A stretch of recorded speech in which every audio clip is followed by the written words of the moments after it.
705. Outside the Thunder God Temple in the Mahu Mansion, Pei Xiang praised sincerely, "Good fist." It seemed that the words "good fist" were not enough to describe the power of this fist. Pei Xiang rubbed her knees and nodded repeatedly. She added, "In terms of the length of the fist technique and the weight of the fist intent, I am not as good as the founder of this fist technique." What a good fist technique. What a waterfall hanging in the sky. The fist technique is very high and the fist is very heavy when it lands. None of the martial artists in the 10 states were easy to deal with.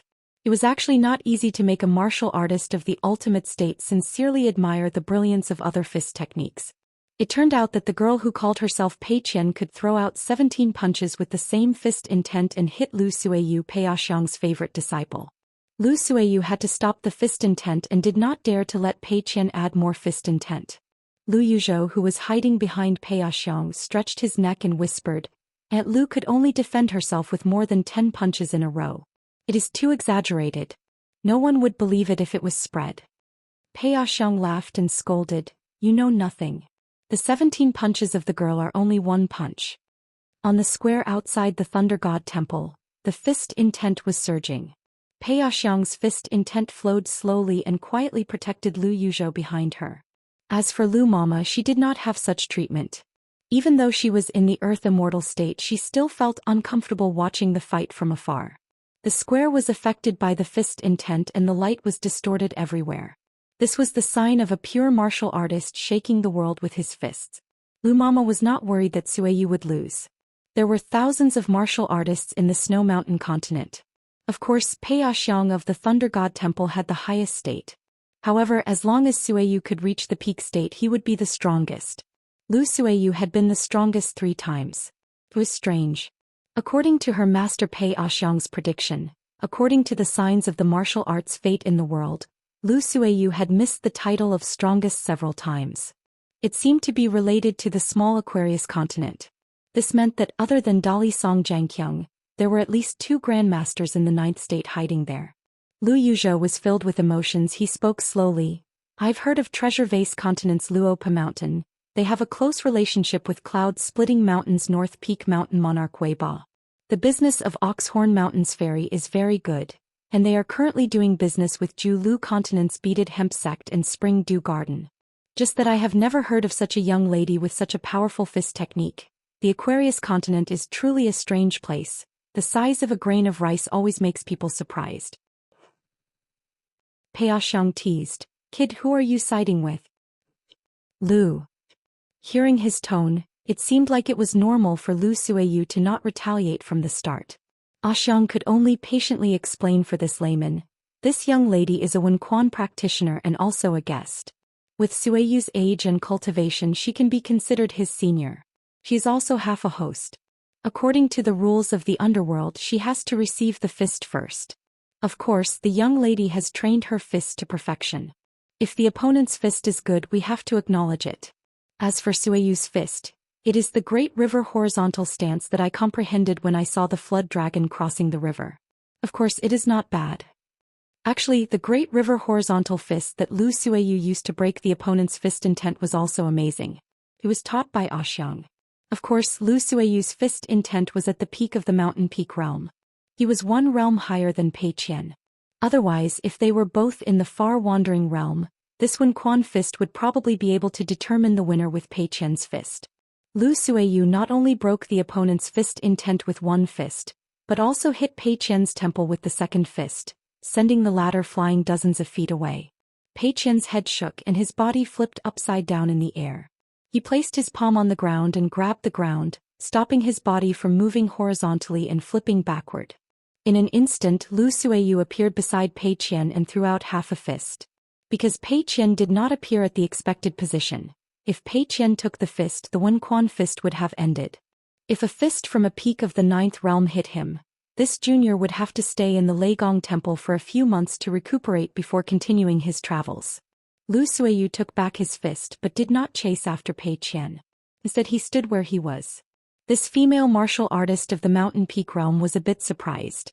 The young lady's body was unbelievably tough. Xiang smiled. "If you can make the young lady a consecrator of the Lu family, your father can at least earn back an upside-down mountain." Lu Yuzhou shook his head and said, "My father told me not to do business with a true friend. It's easy to not be friends and business can't end well. Either way it's a loss." The Lu family had an ancestral rule that there were two kinds of wealth in the world. One was the real divine wealth and the other was the human heart. Xiang said sarcastically, "How can the young lady be your friend? Have you asked her? Did she agree?" Lu Yuzhou was silent. He looked at the beautiful young lady who was slightly darker than the snow. In the sky above the Leigong temple, Xianxia's sword aura was like floating clouds, giving the two direct disciples a place to stand. Zhao Mu was holding the bamboo box and Zhao Mu was holding the mountain walking staff. She realized that the green bamboo staff was very heavy. Her master explained that the mountain walking staff was a camouflage. Its real material was similar to the liquid of the thunder pool, and it was refined into the shape of a mountain walking staff. Zhao Mu said that there seemed to be strands of pure sword wills in the mountain walking staff. Xianxia took the mountain walking staff and sensed the sword wills carefully. She sighed slightly, saying that it was a gift from the female sword fairy of the Great Wall of Sword Energy, Zhou Xian. Zhao Mu asked, "Master, is Sister Pei's martial art realm comparable to that of a nascent soul realm cultivator?" Xianxia said, "As long as the opponent is not a sword cultivator, Pei Qian has a chance of winning against a nascent soul realm cultivator." However, the female sword fairy soon changed her mind. She has a great chance of winning. It was because once Pei Qian experienced a life and death battle, she could break through the realm again and kill a nascent soul realm cultivator on the mountain peak.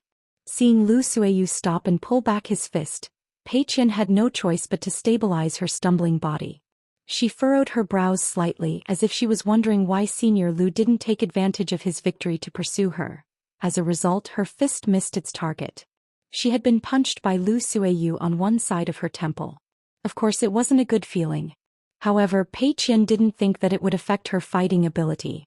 Otherwise, it would be a big joke for her to practice martial arts in the bamboo house and Senior Li Air's Lion Peak. In the Luopa mountain where she was from her master to Grandpa Cui, the old chef, and herself who was the weakest and had the lowest cultivation level, the only use of injuries was to increase the fist intent. It was also a camouflage. When the time came, the next punch would be the drum-beating style of the deity, and it would be faster and heavier than the first punch. The old chef once said, "Unless I die, the question-seeking fist won't stop." The most important thing for a martial artist to practice martial arts was to first punch to kill the human body's instinct of being afraid of death and pain. At that time, Pei Qian had just gone to the second floor of the bamboo house to practice his martial arts. Many of old chef's casual words when he was wearing an apron, cooking with a spatula, or eating with a spoon were ignored by Pei Qian. It was not until later when he traveled to the North Continent with Li Huai and had nothing to do that they practiced their martial arts every day that Pei Qian picked up those words that he had deliberately forgotten. They were like strips of pickled vegetables in a jar. Pei Qian would take them out and chew them repeatedly until they were crunchy. Pei Qian felt that old chef's words were actually quite good. Lu Suiyu smiled and asked, "Pei Qian, the martial arts of the Thunder God Temple of the Mahu Mansion are not just for being beaten. Once you use your fist it won't be light. Should we stop at a certain point in this question-seeking fist, or should we stop at full strength?" Pei Qian said without hesitation, "I choose the latter. Senior Lu, you don't have to worry about whether I will be injured or not. When the question-seeking fist ends, both of us will be standing so it won't be counted." Lu Suiyu nodded with a smile. Pei Qian's temper was really good. Since she was able to block Pei Qian's fist with the Great River Crossing and then break her opponent's fist intent, she could be considered to have won the first round of the question-seeking fist. However, Lu Suiyu was one level higher than Pei Qian after all, and he didn't let her use her full fist. Therefore, the first round could be considered a draw. Pei Qian stepped on the ground lightly and stared at Lu Suiyu. "Senior Lu's previous punch showed your style. I appreciate it. But if you still deliberately let me use your fist technique, it means that the martial arts of the Thunder God Temple of the Mahu Mansion look down on the martial arts of the Luopa Mountain." Lu Suiyu laughed and said, "Okay, then I will think highly of you, a martial artist of the Luopa Mountain." Pei Qian said in the end, "If I lose it's because I am not good at martial arts, not because the martial arts of the Luopa Mountain are not good enough." Lu Suiyu slowly opened a fist stance. The woman's arms were intertwined with several lightning bolts. Her eyes were pale golden. She said, I don't care if you are good or not. Just lie down and talk. Pei Xiang rubbed between her eyebrows and said, this little girl seems to be used to asking for a beating. Lu Yuzhou said, don't hurt the harmony. Pei Xiang straightened her back and held the green bamboo flute from the green Immortal mountain. She said, if the Q-seeking fist is vague, it will hurt the harmony. The way of martial arts is to be fair and square, and there are differences in strength. Lu Yuzhou saw that Aunt Lu had gained the upper hand in the fight. Lu Yuzhou's level was not high enough. He was not an Earth Immortal yet, but a Dragon Gate cultivator. He couldn't even see the figures of the two clearly. He could only judge the situation by the color of the two women's clothes. Every time Aunt Lu punched, there would be thunder and lightning. Therefore, when she punched many times, the square was like a pool of lightning created by the will of the fist. Aunt Lu was like a deity of the Thunder tribe who had been banished to the human world. In fact, the disciples of the Thunder God Temple in the Snow Mountain continent were all like this. They were like a deity who was born with a deity's armor. Ordinary spells couldn't break the will of the fist, which was the biggest headache for the Qi cultivators who fought against them. However, among the direct disciples and secondary disciples of Pei Xiang, Lu Suiyu was the one who understood the essence of the fist the most. Seeing Suiyu's punches, Mammy Lu felt very gratified. Xianxia said to the two disciples telepathically, behind the Thunder God Temple, there is a small hill. That is the famous Thunder Fan Mountain. Few people know that it is near the small Thunder God Temple. That hill is the place where the deities of the Thunder tribe forged their weapons. Raise your natal flying sword, Thunder Lake, and it is the most suitable place for you to practice it. You can get twice the result with half the effort. If a sword cultivator's flying sword can reach the level of a half-immortal weapon, it will be much better than a half-immortal weapon refined by a Qi cultivator. Of course, sword cultivators needed immortal money and heavenly materials. It was a bottomless pit of endless money. It was much better than other Qi cultivators, and it was a well-known fact on the mountain. For example, if Ray's wanted to practice his sword on the Thunder Fan Mountain, Xianxia had prepared 3 attacking magic weapons and a large sum of money for the rain of grains as compensation for Pei Xiang in the Thunder God Temple. The problem was that Pei Xiang might not agree. Therefore, Xianxia had to use the bamboo box to hide the sword on her back to bargain. Chaomu said happily, the evaluation of the Summer Palace has rated Ray's Thunder Lake as a B grade. It is very high. Every A grade flying sword in the Great Wall of Sword Aura, such as Wu Qingpei's Sweet Rain, was most suitable for large-scale battles. Therefore, there were only a few of them. They were more of a strategic choice for the Summer Palace. If they were to be used in a battle between sword cultivators, they might not be at an advantage. Therefore, after leaving the battlefield, it was more about catching and killing between cultivators on the mountain. On the other hand, the B-grade flying swords selected by the hidden officials had the most outstanding killing power, especially the B-grade flying swords. Without exception, they all had the innate supernatural powers that only appeared once in 100 years. For example, Qin Sanchio's White Deer was only ranked B-grade because of Wen Yun. As for Ray's Thunder Lake, it was naturally because of the innate supernatural powers of Ray's Thunder Lake. Not only could it be used to catch and kill people, it had great killing power, but it was also suitable for the battlefield and had a myriad of phenomena. On the other hand, although the young lady Chaomu had 2 innate flying swords, Tongtou and Hongni, they were only rated as B-grade and C-grade respectively. However, the so-called only was only relative to Ray's. Other than A-grade, B-grade and C-grade, there were a total of 6 grades. In fact, the innate flying swords were all good. Including Xianxia's Ray's, Chaomu and Li Kai's direct disciples, Qin Li and Gao Yuqing, these sword cultivators who were taken away from the Great Wall of Sword Aura by the Howren Sword Immortal all had B-grade and C-grade flying swords. However, the grade of the flying swords was one thing. After all, it was still on paper. It was another thing to actually fight on the battlefield. There were no absolutes in the world and there were always accidents. Of course, it was just like the officialdom at the foot of the mountain. Coming from the Hanlin Academy, it was easier to become a high-ranking official than to become an officer. Ray said stubbornly, "Master, I don't like to use others to nourish my flying swords." However, he added, "But if you insist, I will not slack off on sword refinement." Ray said this a little discouraged. Chaomu was a little worried that her master would be angry. Xie Songhua stretched out her hand and pressed the child's head. She said gently, "Hidden official said that after all of you arrive at the Great Wall of Sword Aura, don't let your emotions affect your decisions. You must learn to do as the Romans do.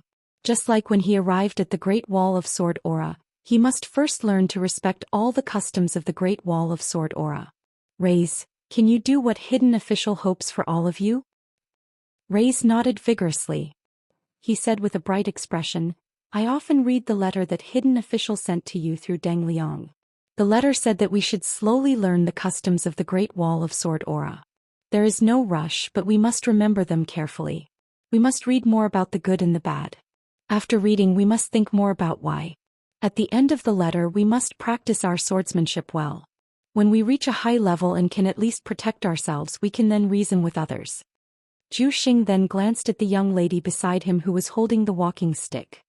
He smiled at his master and said, "Master Yin Guan has given me a lot of advice in the letter. Chaomu is just a small piece of tofu. It seems that Master Yin Guan also knows that she is useless. Master, don't worry, I am enough." The little girl scrunched up her face in grievance. She was about to cry but did not dare to. She looked very pitiful. Seeing Chaomu's expression, Zhu Xing felt a rare sense of regret. Back in Tufu City, Sister Pei had privately told him not to always be so stern towards Chaomu, because Chaomu was a girl and he was a boy. Bullying her wasn't something to be proud of. Since they were from the same hometown and from the same sect, it was a rare fate. Therefore he should protect her more. At the very least, he shouldn't let others bully her. Zhu Xing felt that Sister Pei's words made sense. He patted his chest and agreed. But sometimes he could not help but say a few words to Chaomu. Moreover, he was not just anyone. Alas, it was a pity that no one bullied Chaomu. Master was too good. He was too invincible in the White Mountain continent.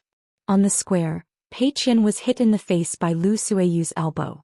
He fell to the ground with a thud. He immediately blocked with his hands, blocking Lu Suiyu's foot that was aimed at his heart. If Pei Qian was hit by the foot, the Wen Quan would be over. Pei Qian slid back 100 feet on the ground. As soon as he hit the ground with his palm and got up, Lu Suiyu, who followed him like a shadow, hit him in the chest with his knee. The slender young woman flew out with a loud bang and fell to the ground. When Lu Suiyu's feet landed on the ground, he let out a mouthful of murky air. He punched out a series of 9th-level fists. Although he did not use all of his power, the pure zhenqi of a martial artist stopped there. Lu Yuzhou thought that today's Wen Quan was a good match for both sides. He looked at the young girl who stood up and spat out a mouthful of blood on the ground. Then she got into a fist stance again. It seemed that she didn't notice her injury at all. For some reason, Lu Yuzhou thought of the Wen Quan Quan Chao Ci in the ruins of the ancient battlefield in the Jinjia state. It was a similar scene but a little different. Lu Yuzhou was not a martial artist, so he couldn't tell what the difference was. Maybe Yu Zhuanfu knew he was no match for Lu Yuzhou. Maybe Yu Zhuanfu knew that Yu Zhuanfu knew he was no match for Auntie Lu. But the more Yu Zhuanfu behaved like this, the more powerful Auntie Lu would be. Lu Yuzhou couldn't bear to watch any longer. He turned around and glanced at the bamboo flute in Pei Xiang's hand. Xiang, the ancestral bamboo of the Green Immortal Mountains, seldom leaves the bamboo sea cave. Most of them are given by that madam herself. Including the Confucian Temple and the Forest of Merit, there are only 4 or 5 places in the whole world. Let alone the ordinary green bamboo in the bamboo sea cave. All the bamboo products made from the ancestral bamboo are recorded by the mountain god government. Your bamboo flute has never been recorded. Is there a reason? I asked Auntie Lu before, but she refused to tell me. Pei Xiang's expression turned strange. She shook her head and gently twirled the bamboo flute in her hand. The yellowed bead gently tapped the bamboo flute. Pei Xiang smiled. I can't bear to look back on the past. Lu Yuzhou wasn't afraid of this. He lowered his voice and said, I'll double the offerings for the next 10 years. Pei Xiang raised 2 fingers. Lu Yuzhou slapped Xiang's fingers away and smiled. Xiang, you're a straightforward person. Deal. Pei Xiang then said, have you heard of a bastard called Alliance? Lu Yuzhou nodded. Xiang, what nonsense are you talking about? Of course I've heard of that senior's name. Besides, my auntie has never forgotten that man. Who doesn't know of this in the White Border continent? He broke the great blasphemy river in the central continent with one fist. He once carried the ancestral mountain with the word sect, and moved it over 10 li. But these are not what I admire the most. I heard that before he fights he likes to recite a poem. I admire him the most. He called himself the little butterfly in 100 flowers, handsome brother in 8 villages. In my opinion, this is not an undeserved reputation. There are so many fairies who admire him. Hearing this, Nanny Lu was extremely worried. It would be best if his young master did not learn from that man. Pei Xiang raised her finger and pointed at the bamboo flute. I was beaten up by him and received this as compensation. Lu Yuzhou touched a sore spot. How many of you fought him alone? Pei Xiang said helplessly, 5 or 6. Lu Yuzhou patted her shoulder lightly. Xiang, you're good. If this gets out, you'll gain face. Pei Xiang smiled. That's true. It was not embarrassing. After all, there was once a mountain where 10 people besieged one person and only one person escaped. Actually, when he was in the vast world, that man's swordsmanship was not obvious. It was only after he had traveled for 100 years in the Great Wall of Sword Qi and slain a great demon at the pinnacle of the Ascendant Realm with his sword that the entire vast world, especially the central divine continent that he was used to wreaking havoc on, came to realize that the son of AB*TCH was actually so impressive. As for later, this person ascended and left the vast world, went to the sky beyond sky and finally exchanged a punch with the Beko Keikyung building's really invincible second brother, and each of them beat the other back to their hometowns. It was even more shocking. Being the same age as some people in the same era, seemed to be both worthy of sorrow and glory. Just like Pei Xiang's group, they met Alliance. Earlier people met the most proud person in the world who attracted the water from the sky with a sword. Now all the young martial artists in the world met Chao Ci and the 11th hidden official. Thinking of this, Pei Xiang glanced at the 2 people who were still practicing on the square. Pei Qian was hit by Lu Suiyu's whip kick again and his body swayed. After trying to stabilize his body, Lu Suiyu gave him 6 punches in a row. His forehead, cheeks and neck were all hit by 2 punches. The 2 punches in the same place was one of the essence of the fist art of Ma Hu Mansion's Thunder God Temple, called Stacked Thunder. It was a new move that Pei Xiang comprehended after reaching the 10th level. It seemed to be the same fist art, but the fist intent was exactly the opposite. It was the best way to hurt the martial artist's fist intent or chi refining palace. In the end, Pei Qian's chest was hit heavily by 2 punches in a row. His feet left the ground and he fell to the ground. The skinny girl, who was only in her early 20s, was actually able to immediately stand up and stand still after touching the ground with her elbow and twisting her body. She had suffered quite a serious injury.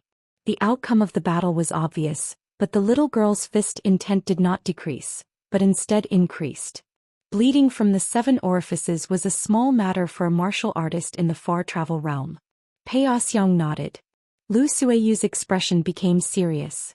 At the same time he was a little angry. He had already changed 2 puffs of pure Zhenqi, but his opponent had not changed a single puff. Of course, it was not that Lu Suiyu had weakened his opponent's fist intent, but he wanted to teach her the fist art. That was why he changed his Zhenqi twice. But this little girl was too stubborn. Did she really think that the fist art of Ma Hu Mansion's Thunder God Temple was not as good as Luopa Mountain? Could it be that he had made up his mind from the very beginning to measure the strength of Lu Suiyu's fist, which was in the peak state of martial arts in the 9th state? Zhu Xing and Chaomu were very nervous. They realized that Sister Pei was a completely different person when she was practicing the fist art with others. She was serious when she was copying books, silent when she was traveling, and smiling when she was chatting. Xie Songhua sighed. The hidden official had a good eye for taking in a disciple. Qin Pingon did not have many opportunities to teach Pei Qian the fist art. After all, Pei Qian was so young and Qin Pingon had gone to the Great Wall of Sword Qi long ago. Therefore, the Luopa Mountain, which was always covered by clouds and fog and was not famous in the continent, must be guarded by another master. As for Lu Yuzhou knowing about the Luopa Mountain, it was because this future god of wealth of the Snow Mountain continent was too idle.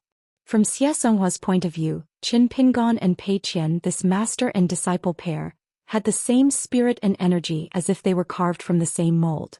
Looking at the fist art and fist techniques they chose to fight, the 2 sides were not alike. Pei Qian in front of her punched out with an indomitable will.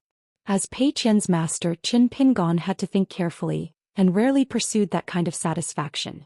He had many fist techniques and his fist techniques were unpredictable. He emphasized on the difference between the time, the person and the place, almost nitpicking. Every fist was a foundation and calculation and finally achieved the greatest benefit. But Pei Qian was completely different. When he punched out, he had a heroic spirit, as if at a young age he understood the saying, "There are no two people in the world, the ask fist asks only oneself." Xianxia was after all a sword immortal who liked to travel, and had interacted with the martial artists of the Flowing Dawn continent and the Golden Armor continent, and some of them were good friends. Among them, the two had different fist techniques and temperaments, but the only thing they had in common was that they advocated the profound state of for all eternity, one person with two fists. It was just that this grand principle was easy to say and it was not difficult for others to understand, but to go there with one's feet on the ground, it was too illusory, and it was difficult to use one's own martial Tao to manifest such a grand principle. It was truly too difficult. But Xianxia had another question. Since they rarely met in their hometown, why did Pei Qian respect his master so much? Her two direct disciples, Zhou Xian and Chaomu, were of course sensible and grateful. Not only did they see her as their backbone, they were also like family elders, so Xianxia was very satisfied. She could not find any fault with her disciples, but compared to Qin Pingan and Pei Qian, there seemed to be some differences. Although there was an old-fashioned saying in Jianghu, that following a master was like reincarnation, and that master and disciple were like father and son. But that young hidden official in the disciple Pei Qian's heart seemed to have merged into one. Young hidden officials were indeed the best at taking care of children. Xianxia could only explain it this way. Pei Xiang, who had been paying attention to the ask fist, clicked her tongue and said, "To be able to use the ask fist like this, the benefits will not be small. Who knows, there might be unexpected gains." Lu Yuzhou muttered, "Xiang, you have not said the origin of the bamboo flute. That sum of money, Junior is not embarrassed to give it, but Senior is not embarrassed to accept it?" Pei Xiang laughed. "There is nothing that cannot be said, but it is fine if you have heard it, don't spread it around." Lu Yuzhou nodded. It turned out that in the beautiful bamboo sea grotto heaven, Pei Xiang, as the youngest ninth realm martial artist in the history of the Jade Mountain continent, was at her most high-spirited. At that time, as a guest of the Green Immortal Mountain banquet, Pei Xiang had once drunk and traveled the mountains with several good friends, and got into an argument with a sloppy man who was sneakily digging bamboo sticks and bamboo shoots. She had never seen such a shameless person. At first he said that he was the local god of the Green Immortal Mountain, and that he wanted to dig bamboo shoots to entertain guests. Later, when he was exposed, he kept saying that he was the guest of the Green Immortal Mountain Madam's private banquet, and that it was nothing to dig bamboo shoots.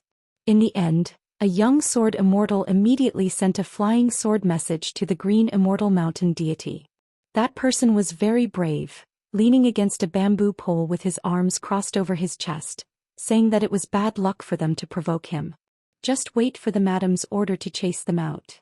Then the mountain deity residents replied that the madam did not recognize this person, and so Pei Xiang and her group chased after the thief like chasing a dog. At first no one took it seriously, but more for fun. But when a sword cultivator accidentally used too much force with his sword, that person shouted, "One punch, one little brother," and they were all beaten down. Not only that, that man even buried everyone in the ground, saying that there would be a lot of unrefined jade sword immortals and peak martial artists the next day, and that he would return the favor to the Green Immortal Mountain. When that person buried Pei Xiang, he asked Pei Xiang how his fist technique was. The rest of the people who wanted to break out of the ground were all knocked out with a punch.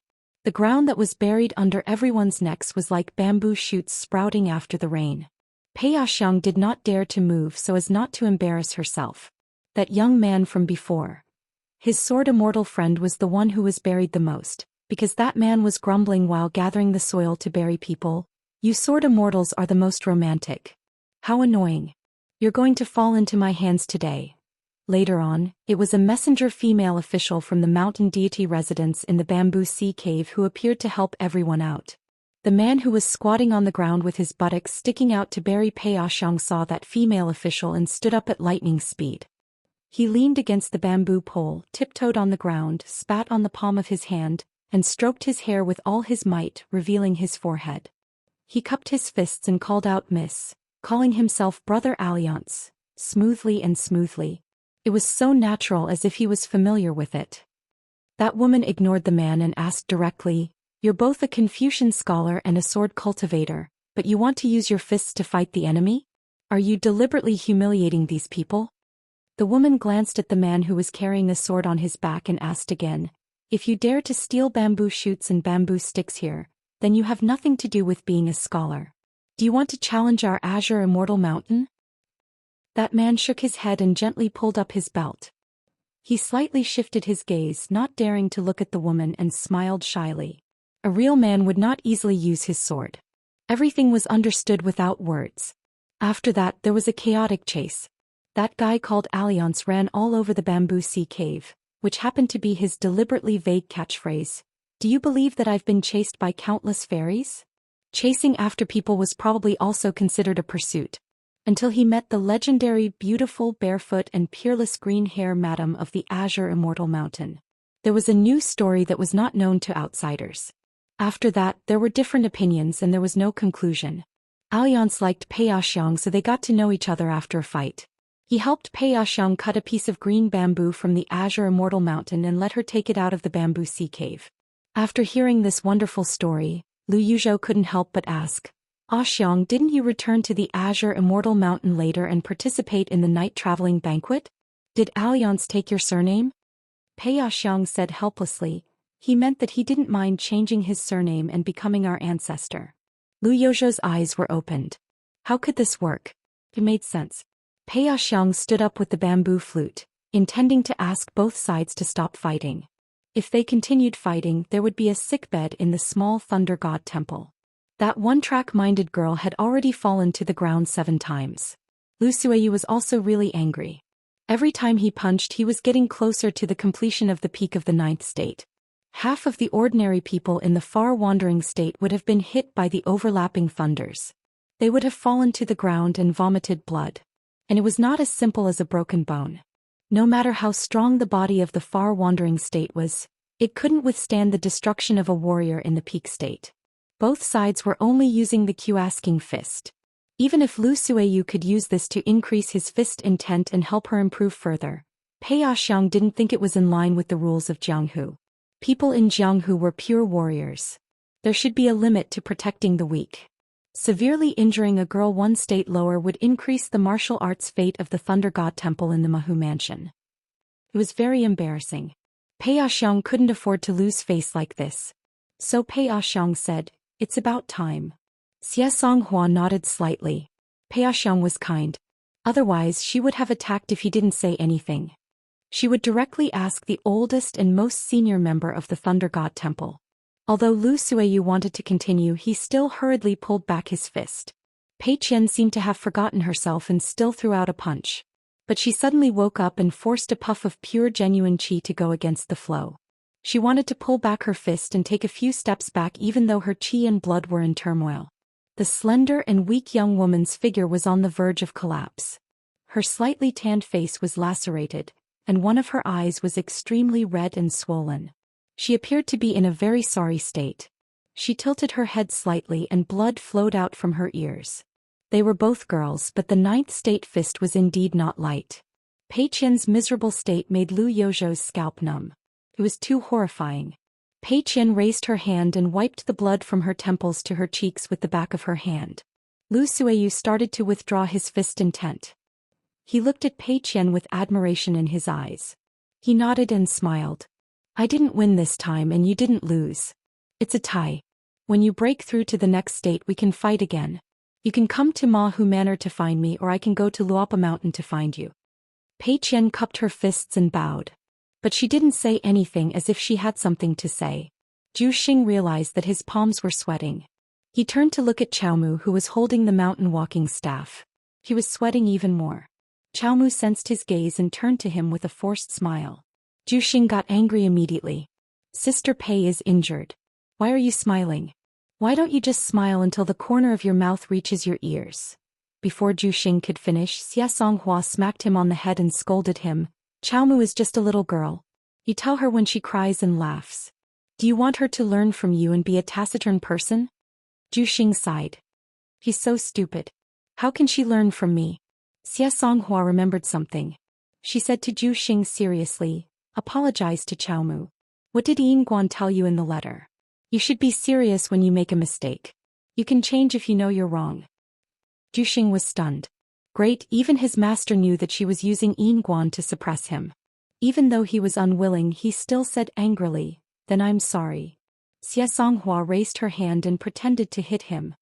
"You better be more sincere." Zhou Xian saw that Qiaomu was foolishly shaking her head and waving her hand. His heart softened. He braced himself and said softly, "I'm sorry. Mother ***, this is so awkward." Qiaomu broke into a smile. Xianxia suddenly thought of another sentence in the letter. Previously she felt that the young Yin Guan was too fussy and didn't care about the details. It was too early for him to write such big words for two little kids. But for some reason she felt that it wasn't too early. Instead she felt that the young man had written too little in the letter. Things like, "When in Rome, do as the Romans do." Great sword deity who transforms customs were indeed not enough. She believed that in the future, Zhou Xian and Qiaomu would truly realize how much hope the words, "Great sword deity who transforms customs," carried for the young Yin Guan.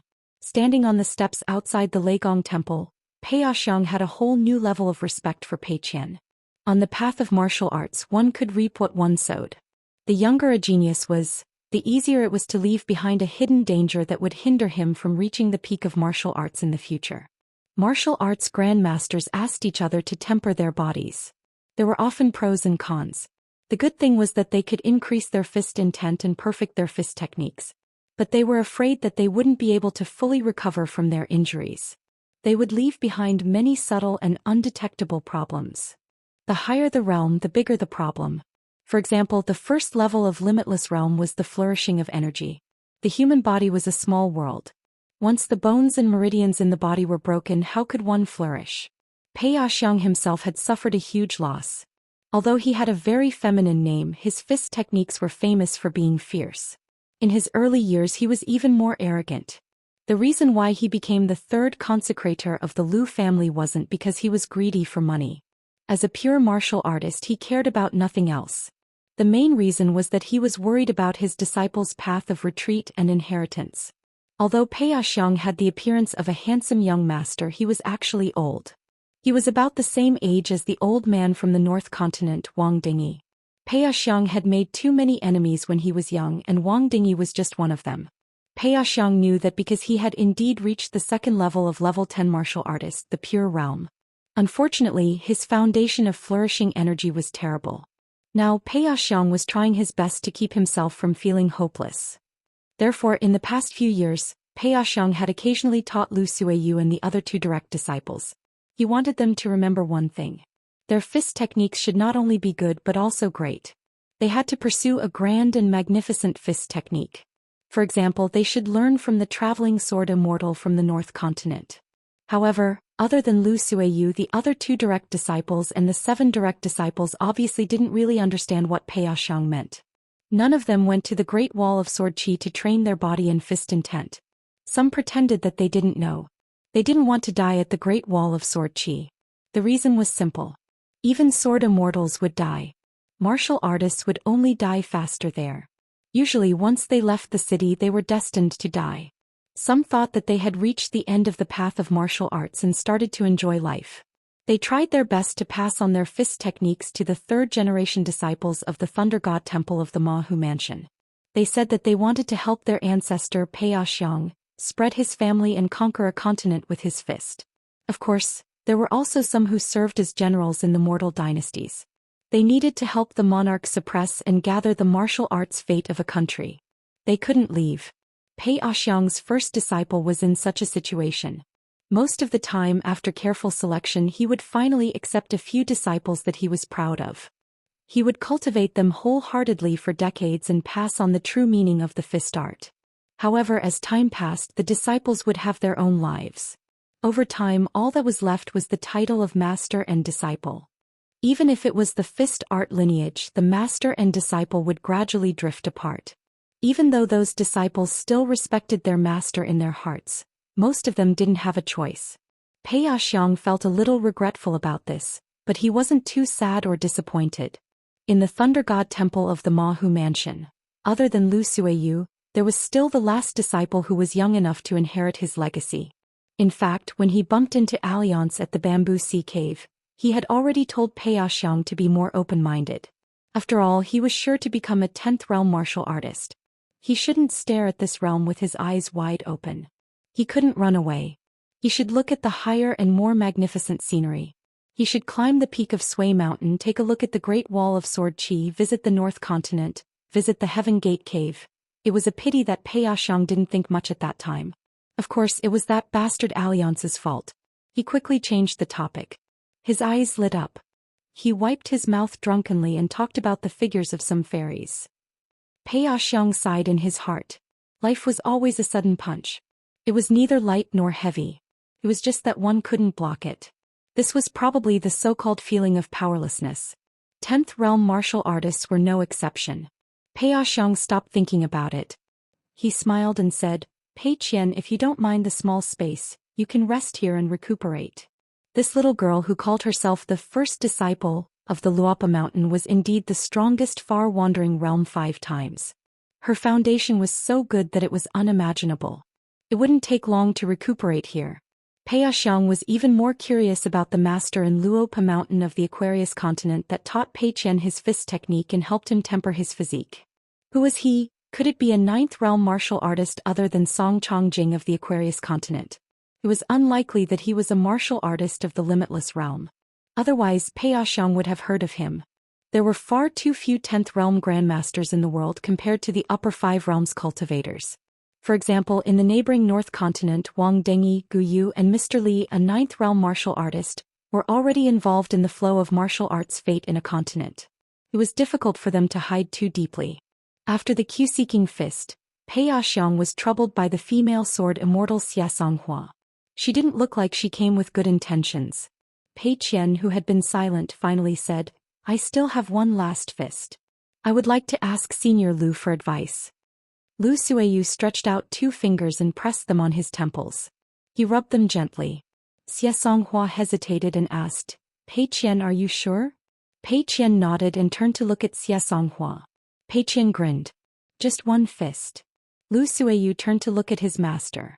Pei Xiang thought for a while. Then let the little girl stay here for a few more days. He meant that Lu Suiyu didn't have to worry about seniority and the difference in realms. But Pei Xiang used his voice to remind his disciple, remember, you can punch harder, but you can't hurt the opponent's foundation. He didn't want to become enemies with the Luopa Mountain, which was against the martial artist's will. Lu Suiyu smiled and answered, how can I bear to do that? The more of such good seedlings in the world, the better. Pei Qian cupped his fists at Lu Suiyu and said, I know I was rude. Then he looked at Pei Xiang and said, apologize to Grandmaster Pei. Lu Suiyu nodded and said, then let's exchange a fist. You give me a gift and I'll give you a gift in return. Xianxia held back her laughter and said to the 2 children, learn from your sister Pei. That's the style of a master. Zhu Xian nodded and said, I can learn if I want to, but it's hard to say for someone else. Chaomu pulled Xianxia's sleeve gently and said with a trembling voice, Master, I'm scared. Then Pei Qian stopped and made a strange movement. She raised her hand and patted her forehead gently. In the Lion Peak of the North Continent, Qin Pingon reached the golden body level 7 from the 6th realm under Li Er's punches. Li Er's punches were always targeted.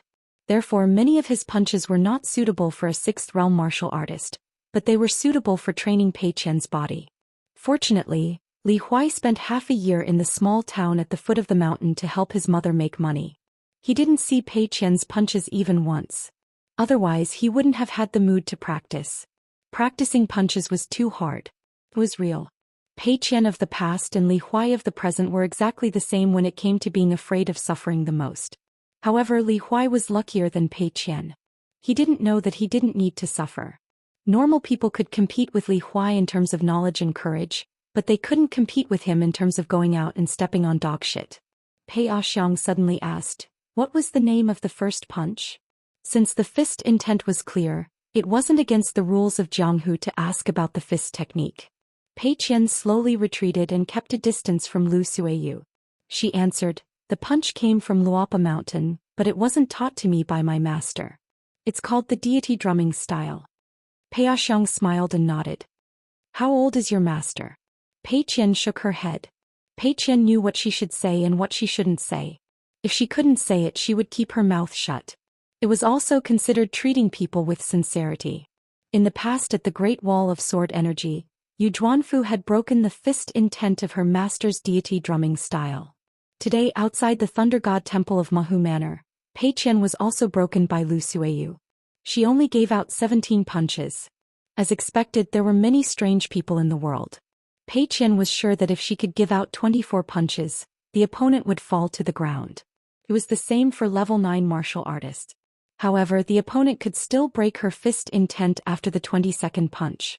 No matter if it was a spar or a fight to the death, she would lose. She had no choice. The difference of one level between martial artists could be ignored by her master, but Pei Qian couldn't do anything. All she could do now was give out this punch. Pei Qian figured it out herself. She didn't think of a name and had to wait for her master to come back. Her master was good at naming things. Jingqing Warm Tree, how beautiful was that? Looking at herself, Pei Qian compensate? Pei Qian looked around and held his breath. His mind was immersed and his eyes were shining brightly. She bent her knees slightly and sent out a palm, one fist clenched in front of her. She didn't punch out, just a fist stance. Xie Songhua brought the two kids and rode the wind a few hundred feet away. Pei Xiang squinted her eyes on the steps and then took a step to block in front of Lu Yuzhou. Behind the young girl, it was like a sun had broken through the surface of the ocean, rising into the world and then suddenly hanging in the air. When I punch out, I am like the sun in the sky. All martial artists in the world can only kowtow. The 6th dynasty of the Central Plains Divine Continent, Shaoyuan dynasty. Imperial tutor Cao Pu and his proud disciple Lin Junbai started to review the early plans of Embroidered Tiger in Aquarius Continent. It was as warm as spring inside the pavilion, but outside it was snowing heavily. However, this grand tutor was a man of few words. He let Lin Junbai explain to him the intricate and complicated strategies of the Great Li dynasty on and below the mountain, commenting on their advantages and disadvantages and explaining where the advantages and disadvantages lay. Lin Junbai did not have to worry about making mistakes in his understanding and could speak freely. This wasn't strange in the imperial tutor's residence, because Cao Pu always thought that the biggest problem in the world was that everyone had different levels of knowledge, but he liked to be a teacher, but he didn't know how to be one. Therefore, Cao Pu had a strange habit of teaching and dispelling doubts. He liked to let the disciples who thought they had achieved something regardless of their age, imitate those teachers in the school. They could either explain the principles to others in the school or convince themselves in the study room first, using reason to convince others and themselves first. When Lin Junbai was deep in thought, Cao Pu would talk about something else. Between teacher and student, they wouldn't be distracted. This imperial tutor, who was second only to one person in Shaoyuan dynasty, wore a laurel belt, had a thin appearance and held a snow-white horsetail whisk on his arm. The key was that the old man was very scholarly and easygoing. He didn't look like a person who was entrusted with the power of the country by the emperor, but more like a scholar who was leisurely traveling in the woods. Cao Pu smiled. The 3.5 direct disciples of the literary sage can barely be counted as 4. Of course, now there's one more disciple, the hidden official Chen Pingon. Our Confucian orthodoxy is generally divided into 6 main branches, and the branch of the old scholar is the most withered. Especially one of them, he has never admitted that he belongs to the Confucian branch. He only recognizes teachers, not the orthodoxy of the Confucian temple. Because of their different temperaments, these 4 people were once known as the spring, summer, autumn and winter seasons.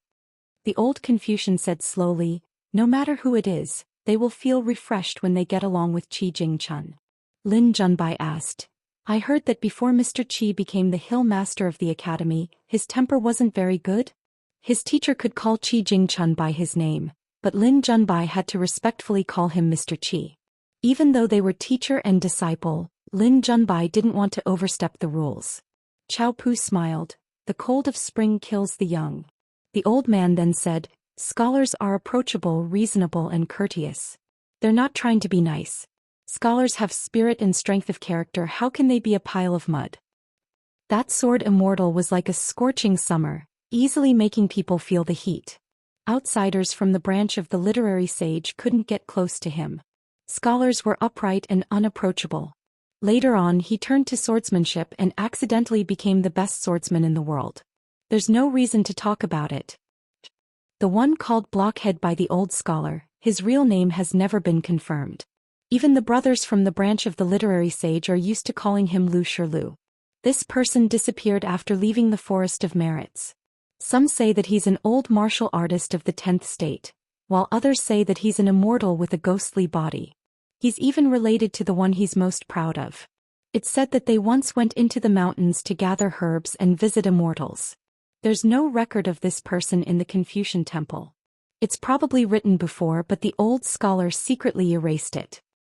This person doesn't speak much, and is the quietest person from the branch of the literary sage. Some of his sayings are mostly spread by alliance and can't be trusted. The autumn wind is chilly, and the only time this person made a move he caused a huge disturbance. However, the old scholar was the one who stepped in. I don't know if it's to clean up the mess, or to make an even bigger mess, causing a mountain to sink. However, the world only knows about the aftermath and not the real cause. Lin Junbai heard this and was puzzled. Such a hidden character, he didn't show up when Pearl Grotto Heaven fell, and he still didn't show up when the left sword deity rushed to the Great Wall of Sword Qi. Now Xiu Hu is guarding the vase continent and there's still no news about him. Teacher, isn't this too unreasonable? Chao Pu nodded. That's why there's a rumor that this person has gone to another world, to the Western Buddhist kingdom. Lin Junbai's expression was strange.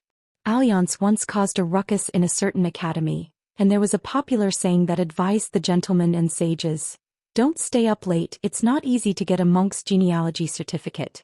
Be careful not to go bald or the temple won't accept you." Chao Pu waved his horsetail whisk and changed his arm and laughed. Alliance was able to get too close to the branch of the literary sage, and there was a lot of controversy in the beginning. After the battle between the 3rd and 4th ranks ended, Alliance went to the Great Wall of Sword Qi, and it's not like he wasn't disappointed. The old Confucian then talked about Xiu Hu. As the first disciple of the literary sage, Cui Dong had the potential to become the amiable Winter, the hill master of the academy, the chancellor of the learning palace, and the vice-hierarch of the Confucian temple in the central region. Eventually he became a sage of the Confucian temple who was ranked quite high.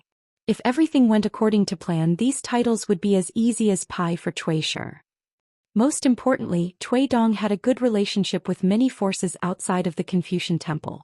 He played the colorful cloud art with the city lord of the martial emperor city, was a good friend of the Yu family's patriarch, and was also a chess partner. The hill lord of the academy, whose natal name was Water, was also a sword immortal, and the patriarch of Paper White Blessed Land, and so on. They all recognized Cui Dong's knowledge and character from the bottom of their hearts. However, Cui Dong wasn't the kind of person who liked to call his friends, so Cui Dong became quieter and quieter. It wasn't until the world was turned upside down and the mountains and rivers changed color that Cui Dong reappeared in the eyes of the world. It was difficult to ignore him now. For example, Chao Pu didn't like Cui Dong. He wanted Cui Dong to die of old age as the imperial tutor of Dali. Now Cui Dong helped Dali occupy a continent and stopped the demons from heading north to the Aquarius continent. Chao Pu admired Cui Dong, but he only recognized Cui Dong's profound knowledge and foresight. It didn't mean that Chao Pu could accept Cui Dong's betrayal of his master. So much so that Chao Pu had always viewed Cui Dong's hasty introduction of knowledge, and his betrayal of the literary lineage as the crucial turning point of the literary saint lineage's decline. But Chao Pu was also the imperial tutor of a continent, and compared to other scholars he had to admit that Cui Dong's knowledge was pushed to the extreme in the Aquarius continent. Up and down the mountain the entire continent was in the hands of Cui Dong.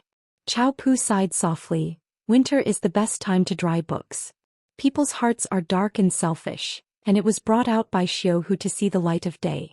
If not, which vassal state of the Aquarius continent doesn't have enmity with their country, and their hearts will definitely not be any better than the Tongyi continent. Lin Junbai lowered his head to look at the Aquarius continent's chessboard and said softly, Xiu Hu is truly ruthless. His heart is ruthless and his hands are even more ruthless.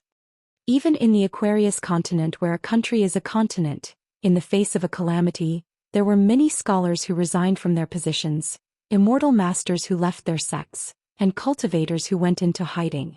But the Dali dynasty seemed to have predicted this and did not wait for the situation to escalate, and quickly came out with a set of countermeasures and worked extremely quickly. It was obvious, as though they had always been waiting for these people to surface. Dali's young emperor Song He issued an imperial decree and ordered all the vassal states of the continent. All the vassal states' generals and ministers who dared to disobey the laws of Dali or disobeyed in the back, or were passive and lazy, would be held accountable, and there would be evidence to check and laws to follow. Those who dared to not report, those who reported the good news but not the bad news, and those who stirred up trouble, would all be recorded by the vassal states' rulers, and the detailed records would be immediately handed over to Dali's civil and military officials. The local Dali army had the authority to go over the vassal states' rulers, and act first and report later. The hundreds of officials who resigned in the Aquarius continent, according to the new Dali law, their descendants for 3 generations would not be able to enter the official path, and would be reduced to nothingness. Not only that, the various imperial courts and government offices would also cancel all the banners, arches and plaques that were given to the families in history. They would either remove them on the spot or take them back. Not only that, the imperial court ordered the local officials to repair the county records and record the names of the people who resigned. In Lakeview Academy, a scholar who was known as a great gentleman was personally in charge of this matter, working together with Dali's Ministry of Personnel and Ministry of Rights, and went everywhere. This scholar, who was cultured and refined, was a strict scholar, to put it nicely, but to put it bluntly, his personality was gentle and too kind.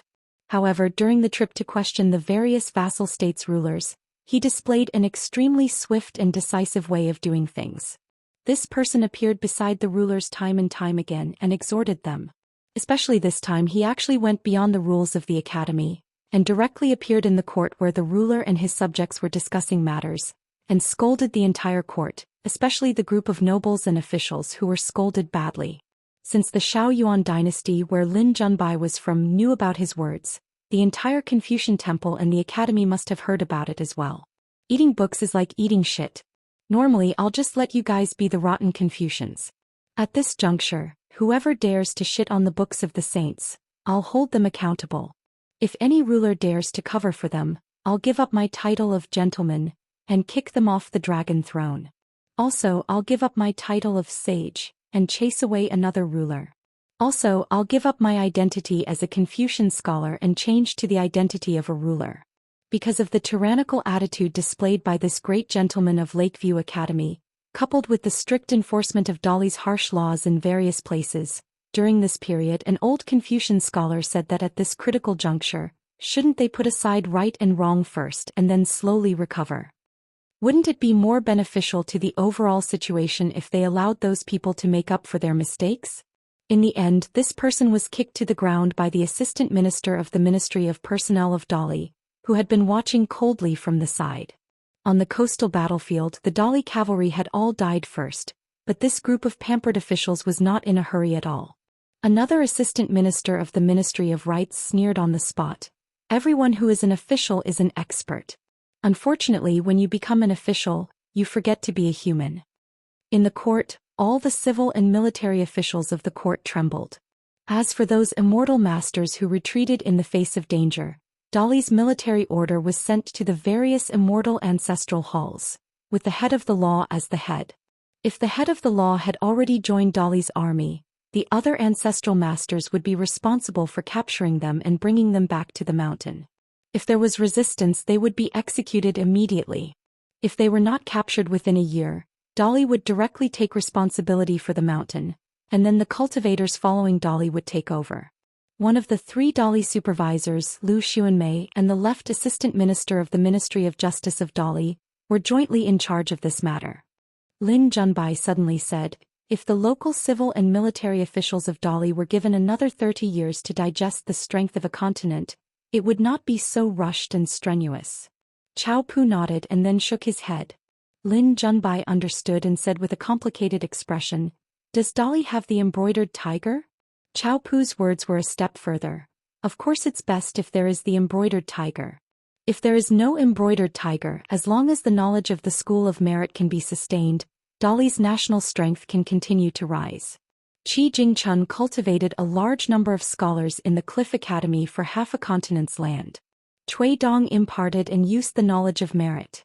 This is the tacit understanding between Qi Jingchun and senior apprentice brother. The knowledge of both sides not only restricts but also complements each other. Chao Pu pointed at the chessboard. Junbai, talk about some details. Also, talk about some subtleties that our Shaoyuan dynasty wants to do but can't. Lin Junbai said, in all the strategic locations on the coastal front, Daoist cavalry is divided into two armies, front and rear. The rear army's military strength is relatively thin. The front army is the main attack, using generosity to die first to raise morale and ensure the army's morale. The rear army supervises the vassal troops everywhere. Speaking till here, Lin Junbai sighed. Often with a few thousand troops, they dare to supervise tens of thousands of troops. From this, it can be seen how powerful Daoist cavalry is. Lin Junbai continued to say that the Mountain View Bulletin of the Immortal Mountain was actually able to be posted in the various prefectures and counties of the vassal states of the Aquarius continent. This showed that the Great Li dynasty had astonishing control over the cultivators of the continent. There was a flying sword message in the pavilion. Chao Pu held the horsetail whisk in one hand and held the flying sword with 2 fingers. After opening a secret letter sealed with purple mud, he sighed and said, the Fuyao continent cannot be defended anymore. Zhou Xian has already died in battle. Qi Tingji has started to lead the troops to retreat to Jinjia continent. He will continue to be the mainstay, but most likely he can only fight to defend half of Jinjia continent and wait for reinforcements. So many scholars in the learning palace are gone just like that. Lin Junbai's heart was heavy. Before this there was bad news. Compared to the orderly retreat of Fuyao continent, a large number of Fuyao continent cultivators retreated to Jinjia continent. Tongyi continent was even more tragic. Peace Mountain was broken through. Not a single cultivator of Peace Mountain survived. After losing the 3 enclosures 4 divisions formation, Fuyao sect followed closely behind and died in battle.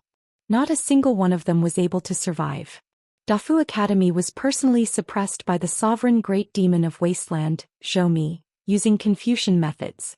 This meant that in the entire Tongyi continent, there were only 2 places that still had some hope left. One was the deep-rooted Yugui sect and the other was the Tongyi sect. Although not all of the mountains and rivers of the continent had sunk, most of the continent's fate had fallen into the hands of the demons. Lin Junbai asked, Mr. What about the mellow scholar Qin? Chao Pu was even sadder because he was from the secondary sage's bloodline. The mellow scholar Qin Chunan of the South Swirl continent was the pillar of the secondary sage's bloodline.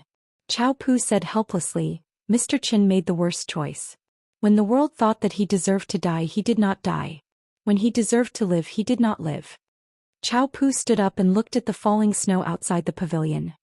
He mumbled, What do you mean by deserved to die? In the eyes of the world, he became the first Ascendant Realm cultivator to die in a grand battle. What do you mean by deserved to live?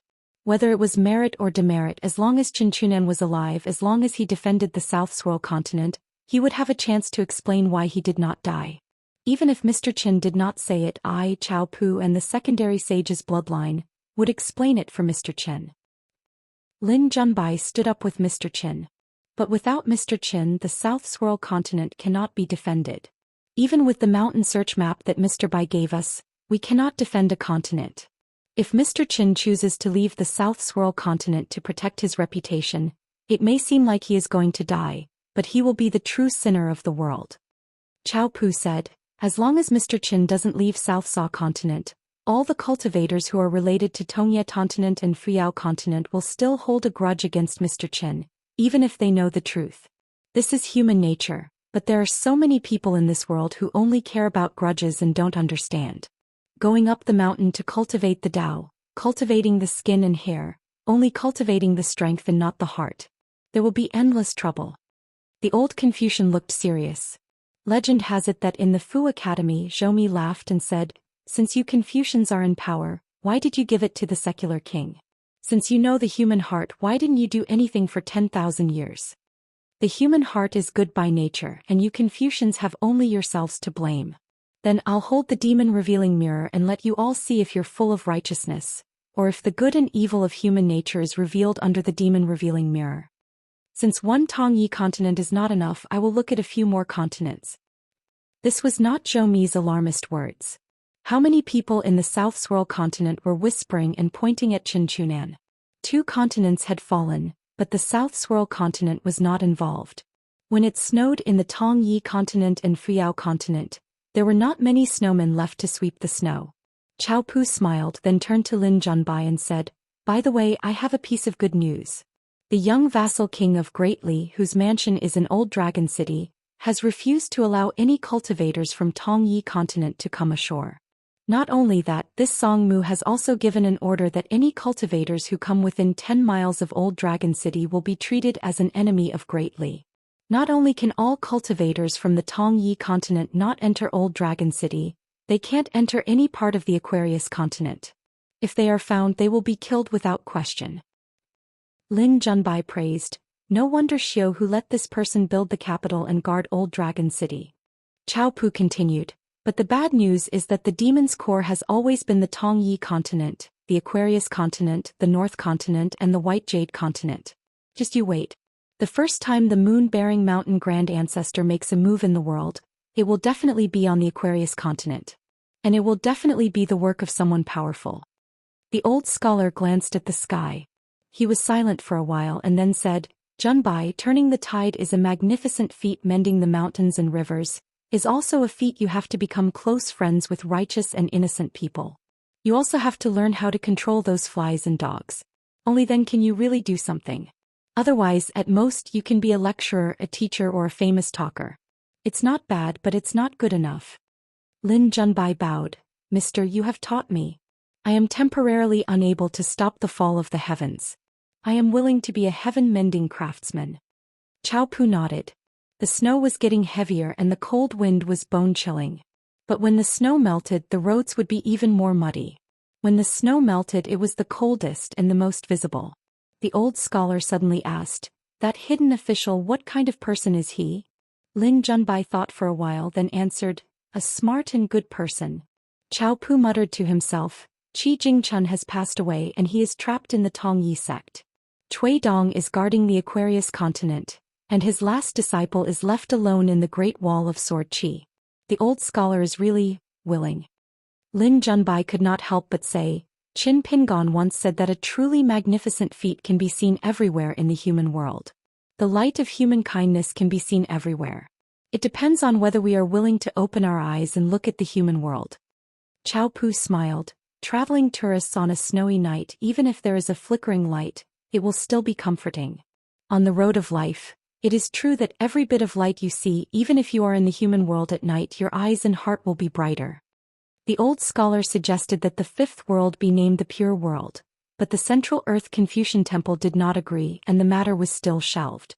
Chao Pu suddenly laughed out loud and said, "Good fellow, let's not talk about human nature and talk about good and evil first, only talking about good and kind people so that the Confucian orthodoxy can put more effort into the matter of education. This sentence is clearly borrowed from your mouth to say to the scholars of our secondary sage lineage." Lin Junbai was slightly nervous. Another flying sword message arrived. After Chao Pu read the secret letter, he was in a daze. Lin Junbai said softly, "Teacher?" Chao Pu came back to his senses and said, "Our Confucian lineage specially wrote a moral essay, explaining what a mellow scholar is." Lin Junbai's face was gloomy. Was it instigated by someone behind the scenes or did it come from the heart? Chao Pu threw the secret letter and smashed it with his horsetail whisk. He sneered, "How stupid." Lin Junbai rubbed his face with both hands. The old scholar said self-deprecatingly, "I'm suddenly a little envious of Cui Dong." Apart from the Ascension City in the middle, the sword cultivators, under the lead of the criminal official lineage, opened up 8 immortal mountains with abundant spiritual qi in the surrounding area of the city in a spurt of energy. They either built manors on the mountains or built cities near the rivers. They also created mountain and river formations and secretly placed treasures.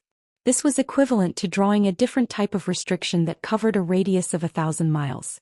This would be the first mountain and river boundary of the Ascension City.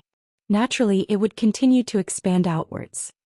A sword cultivator who had traveled to this place became the first guest to visit the Ascension City.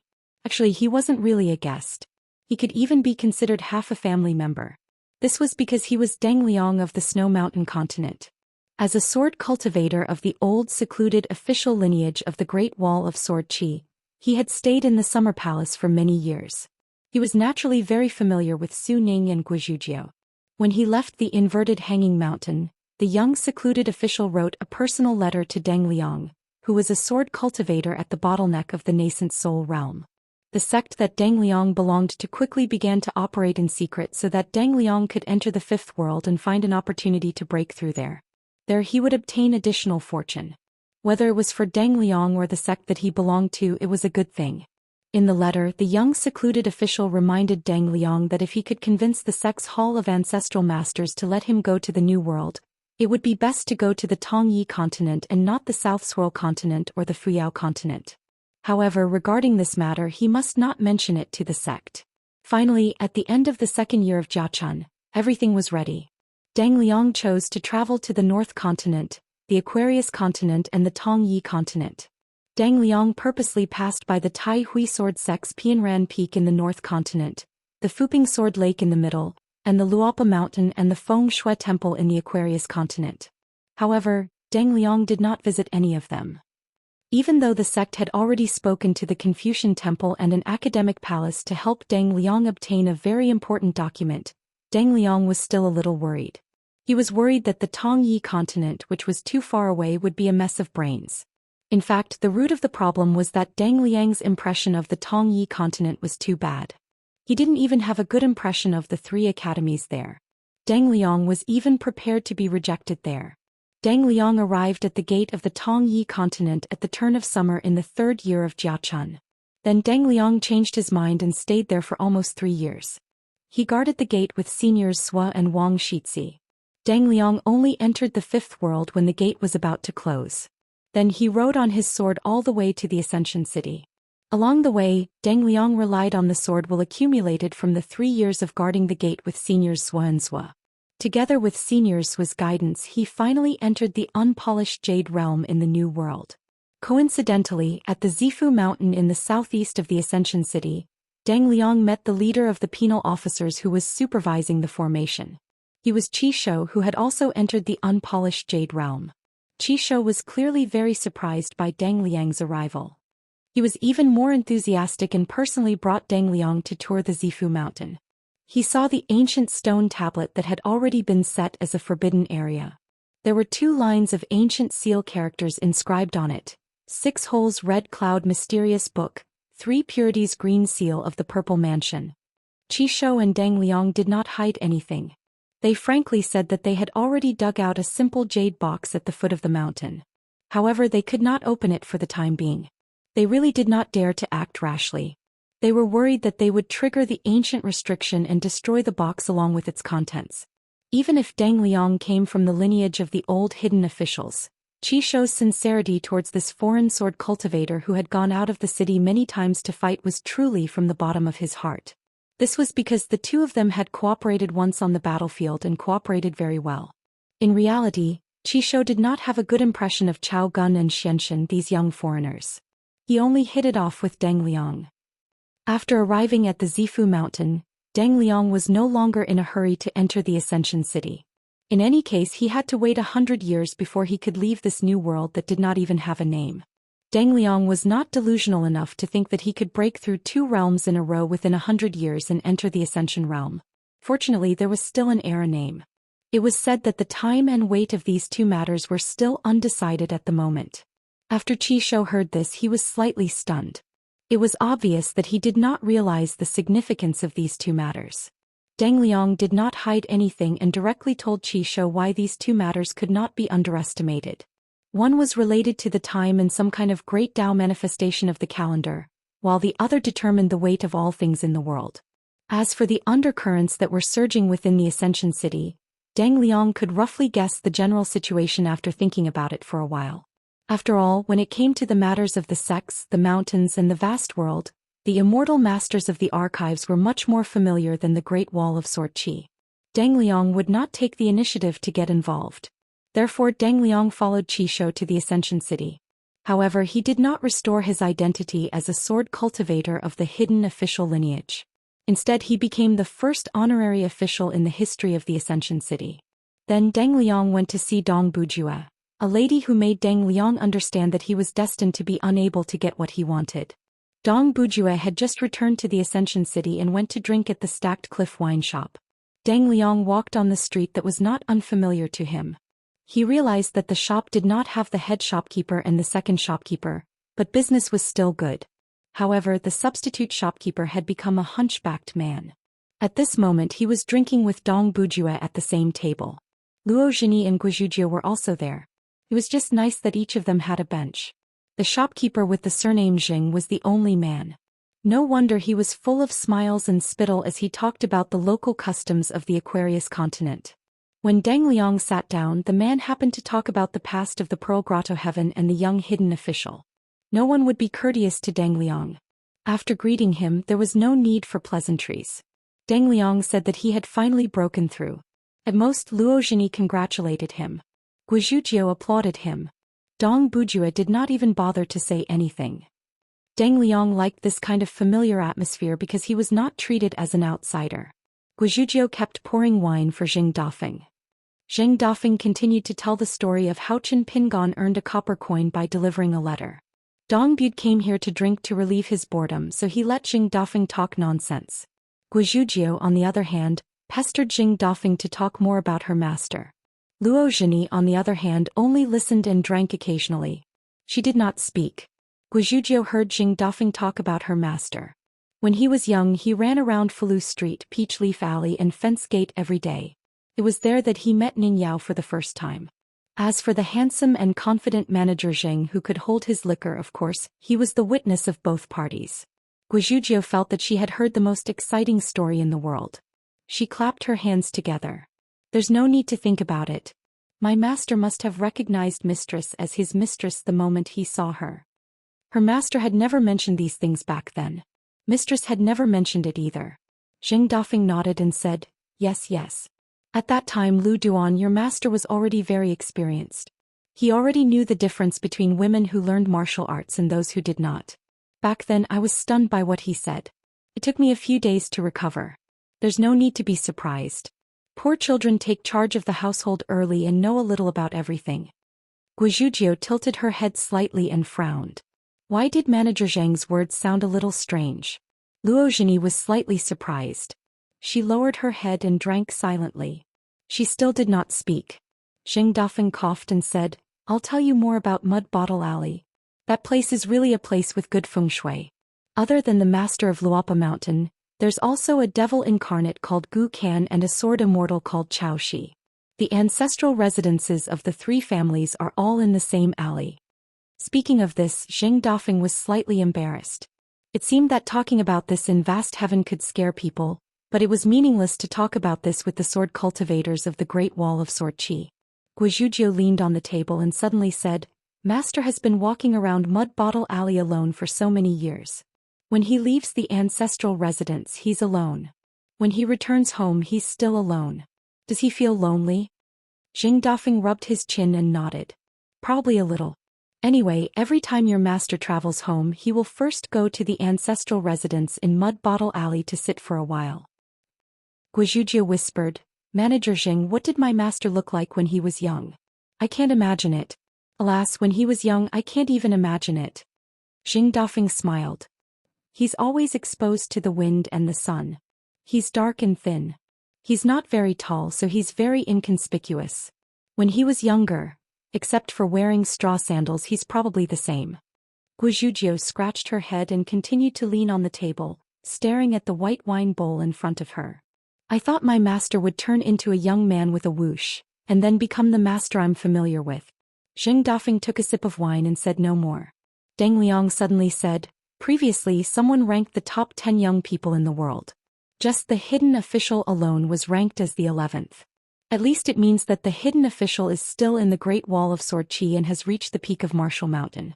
He is also a sword cultivator of the Jindan stage. Guizhuzhou sat up abruptly. Really? Deng Liang nodded and said with a smile, absolutely. Deng Liang glanced at Luo Zhini. Dong Bud glared at Deng Liang, who was up to no good. Deng Liang punished himself with a bowl of wine.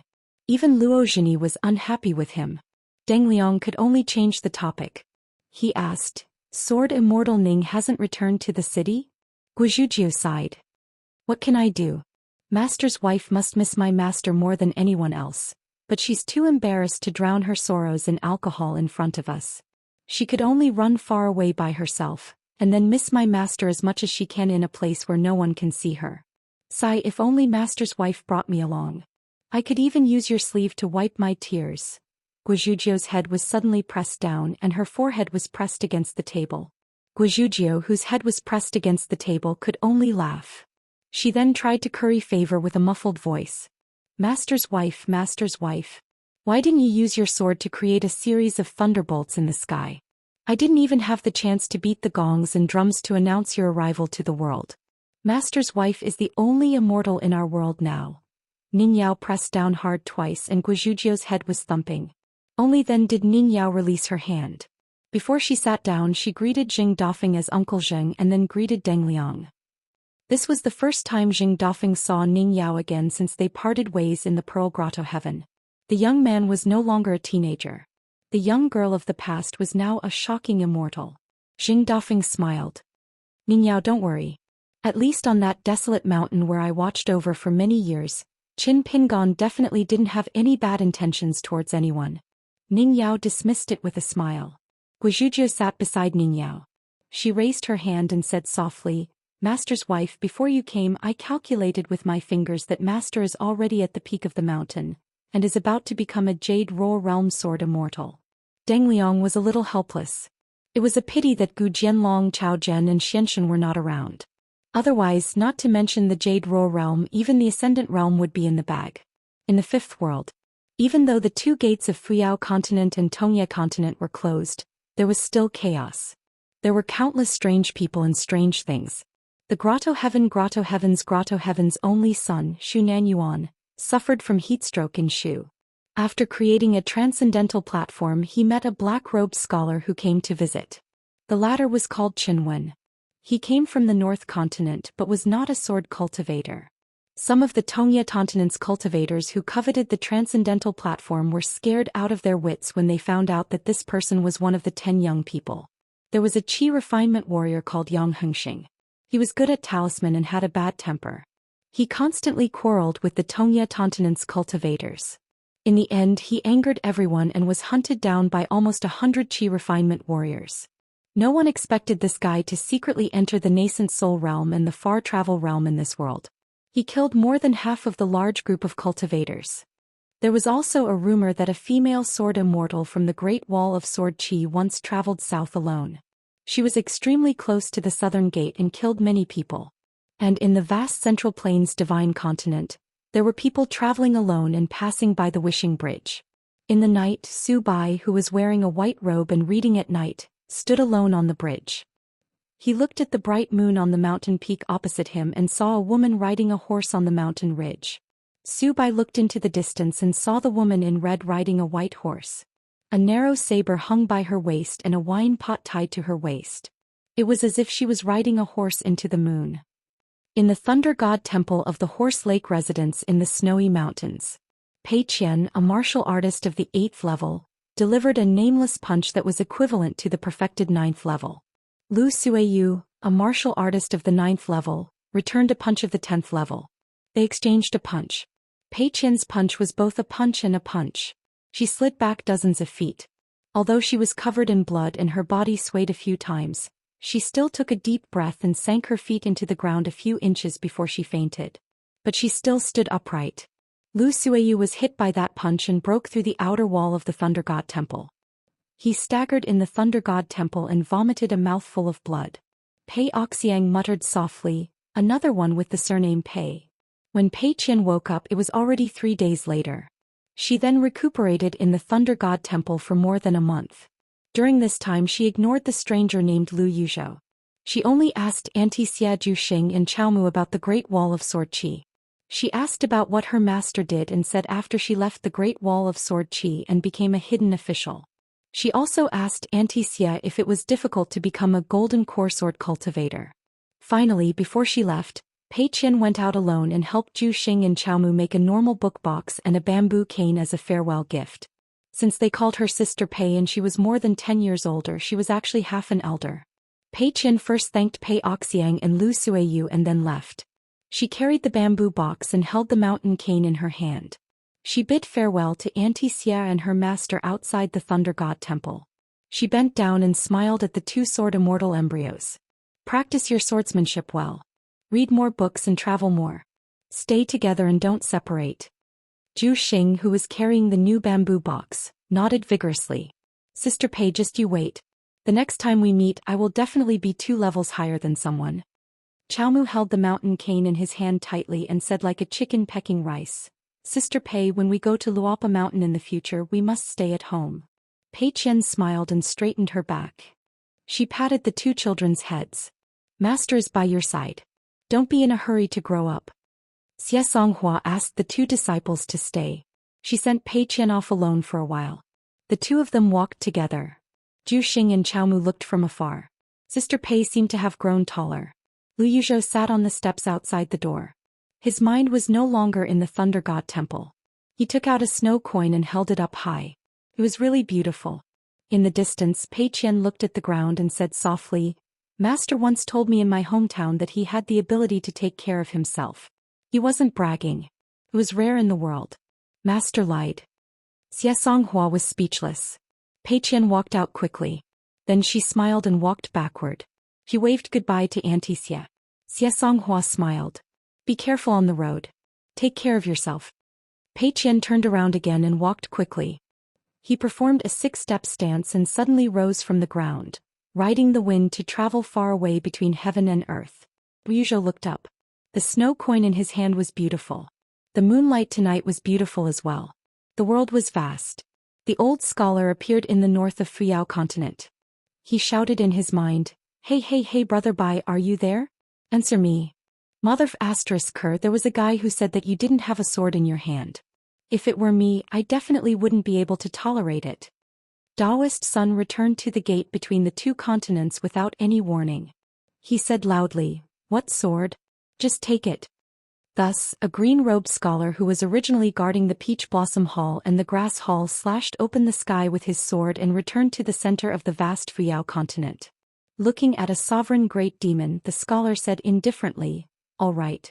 Bai is also here. 706. On the cliff of half of the Great Wall of Sword Aura, a gray robe fluttered in the wind. Lu Bai came here to say goodbye to Senior Dragon King. She had just reached the nascent soul realm and received 2 pure sword wills as a gift. Most of the 90 sword immortals of Moon-Bearing Mountain who practiced here had already broken through or received a sword will before Lu Bai. They left the city one after another and went to the vast world to rush to the battlefield of the 3 continents.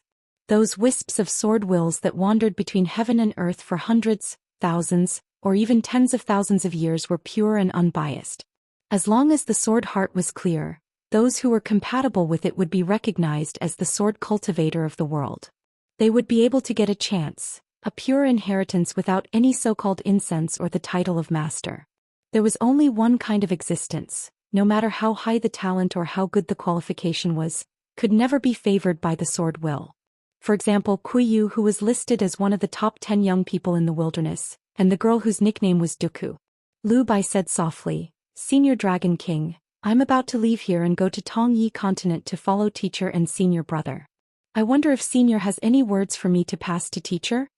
The strong wind blew on the city wall, but the gray robe did not speak.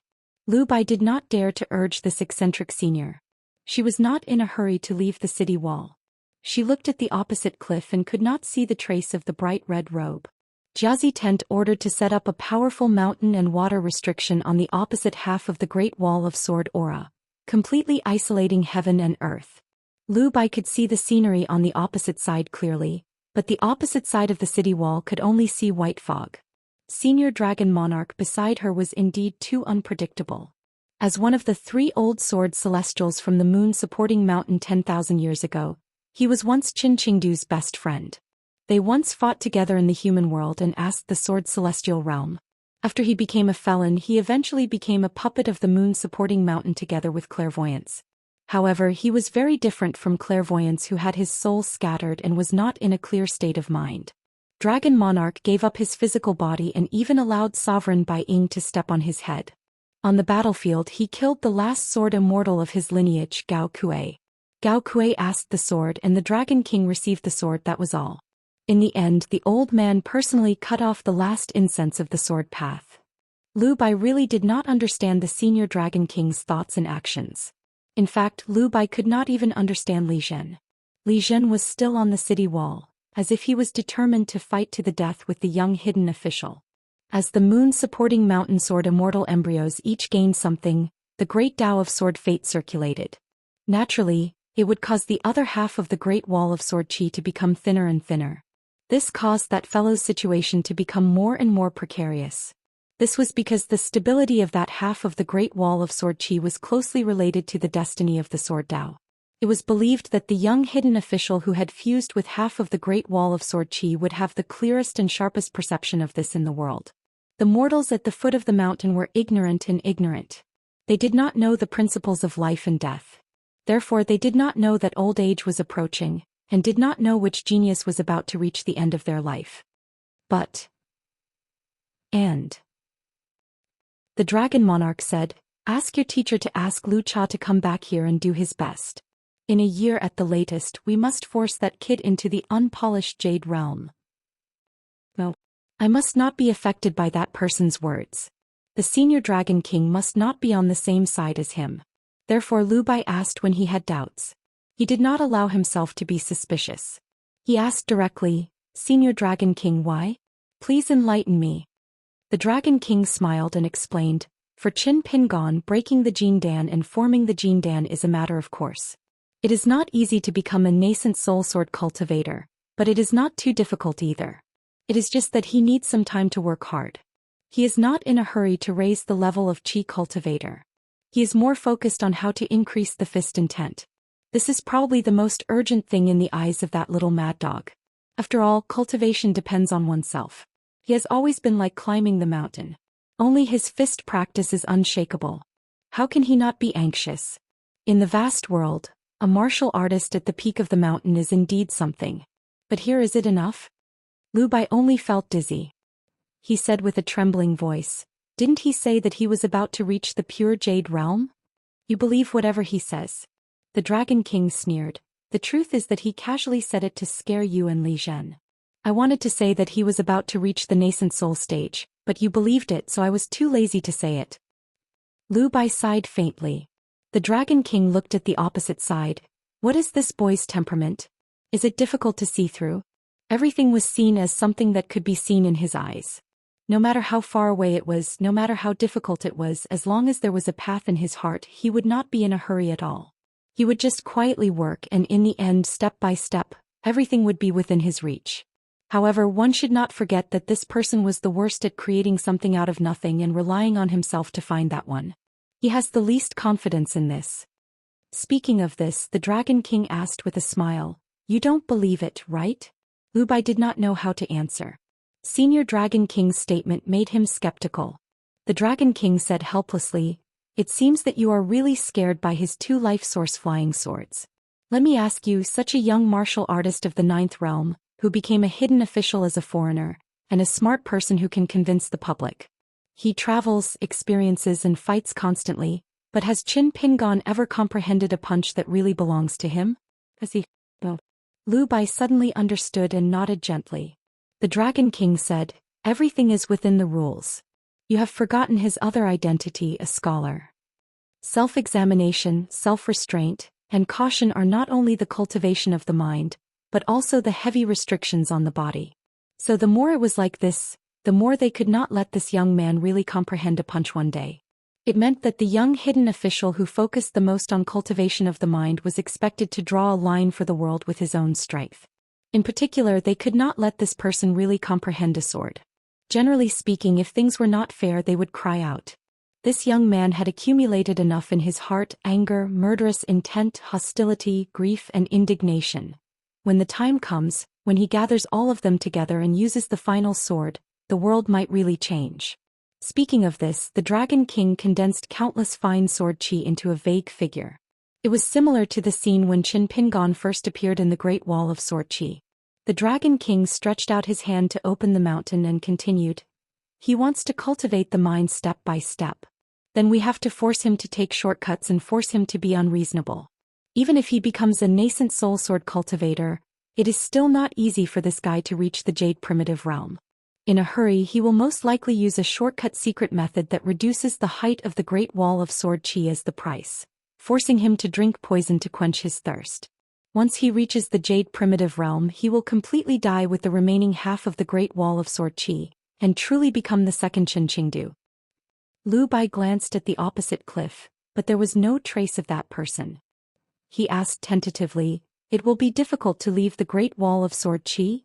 So you are worried that he will reach the Jade Primitive Realm, but he is more afraid of himself." The Dragon King nodded and said, "If he is unable to reach the Jade Primitive Realm, he can only continue to defend the city with his real nascent soul and fake Jade Primitive Realm.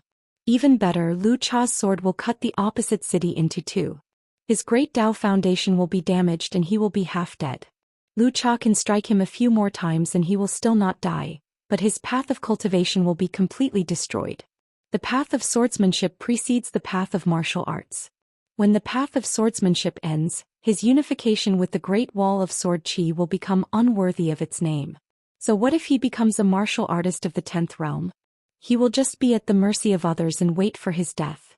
Sooner or later, whether it is me, you or Shurchen or Firen, it will be the same no matter who strikes. Every strike will damage his great Dao foundation. When he ascended the city, he would go to the grave.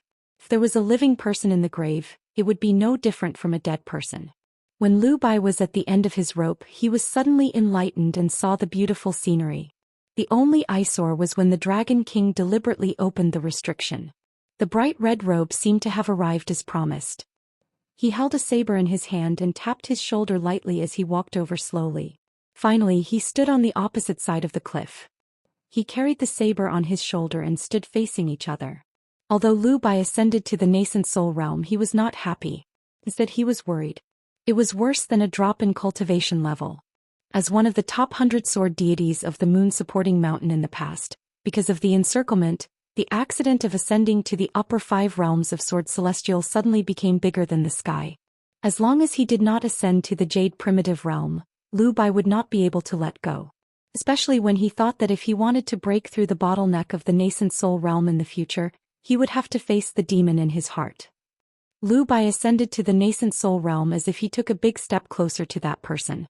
The demon in his heart was terrifying because of its mysterious nature. His aptitude, cultivation level, and even his temperament were like the clouds in the sky. How could he be lower than the demon in his heart? Many people who ascended to the upper 5 realms were able to subdue the demon in their heart. To a large extent, they did not know what the demon in their heart was. Since it was already here, it was easier to break through the bottleneck. Once they knew what the demon in their heart was, all the methods to break it were actually nourishing and strengthening the demon in their heart. However, if the young hidden official was already dead when Lu Bai faced the demon in his heart, then Lu Bai ascended to the upper 5 realms and wished that the demon in his heart was Chen Pingon. Because at that time, Lu Bai could maintain a little light in his heart and know that the demon in his heart was already dead. After hearing the words of the dragon god today, Lu Bai's Dao heart was set. He looked at the person opposite him and smiled. "Say goodbye to the hidden official. I hope there will be a chance for us to meet again." With such a Dao heart, Lu Bai only felt that his sword heart became clearer. He was eager to fight against Q-Sword, who had a huge disparity in victory. The person smiled and remained silent for the first time. He did not disturb his Dao heart with words. Lu Bai could see that the other party was not having a good time these few years. It was not easy for him to ascend to the peak of the mountain. After stabilizing his appearance, he became more and more haggard.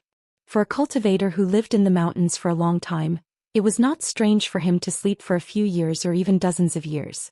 He was like a dead dragon lying in a deep pool, like a statue sitting in a temple. For example, Venerable Fiery Dragon of Lying Ground Peak in the North Continent was famous for his ability to sleep. And one of the newly evaluated top 10 youths, the Dream Traveler of the Liuxia continent, should be someone similar to Venerable Huolong.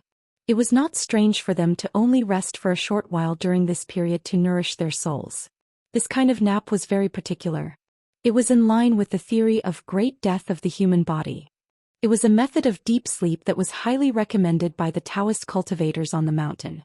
If one did not have any thoughts according to the Buddhist doctrine, it could make one stay away from all the perverted dreams. Therefore, compared to the most common deep sleep in the night of the common teachers, it could really benefit the 3 souls and 7 spirits and give the spirit a great rest. Therefore, it would give the Qi cultivators a particularly sweet feeling. From the drooping of the eyes, to the intention of sitting down to sleep. A cultivator who meditated to rest his spirit and slept without dreams was a sign that a Qi cultivator had ascended to the middle 5 states. However, a Qi cultivator who did not sleep or rest for a whole 7 years and was in a state of overthinking all the time was very rare. Naturally, it would hurt his spirit. Therefore, although he had the state, his spirit was getting more and more haggard. Qin Pingon smiled and asked, "Senior Dragon God, I don't understand. Did I kick you in the alley or did I stop you from snatching the bone from Li Zhen?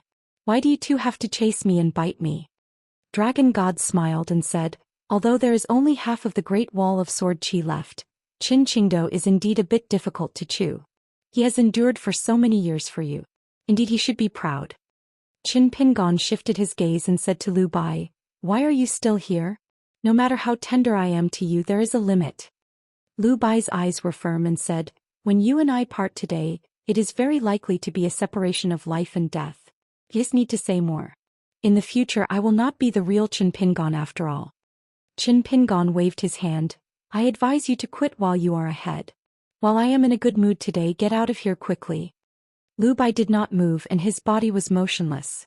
Dragon God sneered and said, "You just comprehended a little bit of white bone temple to wash away the anger in your heart, and your mood is better? You are still miles away from Zen. You might as well tell the truth. To you, the White Bone Monastery is a genuine heterodox path. Even if you gradually comprehend it for 10,000 years, you still won't be able to comprehend it. You can see that your body has turned into an extremely pure white bone, and your thoughts will fall, and from the broken to the end the white bone will grow flesh and finally the flowing light will overflow. When you release your mind, you will find that there are countless white bones mixed together. Unfortunately, it is not compatible with your path and it is all an illusion. Do you think that all the sentient beings who died in vain in the bamboo lake in that book are really just white bones?" Speaking of this, the Dragon King glanced at Qin Pingon and shook his head lightly. He said disapprovingly, "If you want to deceive yourself and others by scattering thousands of thoughts on the piles of bones so that you can barely rest for a moment, then you should obediently hide. Don't come to me and ask for trouble." In fact, Qin Pingon would definitely not go too far on the path of White Bone Temple. As Dragon God said, it was just a trick to temporarily take a nap. So even if Qin Pingon did not come today, Dragon God would not give him the slightest chance to nourish his soul. Qin Pingon frowned slightly and then smiled. Holding the sword in his hand, he pointed at the vague old man in the gray robe. "Senior Dragon God, what a profound Taoist technique. You pointed out the right path for me to avoid going astray. How can I thank you? After so many years of hard work, you have helped me to sharpen my Taoist heart. If it were not for your appearance, I would have mistakenly thought that Senior was the left protector of Dragon Alley in my hometown." Dragon God smiled and said, "When a man is about to die, his words are kind. You are the opposite." Qin Pingon turned his head again and asked curiously, "Are you really not leaving? Do you really think that by standing still and looking at me a few more times, you can sharpen your Taoist heart and sword intent?" Lu Bai looked at the young man and sighed with emotion, "You are so pitiful." Qin Pingon narrowed his eyes and smiled. Dragon God suddenly used a powerful sword qi to isolate the world, not allowing Qin Pingon's words to reach Lu Bai's ears. He did not even let her look at the other party. Without the suppression of Dragon God's sword qi, the mountain and river restriction that covered half of the Great Wall of Sword Qi closed again. Lu Bai found that her vision was blurred and she could not see the other side. She was stunned. "Senior Dragon God, why?" Dragon God said, "You only need to know one thing. He was right when he asked you to stop. Moreover, he said this sentence to pave the way for the last sentence. Otherwise, if he said it and you heard it, it would make your heart demon sore." Lu Bai shook her head and said, "I don't believe it." The old man's figure condensed by the sword qi gradually dissipated, and once again turned into an empty gray robe. Dragon God said earnestly, "Let's go, there is no need to lower yourself to the same level as a mad dog. In the future practice your sword well. If you can really cut off the heart demon manifested by this person, it will be of great benefit to you. It will be a blessing in disguise and your achievements may be higher than before. Although Lu Bai did not know the inside story and was curious about Qin Pingan's words, she would not disobey Dragon God's teachings. She did not dare to treat her swordsmanship as child's play and fight with Qin Pingan. She immediately left the city on her sword. After Lu Bai left the city, Li Zhen, who had been standing not far away, came to Dragon God's side. Li Zhen said aggrievedly, "You are much better to Lu Bai than to me." Dragon God just turned his head and looked at the ruins of the city in the north. 10,000 years ago, the criminals who migrated here as sinners, everything came from nothing to something. Li Zhen asked, "Why are you so against Qin Pingan?" Dragon God said indifferently, "What hatred can a young man have with me? It's just that any sword cultivator who wants to be second to Qin Qingdu deserves to die." Li Zhen asked again, "Although I am not clairvoyant, I know that clairvoyance is disappointment. Why are you like this?" Clairvoyance's mentality was similar to that of the old blind man in the 100,000 Mountains. Sword Celestial Zhonglu was probably the same. They had the same mentality towards the old and new worlds. Dragon God retracted his gaze and remained silent. Li Zhen asked, "Is our hidden official really not a nascent soul, or is he just a broken Aurus core?" Dragon God was too lazy to speak. Li Zhen muttered to himself, "But it's not strange that Lu Bai pitied him. Heaven and earth were lonely, how could the sun and the moon not shine on him?" Occasionally birds would fly to the city, and after passing through the mountain and river formation, they would fly past the city. Since the sun and the moon could not be seen, there was no distinction between day and night and there were no 4 seasons. Rebirth, concentration of the mind, body outside the body was the yang spirit. It liked the light and was the best place for Aurus cores to rest. A divine light, free and unrestrained, was the yin spirit. It liked to roam at night and was the place for nascent souls to rest and cultivate. Qin Pingan and the Great Wall of Sword Aura paid a great price for their unification. The 3 had long been merged into one, or else they would not be able to bear the weight of the great demon's real name, and would not be able to truly unify with the Great Wall of Sword Aura. However, the young hidden official was destined to not have any yin spirit to travel out of his body. As for the Confucian sage's natal characters, it was impossible.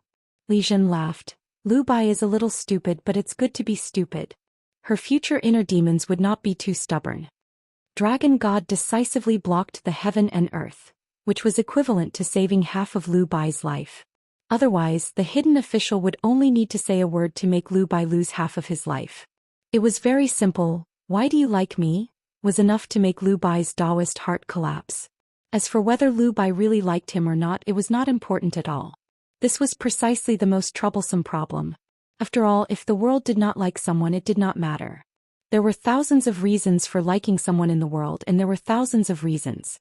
Dragon God suddenly used the sword aura to isolate an imperceptible small world and asked, "What did you see?" Li Zhen asked back, "What are you talking about?" Dragon God said in a deep voice, "Your life source flying sword is called time." Li Zhen laughed. "So what if it is? Don't you know better than anyone that I am the most idle sword cultivator in the world, or at least one of them? With my level, what can I see and what can I do?" Li Zhen shook his head and said self-deprecatingly, "I didn't see anything and I didn't do anything." The reason why Li Zhen was unwilling to become a clairvoyant was because of the life source flying sword that was like a big cage of heaven and earth. In the past, there were many young sword cultivators in Jia Shenying who besieged Qin Pingan. After that, Zhu Gong noticed Li Zhen's dispirited state of mind and persuaded Li Zhen face to face. With his current state of mind, in the next 100 years, his achievements might not be as good as Lu Bai. Zhu Gong also asked Li Zhen, who wanted to stay away from the true self of clairvoyance, whether he could give up clairvoyance and Li Zhen in this life for the identity of a sword cultivator and really give out a sword.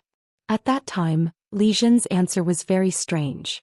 In turn, he asked Zhu Gong if he had walked through the long river of time, and Li Zhen finally gave 2 words, riverbed, and fate. The eldest sword Immortal Qin Qingdu once saw an old friend, and also had a sigh.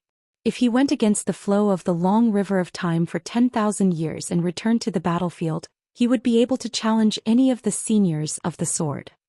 Li Zhen looked across and murmured, "I envy you."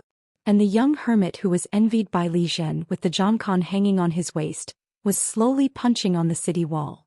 Just like in the past, he punched and left alone. At that time there were still 2 huts on the Great Wall of Sword Aura. The old sword Immortal was still there, and so was Zhou Xian, who had won 3 rounds consecutively. Compared to Qin Pingan, whose thoughts were constantly changing, the flow of the long river of time was really too slow. Therefore punching was even slower. Every time he punched, it was like going back and forth between the peak and the foot of the mountain, digging a handful of soil and finally moving the mountain.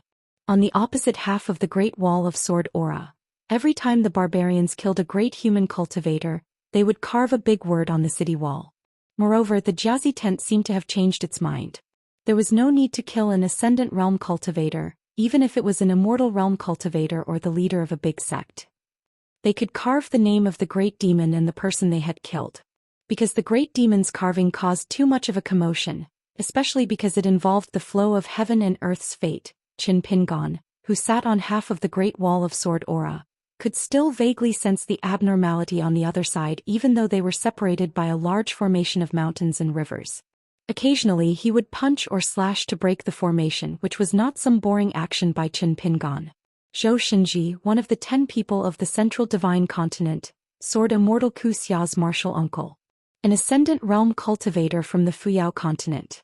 In addition, there was the old Lord of Heaven of Mount Taiping from the Tongye continent, the Mount Taiping Mountain Lord.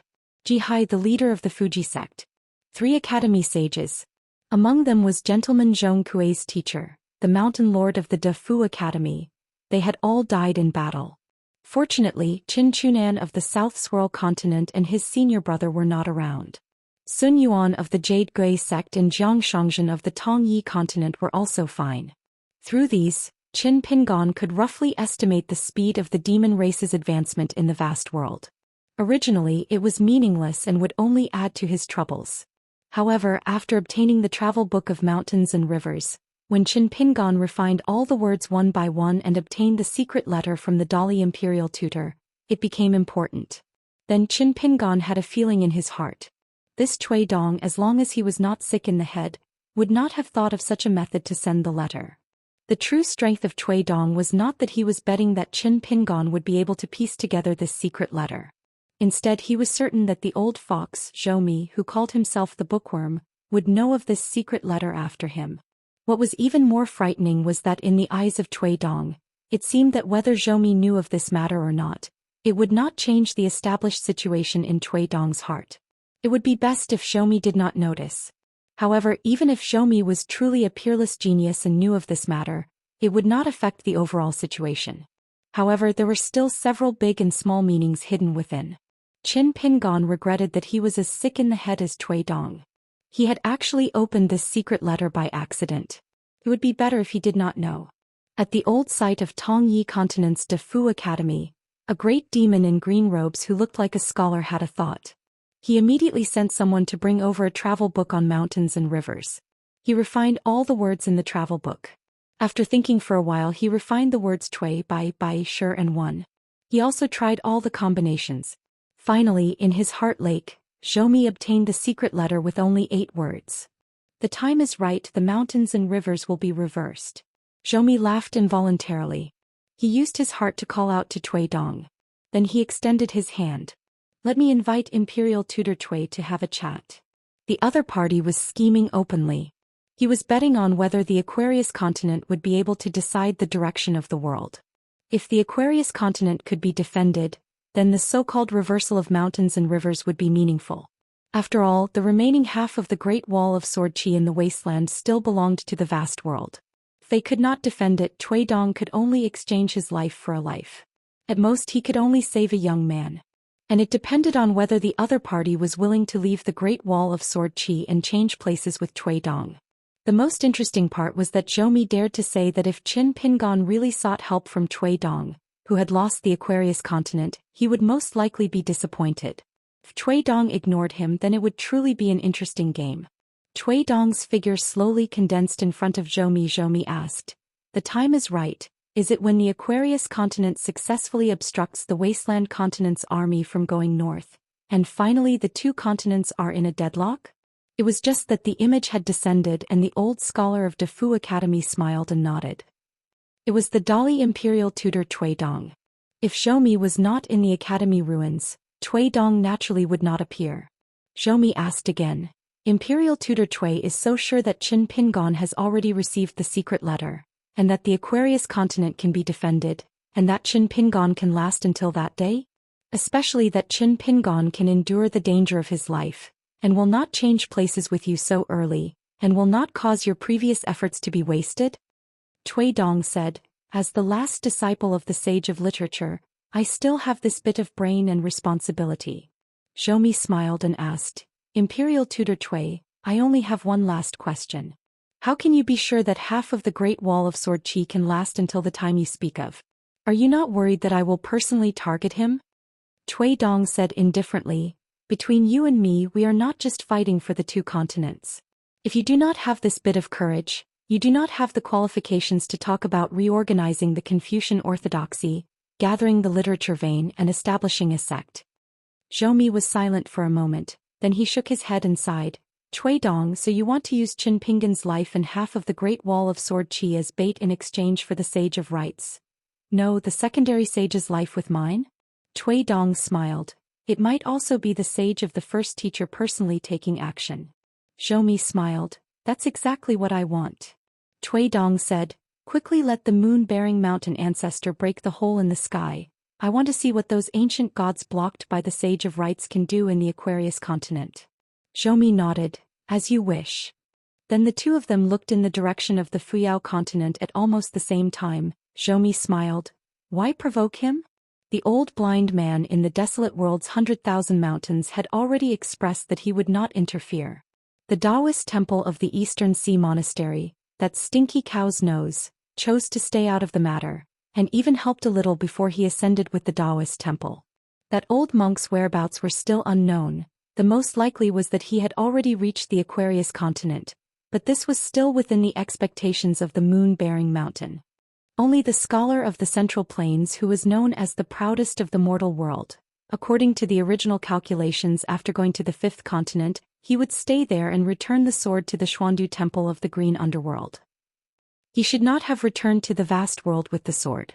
Unexpectedly he still attacked.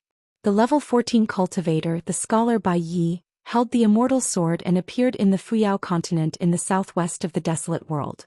He attacked 3 times, one sword forced the opponent out of the Fuyao continent, one sword crossed the sea, and one sword landed near the old site of the inverted hanging mountain, killing a sovereign great demon. 707. It was the beginning of spring in the 7th year of Jiachuan. The ancestral hall of Ascension City held the second official meeting where all direct disciples had to be present. All the sword cultivators who built residences and traveled outside returned on time. It had been 6 years since the first time they hung the statue and offered incense. 41 chairs were placed in the ancestral hall's main hall. Only the table under the portrait had 2 empty seats.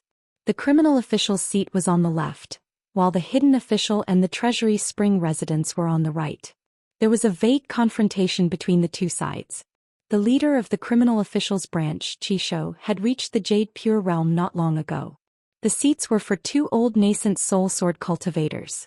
They came from small families on Taixiang Street and Yuhu Street. In the past they were the vassals of the Qin and Nailan families. The 2 old men had an ordinary relationship with Qishou. Their souls had decayed and they had at most 100 years of life left. Therefore they were more interested in helping Ascension City spread their branches and were willing to teach sword techniques to young sword cultivators. This was like the officialdom of a secular dynasty. The old men who were about to retire would often be more upright and dared to say and do things that they did not dare to do in the past. Now that Ascension City had a new atmosphere, sword cultivators no longer had sectarian views. The hidden officials branch of the Summer Palace had previously flipped through the archives and organized the secret records, giving out the Dao formulas and sword manuals left behind by many sword immortals that were originally sealed. However, when cultivating on the mountain, it was important that the Dao could not be taught easily. One could not take it too seriously, but one could not take it too lightly. Therefore, young sword cultivators had to rely on their own talent, contributions, and the quality of their natal flying swords, especially the general structure of their flying swords' natal abilities. Then, through the joint inspection of the criminal official and the hidden officials branch, Sword cultivators could read the many secret records and sword manuals of different grades and items. There was still a threshold, but compared to the Great Wall of Sword Qi of the past, the threshold was much lower. Not only that, the Hidden Officials branch also took out an improved Sword Qi 18 stops cultivation method and made it public to all sword cultivators in Ascension City. It was said that this new 18 stops was first passed down from Alliance. In the early years, only a few young people, including Ning Yao, Chen Sanqiu and Stack Zhang, were able to cultivate this method. One after another, sword cultivators stepped through the door and sat down on their respective chairs. Not only were most of them young, but they were also young in age. These young geniuses were at least Dragon Gate realm sword cultivators. There were also a few potential sword immortals who were not yet 20 years old. They were exceptions. There were rumors that these 5 young men and women who had ascended to the middle 5 realms but had yet to become Earth Immortals were very likely candidates for the Hidden Officials line of sword cultivators. In Ascension City's Ancestral Hall, there were too few old people and too many young people. This was a unique scene in any of the immortal ancestral master halls in the vast world. There was still about an incense stick's worth of time left before the appointed time. Qi Shou had already taken his seat. He took the initiative to turn his body slightly to discuss matters with an old nascent soul sword cultivator beside him. Currently, the sword cultivators of the criminal official lineage had the most authority in Ascension City. They had endless work to do every day. Qi Shou had to take care of everything personally. The location of the 8 mountains around Ascension City, the placement of the winning items, and the creation of the mountain water formation all required Qi Shou's decision. To be able to ascend to the upper 5 realms in such a busy situation, it was enough to show Qi Shou's amazing aptitude.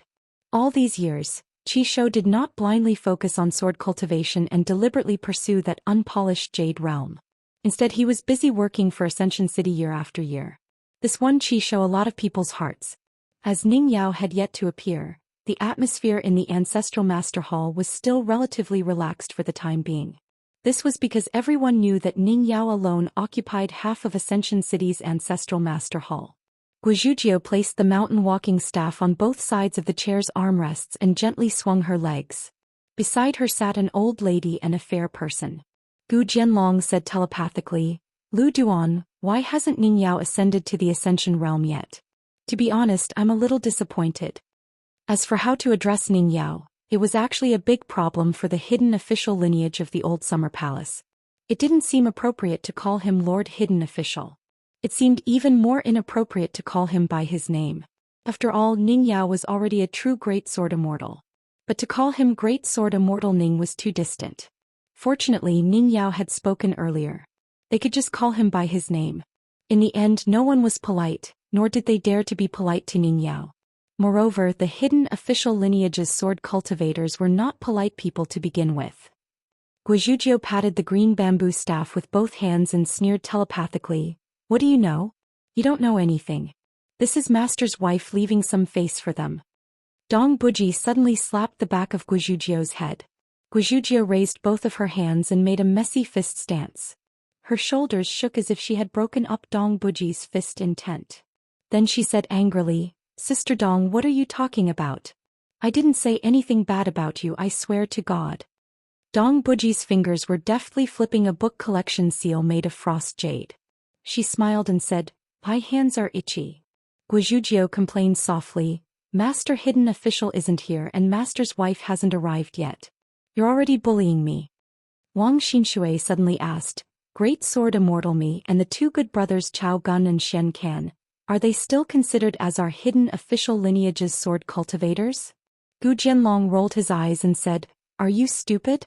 Is it difficult to move a few more chairs? Don't our summer palace still have their names on our genealogy records?" Wang Xinshui nodded and said, that makes sense. In the early days of the summer palace, Gu Jianlong, Wang Xinshui, Chao Gun and Xian Can called each other brothers from the bottom of their hearts. They all saw each other as kindred spirits, so Dong Buji called them the hidden officials' 4 lackeys. Then the 4 of them added up to one Guizhuzhou. Luo Zhini felt a little sad for no reason. In today's Ascension City, Luo Zhini was a little like the Great Wall of Sword Aura. Not only were they born beautiful, but they were also destined to become female sword cultivators. Back in the Summer Palace, Sword Immortal Chou Miao was still there. Lin Junbai, Song Gaoyuan and the other youngsters were all there.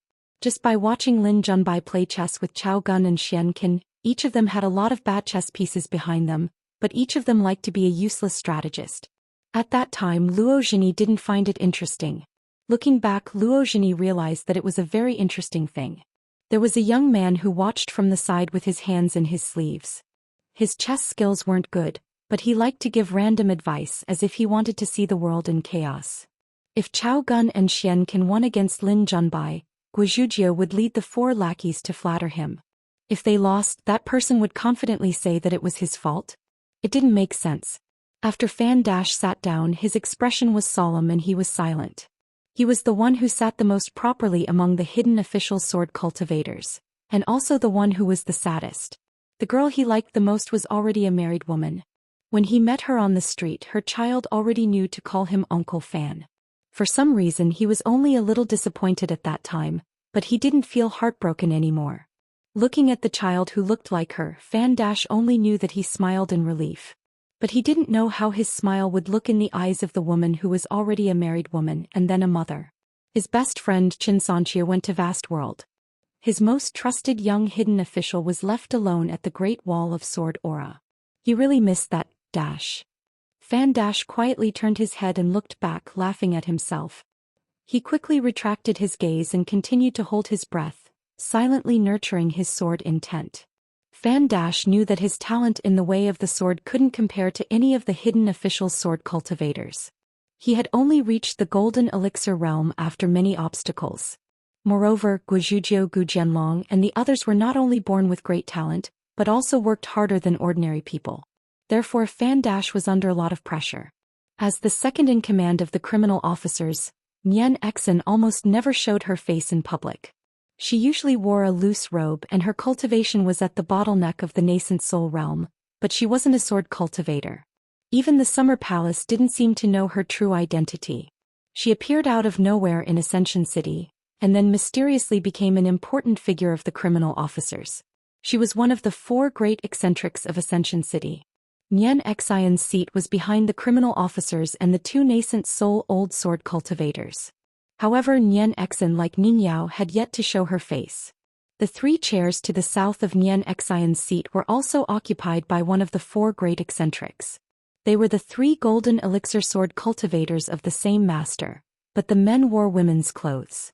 They came from the Dustpan House, the Sword Immortal's private residence next to the Elm Immortal Inn.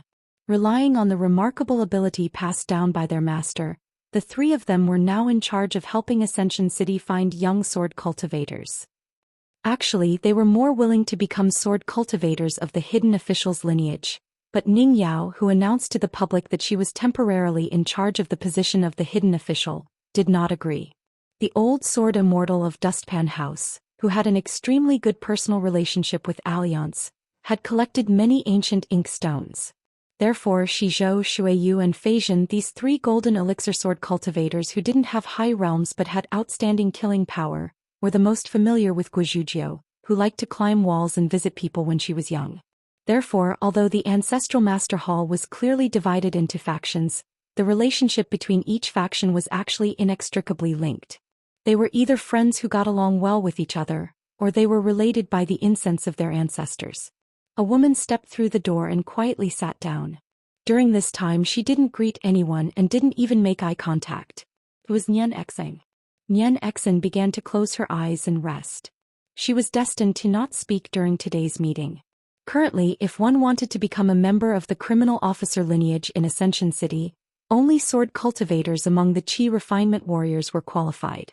This was an iron rule in Ascension City.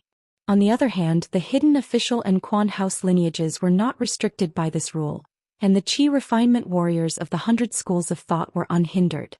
For the criminal officer lineage, if one wasn't a Qi refinement warrior, only pure martial artists who used the Cold Palace as their starting point could write their names on the criminal officer lineage. The martial artist lineage of the Cold Palace hired the wine shop's substitute shopkeeper, Jing Dafeng, to teach them martial arts. However, Jing Dafeng declined the position of Ascension City's consecrator, and taught Jiang Yun Yuan Zhouhua and the other youths fist techniques for a salary. Currently, the number of martial artists under the criminal officer lineage had increased sharply, and there were already more than 60 of them.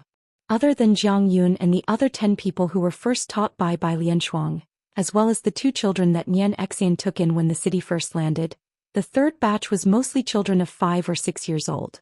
When it came to martial arts, although the requirement for one's aptitude was far lower than that of sword cultivators, it was still better to learn fist techniques as early as possible. Therefore, in the end, the criminal officer lineage had unknowingly formed a lineage with 3 leaders. Qi Shou held the authority and Nian Xian was in charge of nurturing the martial artists.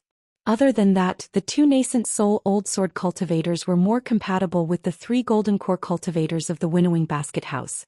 This was because one side taught sword techniques, while the other looked for sword cultivators. Both sides cooperated smoothly. However, even so, Qi Shou, who was in charge of almost half of the sword cultivators, was undoubtedly the most powerful person in Ascension City.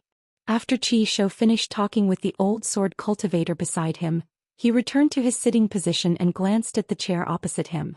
The hidden official lineage opposite him was led by Ning Yao, Dong Bud, Su Ning, Luo Zhini, Gu Jianlong, Wang Xinshui, Tong Taiqing, Guizhujiao and Fan Dach. Currently there were a total of 9 people. Compared to the criminal officer lineage, the hidden official lineage had fewer people, and their hearts were more united. The criminal officer lineage couldn't compare to them. When Ning Yao returned from her second trip, Qi Shou discovered that she had reached the bottleneck of the immortal realm and was a true great sword immortal. However, in the eyes of all the sword cultivators in Ascension City, it was surprising that Ning Yao didn't break through when she returned. From this, it could be seen how important Ning Yao was to Ascension City. It was difficult to become a sword immortal, and even harder to become a great sword immortal. It was even harder to become an Ascension realm cultivator. However, Ning Yao was the only exception. Qi Shou didn't feel any resentment towards this, because Ascension City needed such an existence. After all, this world was divided by heroes and Ascension City wasn't the only one. He was destined to lose to Ning Yao on the path of the sword, but Qi Shou had the entire world to fight for. Qi Shou's gaze shifted slightly. Gao Yeho's chair was next to Ning Yao. This person came to the ancestral hall earlier than Qi Shou. Gao Yeho was still in the nascent soul realm, and it wasn't something that could be done in 3 to 5 years. Qi Shou didn't see Gao Yeho as an opponent, and was even willing to be friends with him like Deng Liang. The Quan residence was in charge of Ascension City's finances. The clothing, sword and pill shops were combined, and it was headed by Gao Yeho, a nascent soul sword cultivator. However, as the god of wealth, Gao Yeho wasn't good at financial matters. The ones in charge were the sword cultivators promoted from the Yen and Nalan families. They weren't young and their realms weren't high, but they were the most suitable to be accountants. Quan residence, just by looking at the name, one could tell that it was the work of that young hidden official. Otherwise it wouldn't be so scholarly. Qi Shou once fought side by side with Qin Pingon on the city wall. He separated public and private matters. On the battlefield, both sides were friends. Qin Pingon even took the initiative to do a big business with Qi Shou. However, outside the battlefield, each side used their own ability to disgust each other, and it wasn't to the point of life and death. Qi Shou couldn't help but admit that if that guy followed him to this world, he would definitely be restrained, but it might give him a fighting spirit. And other than the Qi family's deep foundation, his own ancestor Qi Tingji was the only old sword immortal who was still at the peak of the sword path. Even if Qi Tingji was in the vast world and continued to kill demons with his sword, to the current Ascension City he was still a huge deterrent. Deng Liang's seat was near the gate, so he was neighbors with the most junior but talented children. This didn't follow the rules. As the first consecrator of Ascension City, his seat should be near Gao Yeho and Ye Exin. It was Deng Liang who insisted on this arrangement. This also made Deng Liang's popularity in Ascension City, which wasn't bad to begin with, become rather good. He was born in the pure snow continent's Nine Dew Mountain. As a direct disciple and a nascent soul sword cultivator, he was the mountain lord of the Nine Dew Mountain's solemn peak. After returning home, he secretly became a green member. This was more difficult than becoming a direct disciple of the ancestral hall. Because once he became a green member of the Nine Dew Mountain, he would be able to take away a portion of the sect's luck. Deng Liang was born in the old hidden official's lineage, and at the same time had a close relationship with the leader of the penal official, Qi Shou. Therefore, Deng Liang chose not to rely on either side. and intentionally distanced himself from the hidden official's lineage. This was an extremely sensible and wise move. Deng Liang came here for 3 things. He wanted to cultivate his sword and break through the realm, and he wanted to become a great sword immortal. He wanted to see his beloved girl, Dong Bu, and he didn't expect more. Secondly, he wanted to be the bridge between Ascension City and the Nine-Du Mountain. Deng Liang also hoped that he could do something for Ascension City, and try his best to avoid the conflict between the hidden official and the penal official's lineage. Therefore, Deng Liang's position had to be impartial. Many of the consecrator's words could only be heard by the sword cultivators of Ascension City. When he traveled to Ascension City this time, he brought a considerable amount of celestial resources that were unique to the sect, and the gifts were not light.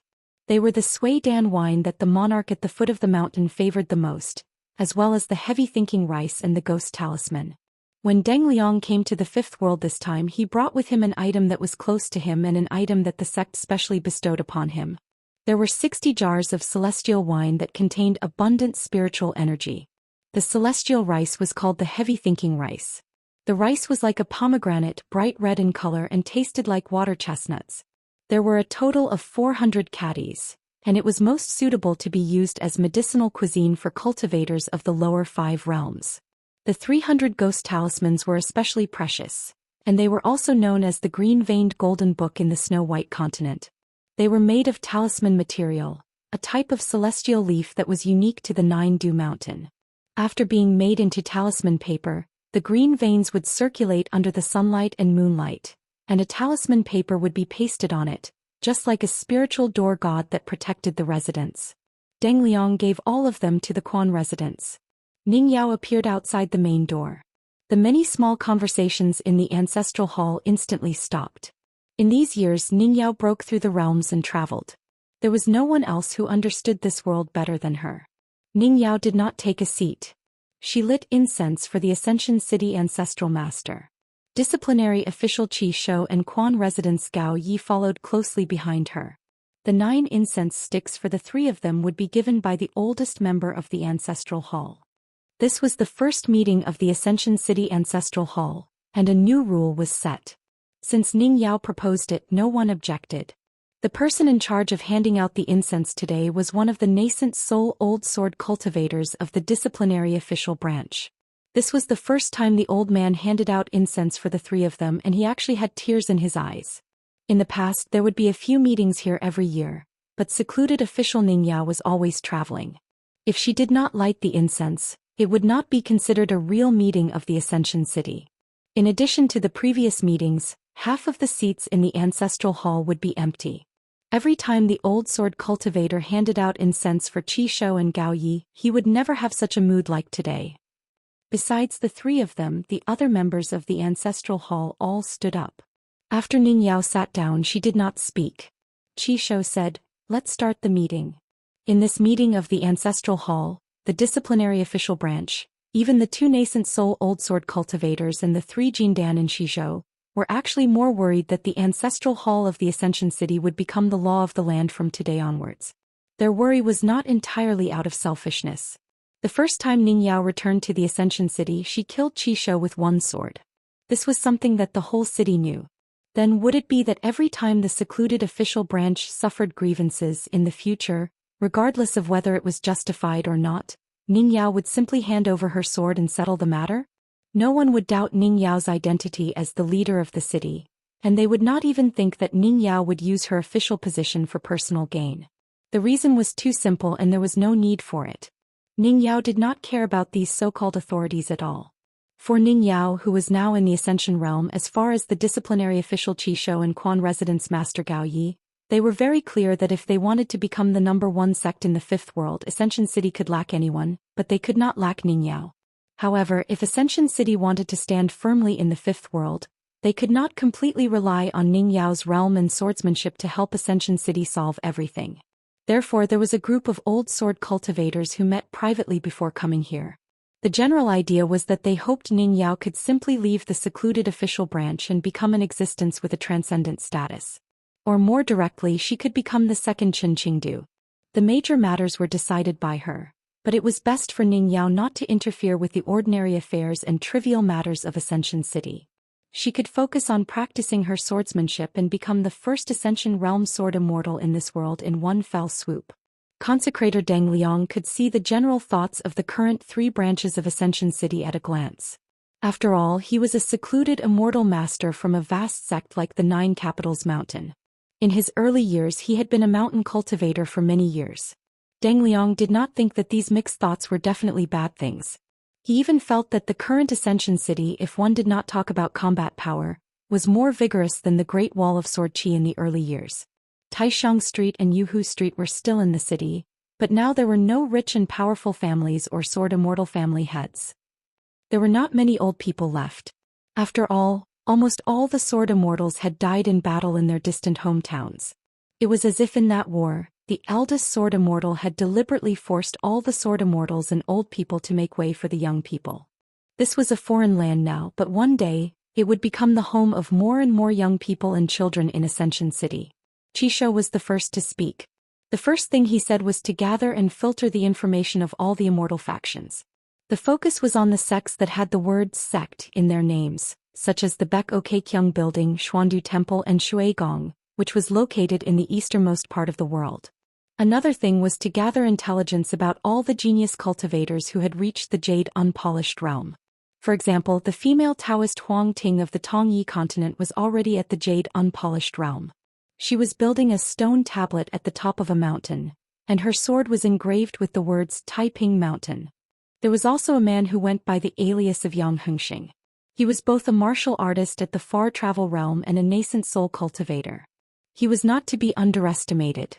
Other than Ning Yao traveling alone on her sword, there were also 4 groups of disciplinary official sword cultivators who went in different directions to gather information.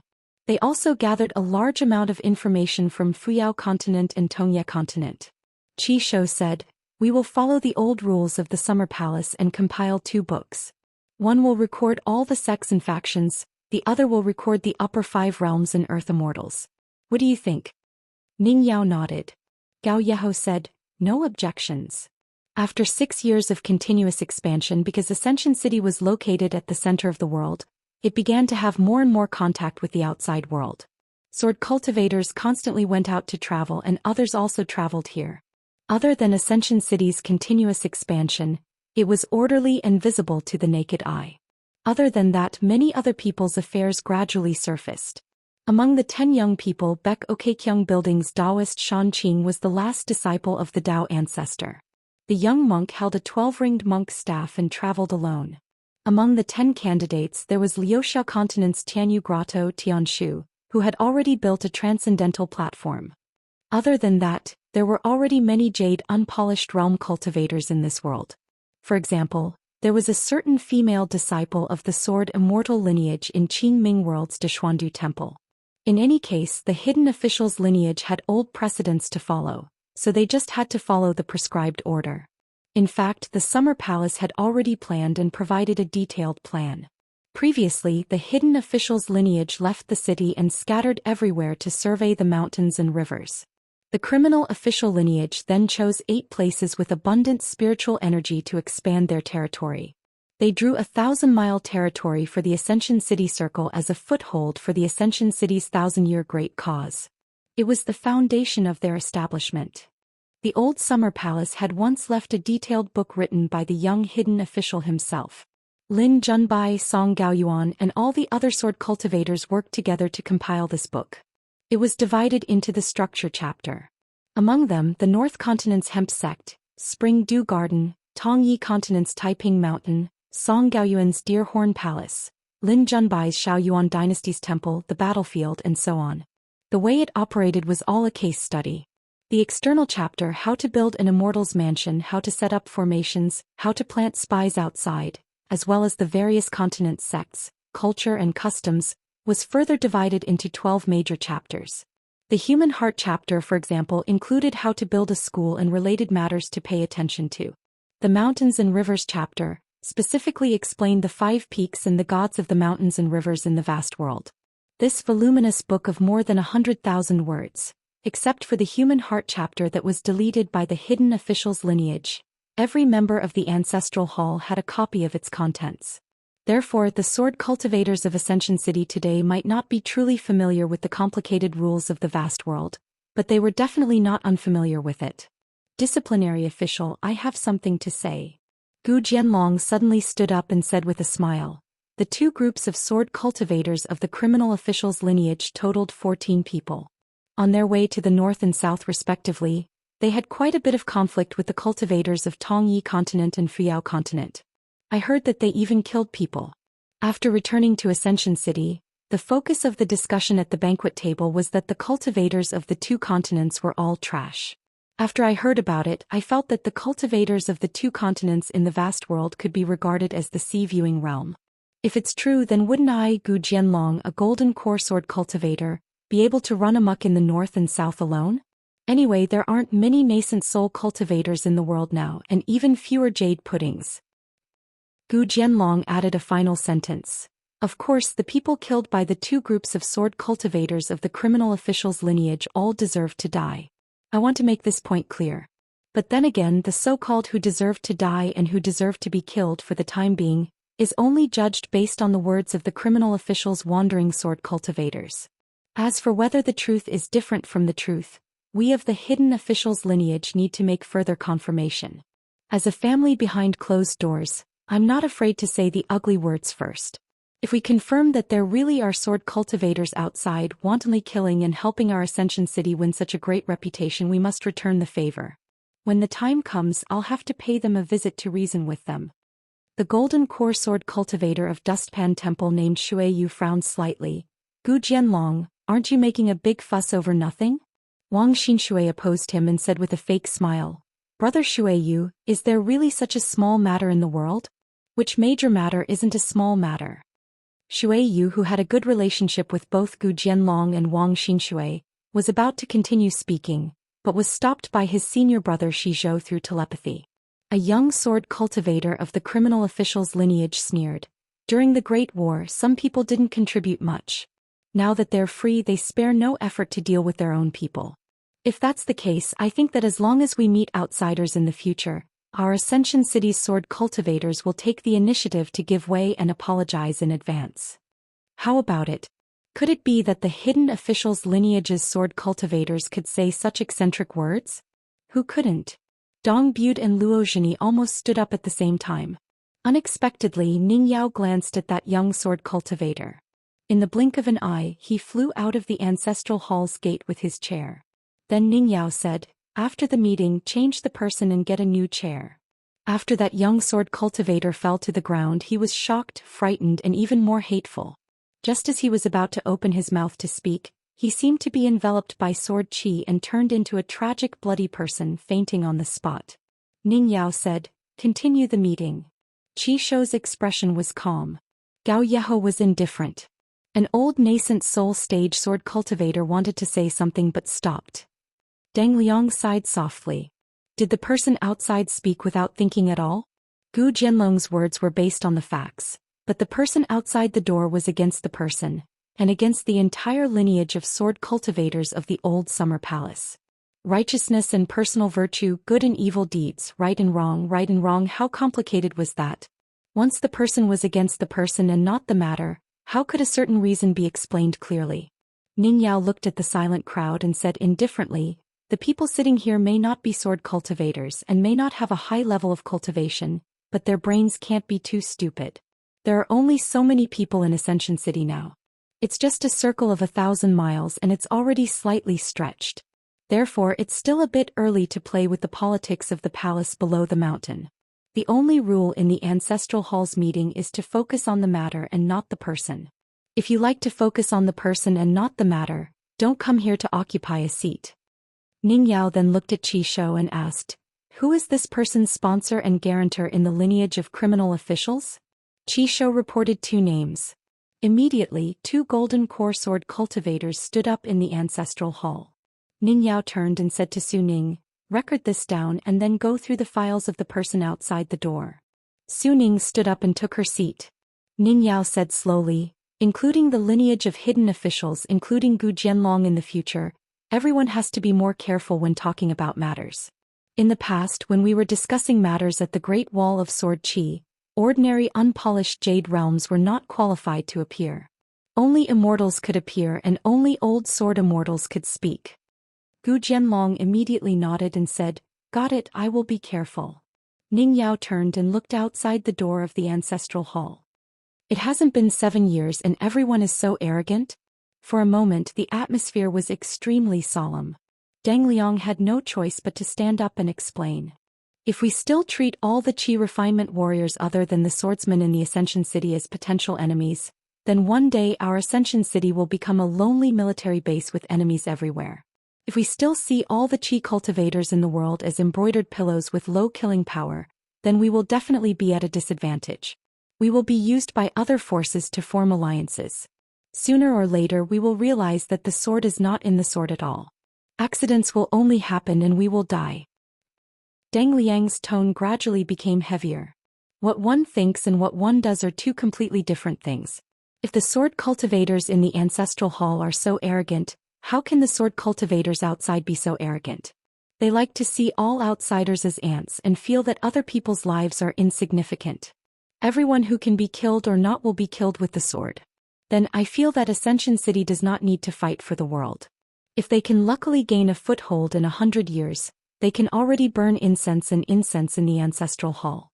Compared to the sword cultivators in Ascension City, the Qi cultivators in the world are not of a higher realm and are not lethal enough. So what? Fighting on the mountains, scheming against each other, and hiding for 100 years. That is why they can kill without leaving a trace. These words, I, Deng Liang, am not trying to be an alarmist. Deng Liang finally clasped his fists and said, if it is in other sects in the vast world, a high priest is still half an outsider. Such words that will offend everyone should not be said. The reason why I can't help it is because the land that Deng Liang occupies is worthy of me pouring cold water on everyone. The sword cultivator of Dustpan House Xue Yu stood up and said, I understand. It was rare for Gao Yeho to take the initiative to speak. In this world Ascension City has all the advantages. In the next 100 years, even if our hearts are scattered, there will not be any forces that can fight with us. But if we want to develop in the long run, as what High Priest Deng said, we have to learn the strengths of the vast world's Qi cultivators and learn from them for Ascension City to make up for our shortcomings. By then we will have the best swordsmanship in the world and we will also have tactics that are not inferior to others.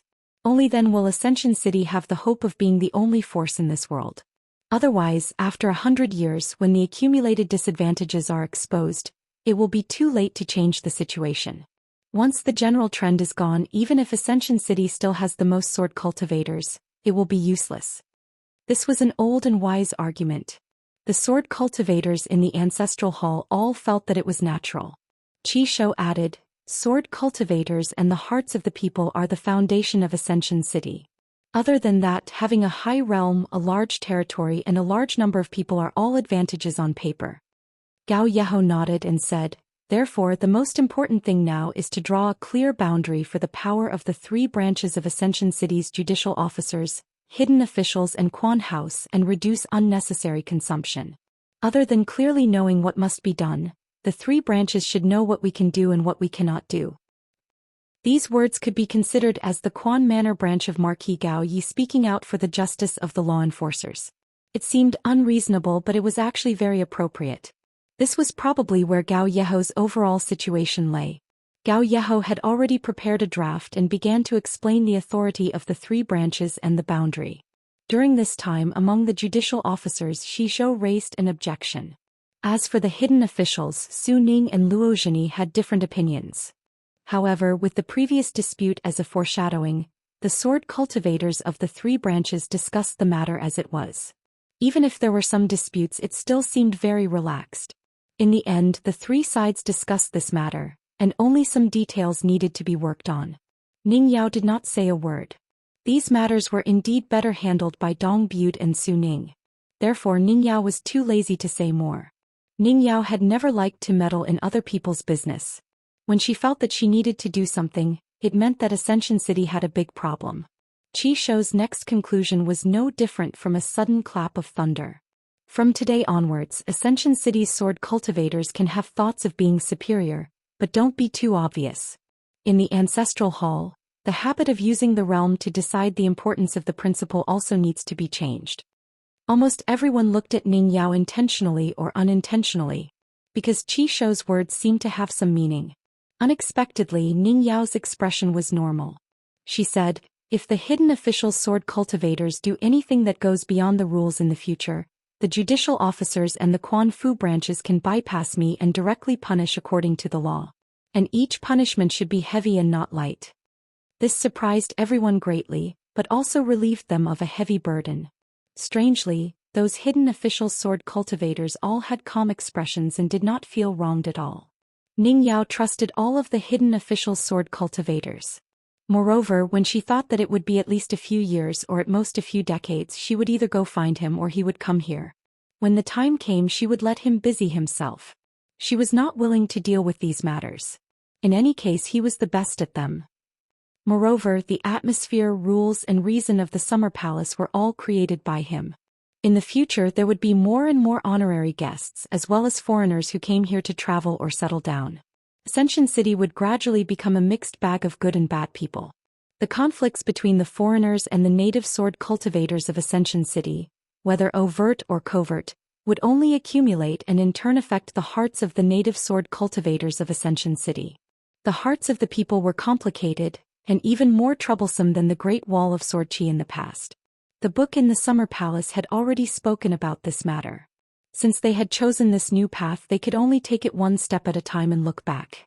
If there were mistakes, they would correct them. Every time they corrected a mistake, not only would it not be a bad thing, but it would also be a kind of gain. That person asserted that as long as they used a stupid method of constantly correcting small mistakes until there were no major mistakes in the end, the hearts of the people would not be in chaos. Don't learn from those sects in the vast world.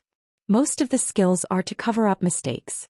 We, the sword cultivators of the Great Wall of Sword Qi, must have the courage and strength to correct mistakes. After this sentence in the book, that person added the word must. His strokes were extremely heavy, and his strength penetrated the back of the paper. With great power in hand, one would often become arrogant. Since the sword cultivators of the Great Wall of Sword Qi no longer had a mortal enemy like the wilderness, then their true enemy was actually themselves. Hence, they had to cultivate their hearts more in the future. As long as the starting point of the discussion in the Ancestral Hall was for the sake of Ascension City, then all the sword cultivators of the hidden officials' lineage had to tolerate some unpleasant words, and they had to tolerate some people slamming the table and cursing their mothers. And these kinds of people, when they left the Ancestral Hall, must not be hated by others and must not be ostracized. Once this was the case, over time, whether or not the Ancestral Hall had sword immortals, and whether or not the number of sword immortals was the highest in the world, would not be significant. All the children who grew up in the city must remember those senior sword cultivators, and also remember those sword cultivators who came from the vast world. Both sides must firmly remember. Through each school, through each teacher and teacher, they must be taught what a sword cultivator was, and what a true sword immortal was like. At the end of the booklet there was a piece of paper. The young hidden official, who had always written in regular script, wrote a sentence in running script for the first time. "It was not my intention to distract you." Guizhuzhou was the first to flip through the booklet. When she found this piece of paper, she swaggered over to her master's wife to claim credit. In the end, after Ning Yao took the paper, poor Guizhuzhou knocked her head against the door. Dong dong dong. Ning Yao was silent for a moment, then added, "As for who I attack, when and where I attack, anyone can try to stop me." Guizhuzhou quickly clapped her hands. Her palms did not touch and there was no sound. It was extremely skillful. However, after Ning Yao, who had unknowingly caused the hidden official's lineage to take a big step back, added this sentence, not only did it not make people feel depressed, but it also made them feel a long-lost, familiar feeling. It was as if Ning Yao's words proved that the current Ascension City was still the Great Wall of Sword Qi of the past. It was still the Great Wall of Sword Qi that was filled with sword cultivators and sword immortals. It was still the hometown of a city of sword cultivators that resisted the demons of the world. After Ning Yao finished speaking, she listened to the discussion while her mind wandered thousands of miles away. She was now more concerned about a sword cultivator of unknown origins. It was Lu Kai, who was also ranked among the top 10 young people in the world. He had 2 blade-strengthening gourds. He nourished the flying sword Blue Sky, with burden of mind, and the flying sword white full with the blade strengthening gourd. Therefore this person was the only outsider that Ning Yao paid more attention to. It was not because of the statement that only Lu Kai could compete with Ning Yao in the same realm after 100 years. It was because the intrinsic divine powers of Lu Kai's two flying swords were too strange. They were the most targeted and could even be said to be specially restrained by Chen Pingan. The flying sword white full ignored the long river of time and suppressed Chen Pingan's sparrow in the cage. The flying sword blue sky could break 10,000 swords with one sword. It was just right to target Chen Pingan's moon in the well. Ning Yao frowned slightly. Qi Shou continued to talk about leading the team to train. After all, without the Great Wall of Sword Qi, the growth of sword cultivators would be much slower. There was also the matter of placing spies in the north and south, as well as the matter of roping in external mountain powers. There was also the matter of picking out martial artists. There was also the matter of differentiating the seniority of the 60 pure martial artists in Ascension City. In order to achieve the true order of inheritance, some seemingly complicated matters were essential. As for the matter of nurturing spies and death warriors, it was a matter of great importance. This involved the possibility of opening another branch. Or perhaps the hidden officials branch of sword cultivators would be fully responsible for it and increase their authority. Qi Shou had already decided on this long ago. After bringing up this matter, he directly said, "Just leave this matter to the hidden officials branch. Otherwise, just monitoring Ascension City is a waste of talent." Deng Liang nodded lightly. As a criminal official, he should have such magnanimity. It could prevent the hidden officials branch from nitpicking on the criminal officials branch. It was as if the two sides were staring at each other every day, causing too much internal strife. It could also allow the sword cultivators of the Summer Palace, who were most familiar with spying and military operations, to completely let go of their hands and feet and help Ascension City truly look at the entire world. After today's meeting in the Ancestral Hall, Deng Liang had a deeper understanding of Qi Shou, Gao Yeho and Shi Zhou, the three sword cultivators who would have higher and higher statuses.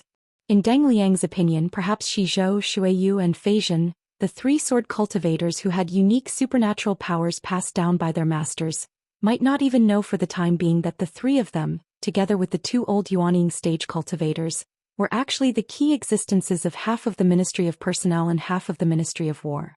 Moreover, compared to the two old men, Shi Zhou and the other two were younger and had higher attainments in the Great Tao. Therefore, if Deng Liang had the chance, he would definitely find the three of them to drink. Deng Liang had always admitted and faced his own selfishness. Those who know others are wise and those who know themselves are wise. Then they discussed the strange existences that Ning Yao had killed a lot of. Their identities were similar to the remnants of the ancient gods, but there were differences between them and the records in the ancient books. Gao Yeho asked if he could take them for his own use and let them be the gods of the mountains and rivers that guarded fate and gathered spiritual energy.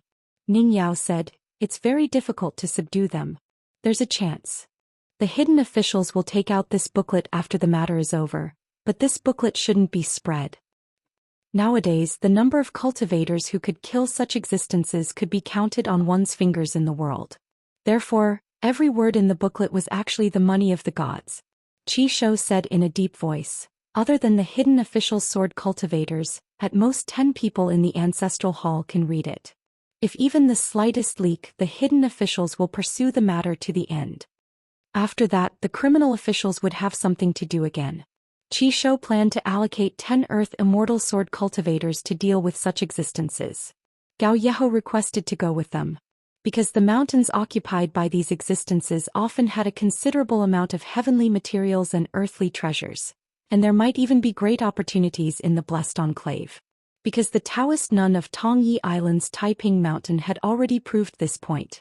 And the Quan Manor that was in charge of all the gods' money would of course not sit by and do nothing.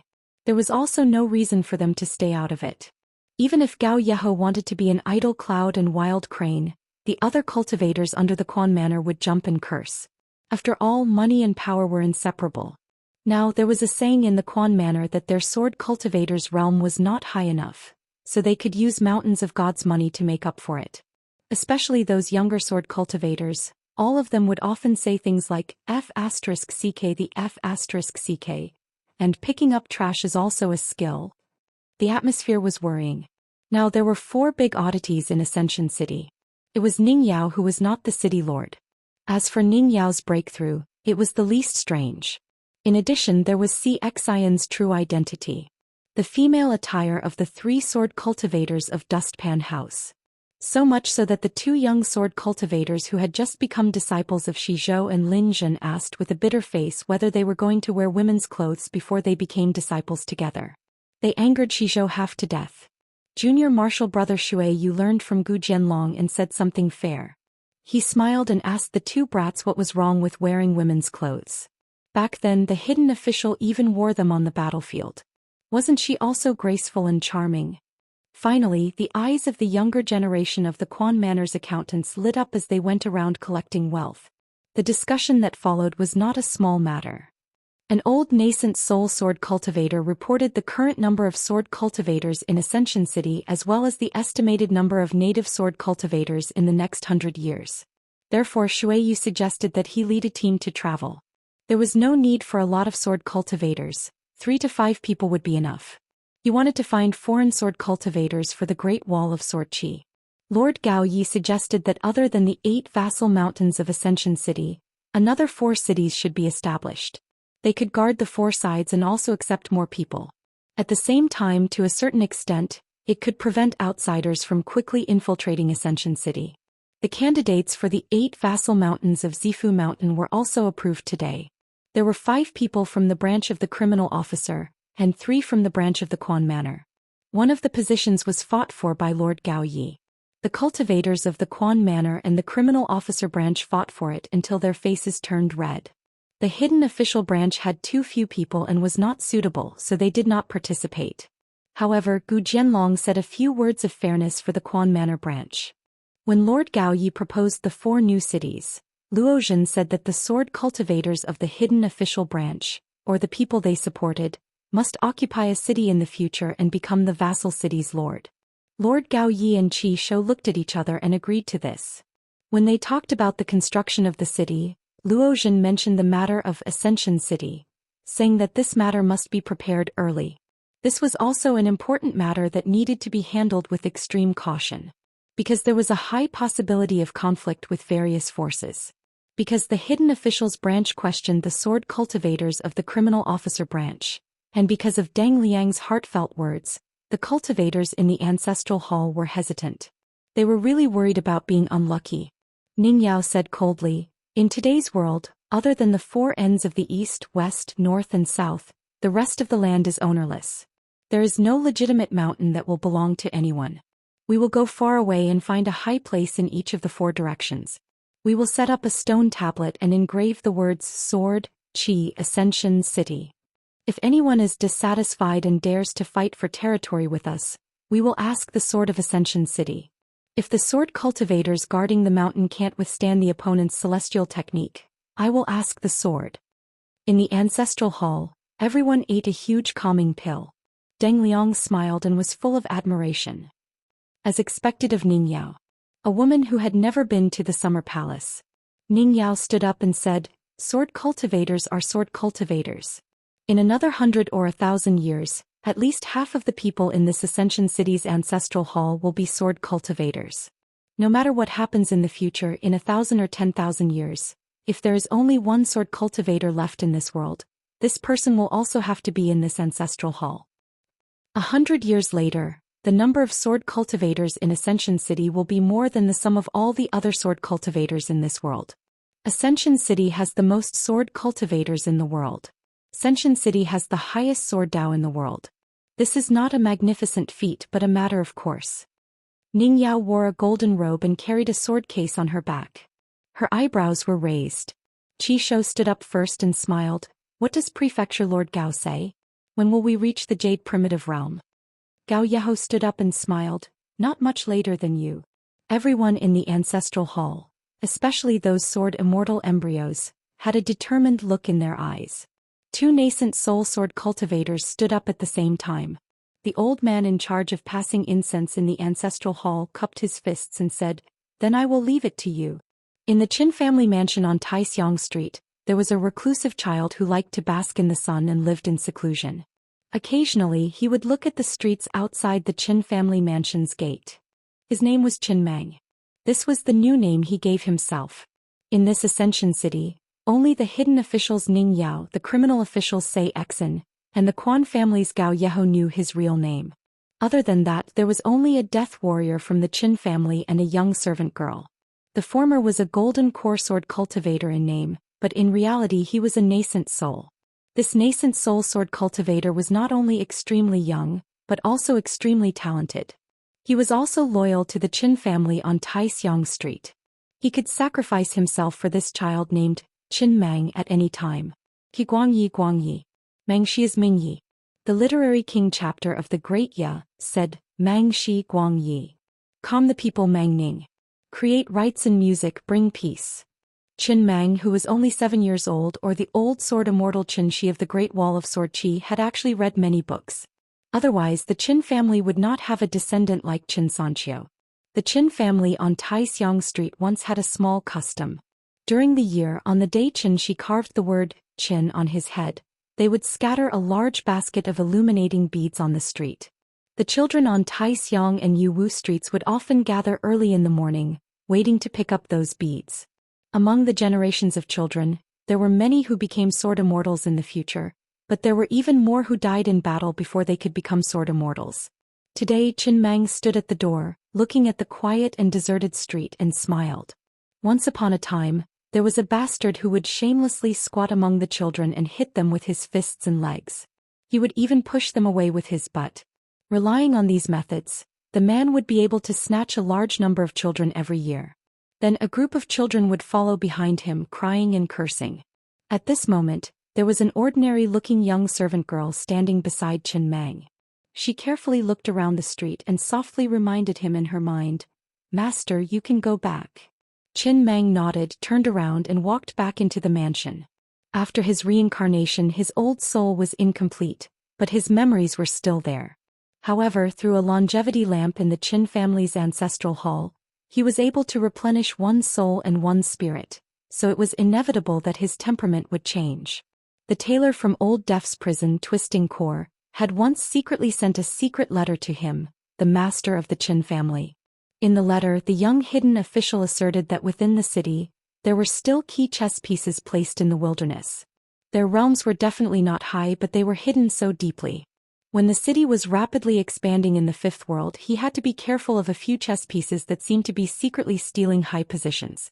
This was to prevent these existences from collaborating with the demon race that entered the New World through the 3 continents gates to make a long-term plan. Therefore, within 60 years, he earnestly requested Senior Qianxia to find an opportunity to remind the Summer Palace, especially to pay close attention to the old faces that were already in the Ancestral Hall, as well as the 2 new faces that had the potential to enter the Ancestral Hall. The hidden official's lineage had to be carefully investigated. Other than that, he also had to pay close attention to the sword cultivators that were not young and not known for their talent. If they were Earth immortals who could break through 2 realms within 100 years, he had to be especially careful. Qin Mang walked in the most familiar mansion with a slight smile. This hidden official was really worried about the Great Wall of Sword Qi. The contents of the secret letter were gently worded, and the writing was meticulous. The key was that the words were everywhere, and the words were spoken with the etiquette of a junior. In the secret letter, the young hidden official was most worried about the old sword immortal Qi Tingji, who was in charge of guarding the mountain and water cave of Fuyao continent, breaking the contract and entering the Fifth World. He definitely could not allow Qi Tingji to control the life and death of all sword cultivators. Therefore he had to be careful that Tongya continent was the first to close, and Fuyao continent closed later than South Hassa continent. Qin Mang muttered to himself, fortunately, Fuyao continent's gates were indeed the last to close, but Qi Tingji had stayed behind in vast heaven. In the end, that young man was still worried about the safety of his future wife. Reality proved that Qin Pingon was overthinking things. Firstly, reality proved that Qi Tingji's skin was not as thick as Qin Pingon thought. Secondly, Ning Yao had broken through too quickly. Even if Qi Tingji was ambitious, he would first seize power, then control the entire city of sword cultivators and challenge the Confucian rules. But with Ning Yao and the sage of literature watching over him, Qi Tingji would not succeed so easily. Moreover, Bai Yi had a relationship with the old scholar, and the power of his family's descendant Qishou. Qi Tingji must have weighed the pros and cons. However, Qin Mang did not feel that this kind of later proved to be overthinking things was unnecessary. On the contrary, it was the most necessary. After all, Qi Tingji had almost become the second Xiao Chua. If such a person did not want to become the number one person in a brand new world, occupy the fate of the great Tao, and use it to reach the 14th realm, no one would believe it. In any case, the young hidden official was the first to not believe it, and Qin Mang was the second to not believe it. Once Qi Tingji lost his mind and completely shed all pretense of cordiality and chose to break into the fifth world, the first person he would kill would be Ning Yao and the second would be Qin Shi. As for Qin Mang himself, he had been in no hurry these past years. He had broken through a realm every year and now he just happened to be at the Golden Core realm. There was a deep meaning to why there were 2 empty chairs on the table beneath Ascension City's ancestral hall. One chair was for the future city lord. As for the other chair, it was reserved for the first Ascension Realm Sword Immortal in Ascension City's history. One was for Ascension City's face and the other was for Ascension City. However, to be able to become Ascension City's face, it would not be bad. If nothing unexpected happened, Qin Mang would sit in one chair and Ning Yao would sit in the other. However, Qin Mang didn't mind Ning Yao occupying 2 chairs. He didn't even mind that child Qishou would rapidly grow up and become successful enough to sit in the city lord's chair that originally belonged to him. After Qin Mang's reincarnation, his soul had changed slightly. It was inevitable that his temperament would change. He was more interested in the vast world and the green netherworld. He wanted to ascend to the heavens alone in the future with a sword in hand and travel to both worlds. However, if there wasn't a suitable junior within 100 years who could show the talent to sit firmly in the city lord's seat, then there was no other way. When the time came, he would need to enter Ascension City's ancestral hall. However, no matter what, Ascension City's rise was unstoppable. Even if someone tried to stop him, Qin Mang was Qin Shi after all. He was the sword cultivator who had carved the words on the Great Wall of Sword Qi. In the twilight, the shop was about to close. After a hard day, the acting shopkeeper Jing Dafeng was leisurely drinking wine. He stepped on a long bench and looked at the restaurants on both sides of the street. There were no women, so he glanced at them. When a woman came in and out, he couldn't take his eyes off her. A young man poured a bowl of wine for the acting shopkeeper. He shook his head and said, "Dafeng, you're not doing well. Today's ancestral hall's meeting is so lively. In the end, you didn't even have the chance to squat at the door and listen. You have the face to teach others martial arts?" Jing Dafeng bent down and sniffed the wine. He wasn't in a hurry to drink. He raised his head and smiled at Feng Kangol. "Is your big brother Dafeng someone who cares about false reputation? How many women can I see in the ancestral hall? Can it be compared to sitting here?" Other than Jing Dafeng, who was a foreigner, the rest of the people in the shop were his old friends. 2 young men, Qiu Long and Lu Er. 2 young men who did odd jobs, Feng Kangol and Tao Ban. The wine was the same as before. Bamboo Sea Grotto Heaven wine, Green Immortal Mountain wine, Mute Lake wine, pickled vegetables and Yangchun noodles. The bowls were the same size as before. Feng Kangol spat. This Jing Dafeng, just by relying on that smile and gaze that no one could imitate, he had scared away who knew how many girls who usually came to buy wine. If not for the fact that there were more old bachelors and gamblers than usual, his good friend Tao Ban said that he would have rebelled against Jing Dafeng.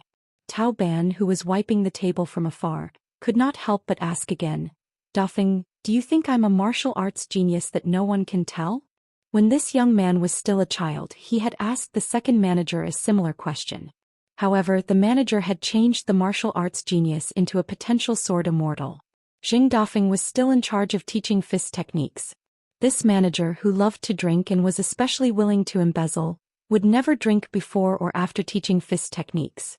Jiang Yun, Dusk Alley, Su Gong and Yuan Zhouhua. These 3 were the fastest to learn fist techniques. Relying on the brand new world's timing, Jiang Yun obtained martial arts fate twice. Su Gong and Yuan Zhouhua each obtained it once. There was also a young lady from Yuhu Street, Sun Tian. She had a younger sister named Sun Zhao, who was a potential sword immortal. Back then, she was brought away from the Great Wall of Sword Qi by a female sword immortal. They could also learn fist techniques. Actually, the first batch of 10 children had decent fist intents. Later, the 2 selected by Twisting Core had good aptitudes. After that, the other 40 or so children paled in comparison. The so-called strongest was a horizontal comparison to other martial artists of the same realm. However, the stronger one's foundation was, the more martial arts fate would be bestowed. If one had an unprecedented height when breaking through, it would be even more spectacular when one's martial arts fate was bestowed. Whether one could be the strongest to break through also depended on luck. For example, if one happened to be in the same realm as Zhou Xian or Qin Pingon and broke through earlier than them, how could one compete to be the strongest? Before Zhou Xian and Qin Pingon, being in the same realm as senior brother Li Heir and vassal King Song Zhangqiang was a bleak situation for other pure martial artists. Zheng Dafeng took a sip of wine, leaned back and turned his head. Anyway, I can't tell. I can only tell that you have good luck with women. Tao Ban complained, what's the use of having good luck with women? Anyway, you're far inferior to the second manager. When the second manager was here, the female customers were all sneaky. But when you came, they all ran away. Zheng Dafeng clicked his tongue. You'll be struck by lightning for saying that. A beautiful girl's gaze was like asking someone to wear an extra thick cotton jacket in winter. There were also some cannibalistic eyes that could make a man feel as if he was taking off his clothes in summer. His body was cool and his heart was warm. It was a pity that the young man did not know about the matters between men and women. Zheng Dafeng glanced elsewhere. Lu Yi liked Qiu Long, but Qiu Long already had an older sister living in his heart. She was the real owner of the shop, the head manager. Zheng Dafeng still had this bit of eyesight. Therefore, in private, the man glanced at Lu Yi, who was greeting customers in the distance. Half-jokingly, he told the young man who was sad every day that he might as well take pity on the person in front of him. After all, no matter how good his sister was, she could not be seen or touched. It was a pity that Qiu Long might understand such a simple principle and could not do it. It was not difficult to like someone, but it was not easy to not like someone you used to like very much. With a business style that was completely different from the young recluse, shopkeeper Jing quickly gained a foothold in Ascension City. Although his business was still not as good as before, it was no longer deserted. Moreover, shopkeeper Jing liked to gamble. Most importantly, in the beginning, all the bankers and gamblers regarded Zheng Dafeng as a comrade of the second manager. Each of them was more careful than the other. They did not expect that after a few times, they would realize that it was a false alarm. It turned out that shopkeeper Jing really had an excellent conscience and gambling ethics. He would definitely lose every time he gambled. After a few times, the drinkers all said that brother Jing had picked up all the things that the second manager had dropped on the ground in the early years. All of them called shopkeeper Jing brothers and said that in the vast world, if there were more heroes like shopkeeper Jing and less trash like the second manager, then the people would really be simple and honest. Shopkeeper Zheng's catchphrase was to hold an empty wine bowl and say to everyone he met, "I'll raise a cup first." It was true that he would raise a cup, but every time he would raise the wine of the customer. Apart from that, the 10 fairies that Zheng Dafeng rated, as well as the 10 beauties at the age of a young girl, and the single drunkards all respected him and gave him a thumbs up. It was rumored that Guizhujiu secretly gave some money to buy a few more pots of wine from the wine shop.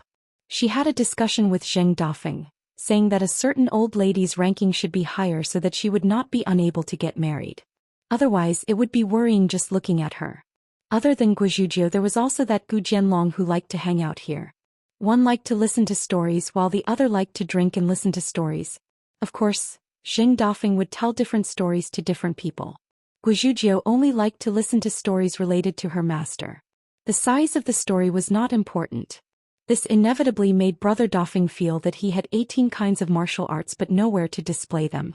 Thus he told Gu Jianlong stories about immortals fighting. That was the best accompaniment to the wine. The speaker had the intention and the listener understood.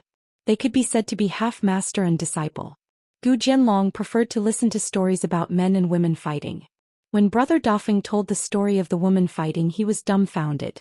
Then the next time they drank, even Wang Xinshui eagerly followed, insisting on learning from Brother Dafeng. Zheng Dafeng drank a bowl of sorrowful wine and sighed. Those little bastards who learned martial arts from him, especially the group led by the youth Jiang Yun, would surround him every time they practiced. They were really asking for a beating. It was not that they did not think he was handsome enough, but that his punches were even uglier. Compared to that young hidden official, he was more than 18 times worse. Zheng Dafeng felt helpless. Damn it, if he was like Wei Pai and Jiang Shangzhen, would he still be single today? Wouldn't he have to hold the door open every day to prevent girls from barging in and molesting him? But when did he become inferior to that Chen Pingon? Jing Dafeng rubbed his chin. Compared to that mountain chieftain he was still more than enough, right? Sun Yuanji, every time they passed by the mountain gate of Luopa Mountain, she would talk to him shyly. But when she met the young mountain chieftain she would not speak nor look at him. Feng Kangol and Taoban sat at the side, each eating a bowl of Yangchun noodles. Feng Kangol asked curiously, Dafeng, what does get up and scratch your head mean? Why are there so many drunkards who like to talk nonsense these days? Once after returning from a boxing lesson and getting drunk, Jing Dafeng drank 4 bowls of wine in one go. He started with, get up and scratch your head, and started talking nonsense. Jing Dafeng sat cross-legged and said casually, it's a dish to trick people into drinking more wine, and it's the kind of dish that doesn't cost money to buy and sell wine. Get up and scratch your head. Look at the flowers blooming and withering outside the window, green, fat, red and thin. Looking at the dimly lit area, Jiaonyang was wearing a new dress. Her small steps did not make any sound. Look at the bright moonlight, beautiful women playing with jade fingers, fingernails like crystals. Finally lift a cup of wine, looking at the lonely light, liver and lungs covered in ice and snow. Taoban said, some heartless bastard said that our second shopkeeper is a scholar, so selling wine to earn money is the most black-hearted. Dafeng, you're not a scholar, so why do you have to say the same thing? Jing Dafeng smiled and said, I once read a sentence in a book, saying that scholars can't see money or power. Once they see it, they're worse than a whore. Your second shopkeeper isn't such a scholar and neither am I. I just can't stand to see pretty girls walk past with their heads lowered shyly, walking too quickly. Of course if it's summer it's fine if they walk faster. Taoban didn't understand it all and only said, I don't care if you're a scholar or not. I only know that when those girls see you it's definitely not because they're shy. Jing Dafeng slammed the table and turned to shout, Lu Yi, what do you think of brother Dafeng? The young girl was shocked and squeezed out a smile at the shopkeeper. She said softly and timidly, shopkeeper's eyes aren't good, but he's actually a good person. Taoban chuckled and rolled up some noodles from his bowl. He said, I'll lift a cup too. Feng Kangol put down his chopsticks and slammed the table with both hands. Jing Dafeng straightened his back and raised his wine bowl high. Get up and scratch your head, lift a cup yourself. Taoban suddenly said, I heard that the door closes for 100 years. I'm not a sword cultivator and I can't learn any boxing or martial arts. Will I never see second shopkeeper again? Feng Kangol instantly fell silent. Jing Dafeng laughed. That won't happen. Qin Pingon can't bear to part with you guys. The reason why our second shopkeeper traveled so far was so that he could reunite with her. Taoban laughed. If you can talk, drink more. I can treat you to a pot of mute lake wine. Jing Dafeng drank the wine and gently shook the white bowl. Riches and honor go to waste. I never thought that I could live a comfortable life here. Feng Kangol suddenly asked, Dafeng, how old are you? Jing Dafeng smiled mischievously. I'm still a young and strong guy.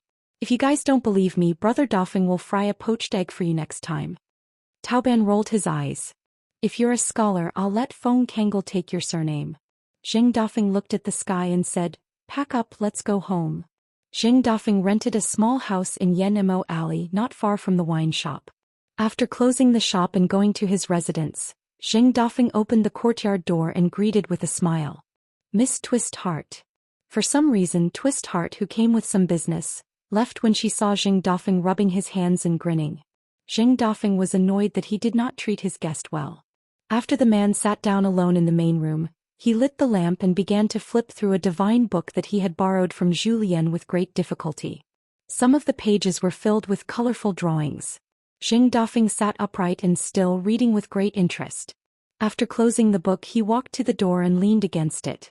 He crossed his arms and looked at the night sky.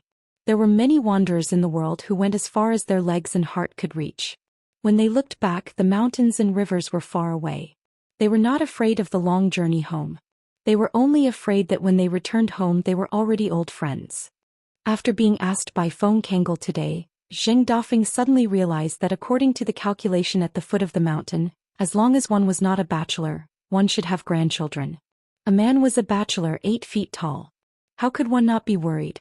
Jing Dafeng grabbed a bunch of sunflower seeds and a flask of mute lake wine. He sat on the doorstep and drank while munching on the sunflower seeds. However, as he drank and ate thinking about Luopa Mountain, Jing Dafeng relaxed a little. In the past, Jing Dafeng had seen all the kids of the younger generation in that small town in Pearl Grotto Heaven. However, they were not young anymore and were not kids anymore. After all, even Li Huai had reached adulthood many years ago. Jing Dafeng drank and thought about things. It was indeed the time to drink and scratch one's head. When Jing Dafeng thought back to that huge martial fate surging, he raised the wine flask and smiled. One is worth it. In the world, fist techniques were the most important. Luopa Mountain. That was because on that martial path mountain peak, there would be 4 people standing side by side. 2 of them would definitely be able to reach the peak and the other 2 would have hope of reaching the peak too. Housekeeper Zhou Xian was already at the peak. Disciple Pei Qian was about to reach the peak. Gatekeeper Jing Dafeng was about to reach the peak. As for the mountain master Chen Pingon, he was the strongest person in history and had reached the peak of the mountain. 708. In the middle of the Tongye continent. It was supposed to be a good season for rain to give birth to 100 valleys, a great season of tranquility and brightness. Unfortunately, it was the same as last year.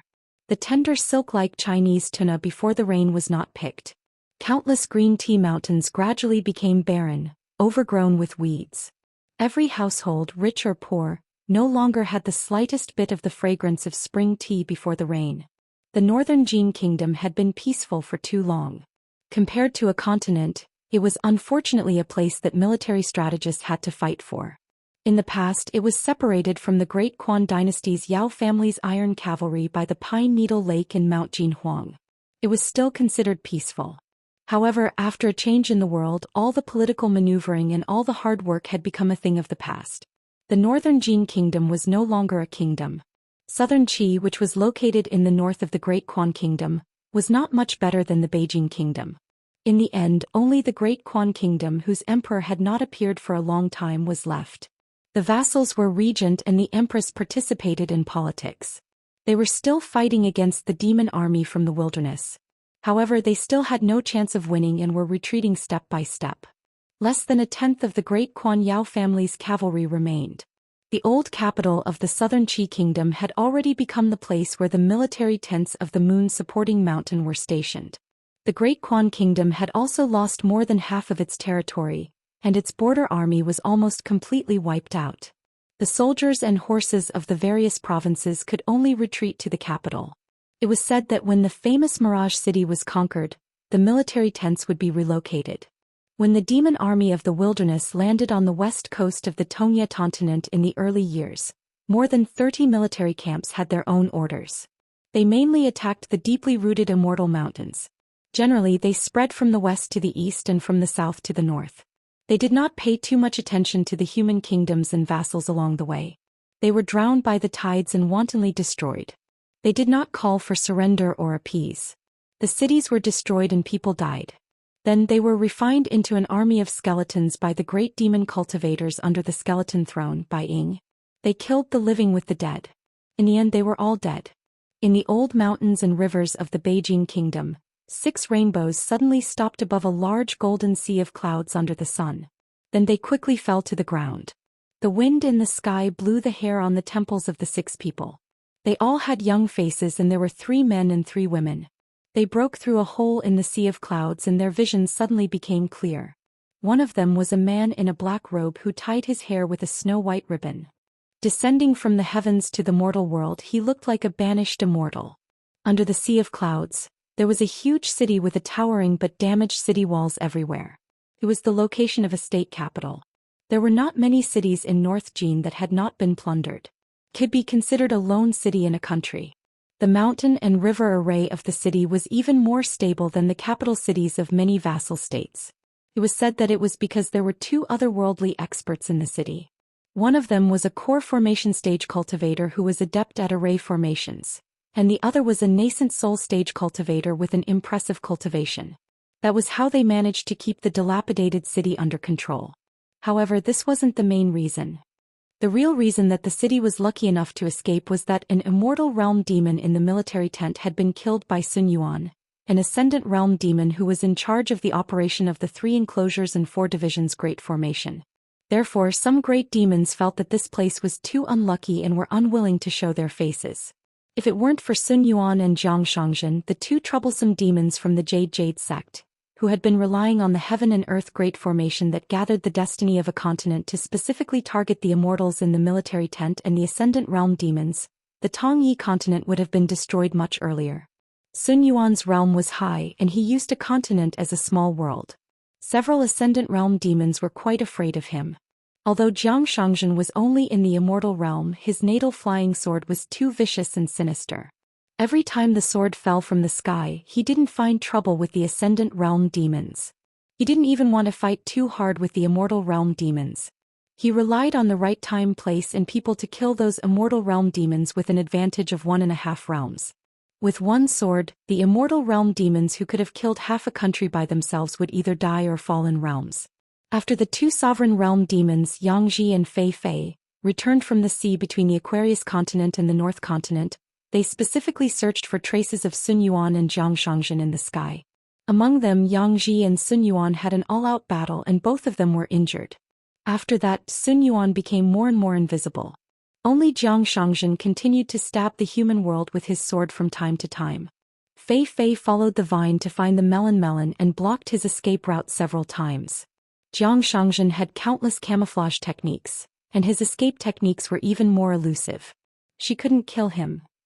On the other hand, every time the mountain master of the De Fu Academy attacked, it was more to protect the dynasty and the Academy's mountain river great formation to slow down the advancement of the wasteland. With the destruction of the Peace Mountain and the Fuyao sect, the Tongyi continent no longer had the three enclosures four symbols great formation. The time had changed and Sun Yuan and Jiang Shangzhen were in the wasteland. Especially the ascendant realm Sun Yuan. At the end of last year he had already been intercepted by Yangji and Fei Fei once. It was rumored that Sun Yuan had already escaped from the Tongyi continent and escaped into a secret realm in the sea. Then a little girl with a goat horn braid followed him. The black-robed man held a long sword in his hand. First he broke the mountain river great formation with a slash of his sword. Then he slashed a few offensive magic treasures that whistled towards him. In the city, there was a deity in golden armor who was worshipping incense in the martial temple. He strode away from the doorstep as if he was reminded by the immortal master not to leave the ancestral temple. This deity, who was once a martyr of the country, still held the treasured saber that had been soaked in incense for hundreds of years. He took the initiative to appear and fight. He rose with the wind, but his golden body was shattered by the black-robed man's natal flying sword. The deity in golden armor, whose body was covered in fine cracks like spider webs, roared angrily. Still holding the saber with both hands, the deity in golden armor took a heavy step in the void and slashed towards the young sword immortal bastard. However, the flying sword circled around and shattered the golden body. The city in the human world was like a golden rain. The other 5 demonic cultivators landed in the city one after another. Although the great city protecting formation was not destroyed, it was ultimately unable to stop their tyrannical intrusion. A pure martial artist of the demonic race who was more than 10 feet tall, looked around after landing. He chose a direction and chose a straight line across the city. Many of the city's markets, walls of various sizes, and buildings of various colors were all smashed apart. Occasionally, there would be people with extremely bad luck who would be smashed into smithereens, leaving no corpse behind. He continued until he crashed into the outer city walls. Then he changed his route and used his tough body as a blade to cut straight into the city. He was never tired of doing so. A sword cultivator chose a place with densely packed buildings and walked slowly. Wherever he passed, he would absorb the souls and blood of living people within 1,000 feet radius, turning them into shriveled corpses. A demon took a fancy to the city god's pavilion and suddenly revealed the true body of a huge python that was 3,000 feet tall. Its scales were shining and miasma instantly spread out, corroding the wood and stones. It surrounded the entire city god's pavilion and then used its head to hit the top of the city god's pavilion, smashing a plaque that was bestowed by the North Jin Kingdom's monarch into pieces. It allowed the alchemist's spells and offensive treasures to smash its body. As for Lord City God and his subordinates who wandered day and night, as well as the officials of the underworld, who ordered a large number of otherworldly items to attack it, the python didn't care at all. A young woman in an emerald green dress with a slender figure formed a sword sign with her hands and took out her natal flying sword, peacock screen. Behind her, it was as if a peacock had opened its tail. 81 rays of sword light that were refined from peacock feathers appeared. The feathers shone brightly and were very beautiful. Every ray of sword light had a pair of feather eyes that looked like a woman's eyes. They rippled and gave birth to even more tiny flying swords. This was the natal power of her flying sword, peacock screen, which condensed into the eye-splitting sword light.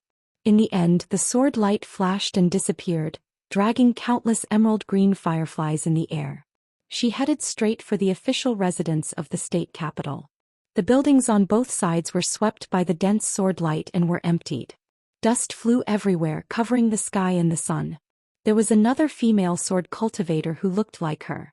She stepped on a colorful long sword and landed on a city wall where armored soldiers gathered. Yuxi's figure landed on the roof of a rich tycoon family's building. He did not kill wantonly like his companions. This time he was only pulled over by a friend to relax. He came from the capital of southern Qi to have some fun. The other 5 were all old acquaintances.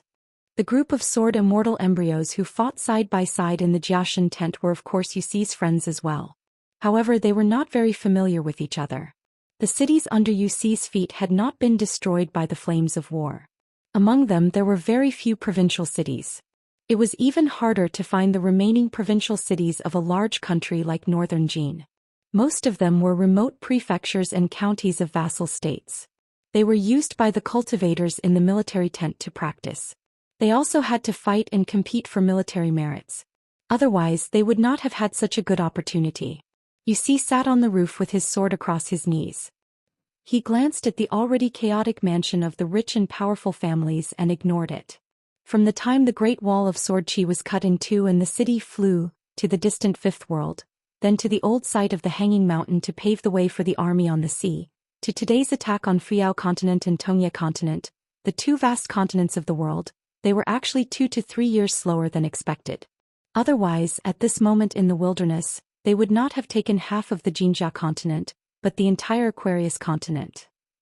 The losses at the Great Wall of Sword Qi were too severe. Compared to the original prediction of the Jiazai tent, there were 30% more casualties. In reality, the Jiazai tent deliberately made it sound too light. Yuxi knew the truth. There were 40% more casualties. Moreover, the tragedy of the Great Wall of Sword Qi battlefield was not something that could be described with the word slight. The Jiazai tent's established strategy was to split their forces into 3 places. However, it was just a small group of top combat power. For example, Lu Cha and 3 to 4 great demons of the sovereign stage would lead a portion of the forces to restrain the Hassa continent. As for the Fuyao continent, they had to take it down. However, they were not in a hurry to take down the Jinjia continent. This was because the Jiazai tent's earliest main attack route was to push north from the Tongye continent and take down the Aquarius continent and the North continent in one go. Then they would use at most 4 years to quickly swallow and digest the fate of the southeast Tongye continent and the southwest Fuyao continent. Especially the Tongye continent, it should have changed hands 2 years ago and become a part of the wilderness. The Jiazai tent was not the leader of the sword cultivators. The young wooden clog had once made a comparison. The army of the wilderness entering the 2 continents was like throwing beans into the fields. When they first came ashore, they did not split up their forces. They were majestic and looked like they could break through bamboo. However, compared to a continent, their forces were still too little. They still needed an endless stream of reinforcements to continuously fill up the damaged territories of the 2 continents. After that, they would become what Mr. Zhou called the planting fields. They could not treat the 2 continents as dry swamps for fishing. After the initial stage of intimidating the people, they had to appease the broken dynasties and pull in the cultivators on the mountain who escaped the net. They had to strive to welcome an autumn harvest within 10 years.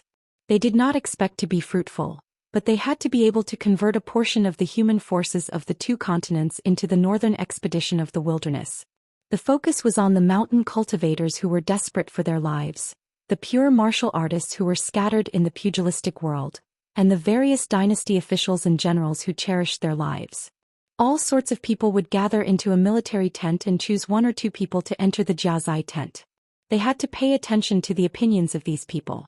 In order to take down the Aquarius continent and the Jinjia continent and gain a foothold in the wilderness, they would at most hand over the Fuyao continent and half of the Jinjia continent and return it to the vast world in exchange for the North continent. At that time, the wilderness would control the Tongye continent, the Aquarius continent, and the North continent.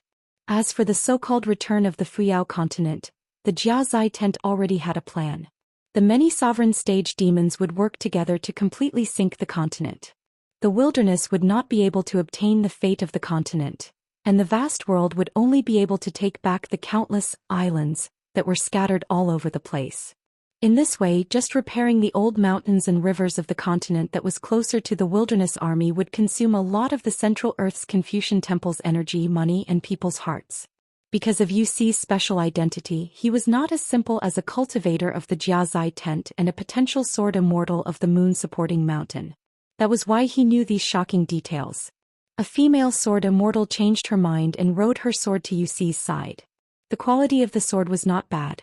It drew a colorful sword light in the air. Her name was Xianxia, and she was a pair of sisters with her sister Insu. They were both sword cultivators. Although they were not listed in the moon-supporting mountain's 100 sword immortals, she was a direct disciple of the moon-supporting mountain's 100 sword immortals. She was a female official of the Snow Frost tribe. Although she looked young, she was actually a female cultivator over 300 years old. The moon-supporting mountain was one of the sects under Imperial Concubine Fei. In the past, Imperial Concubine Fei and the Yeluo had fought against each other for many years. The moon-supporting mountain's Snow Frost, Willow Branch, and the other female cultivators of the 6 tribes had contributed a lot. Xianxia's human form was a pretty girl with a pointy chin. She lifted the corner of her dress and gave a curtsy, calling out, "Fourth young master Yu." Yuxi did not stand up.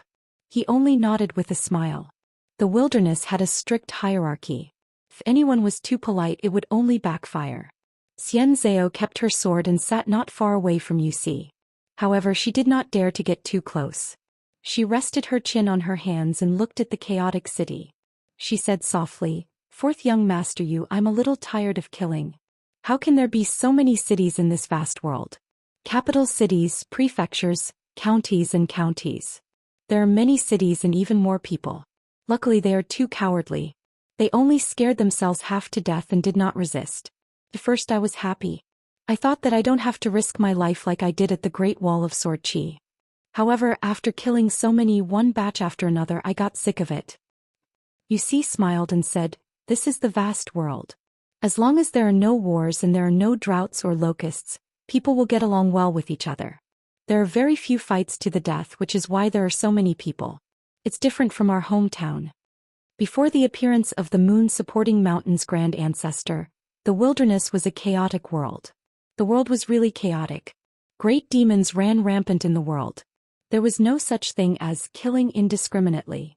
Xianxia pointed at a place in the city and asked, "I saw this kind of memorial arch again. There are many places. My sister and I can't recognize the words on it. Fourth young master Yu, you've read books and know about the vast world. What do they do?" The wilderness had ancient words. It was said that they came from the same source as the vast world. However, they were different and had their own evolutions.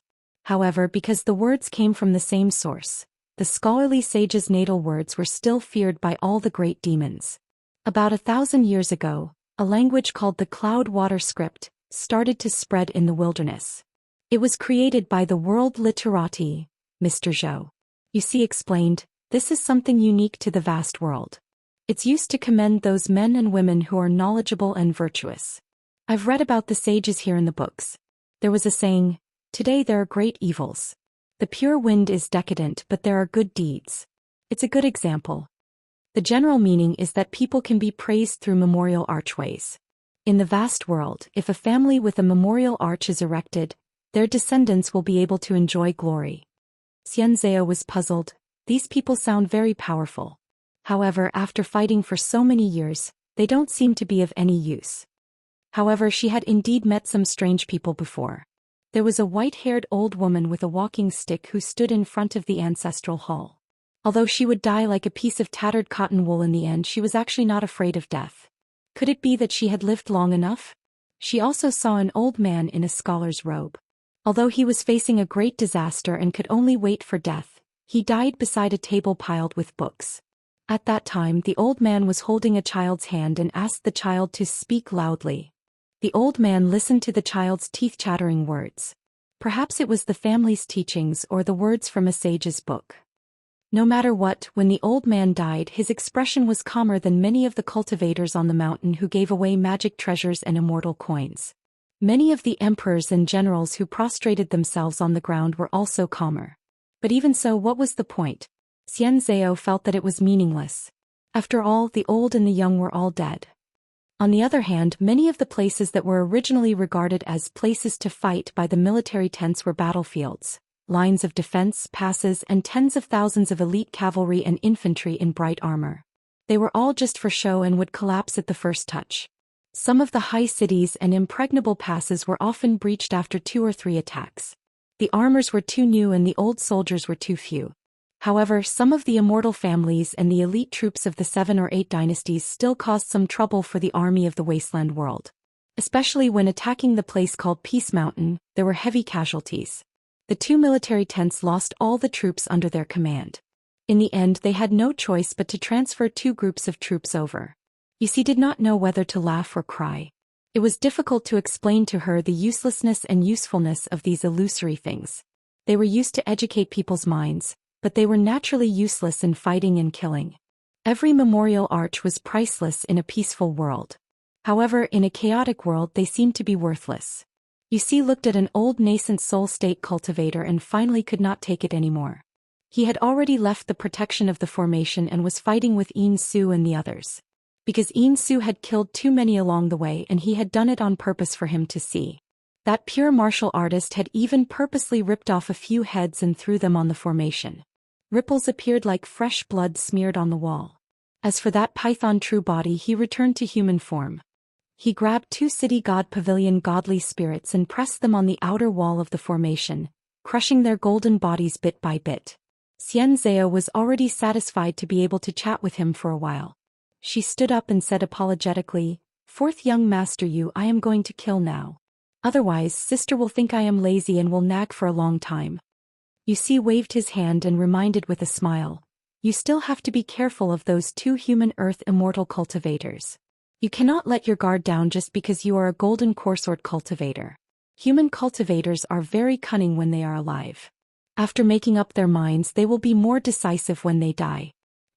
Xianxia nodded.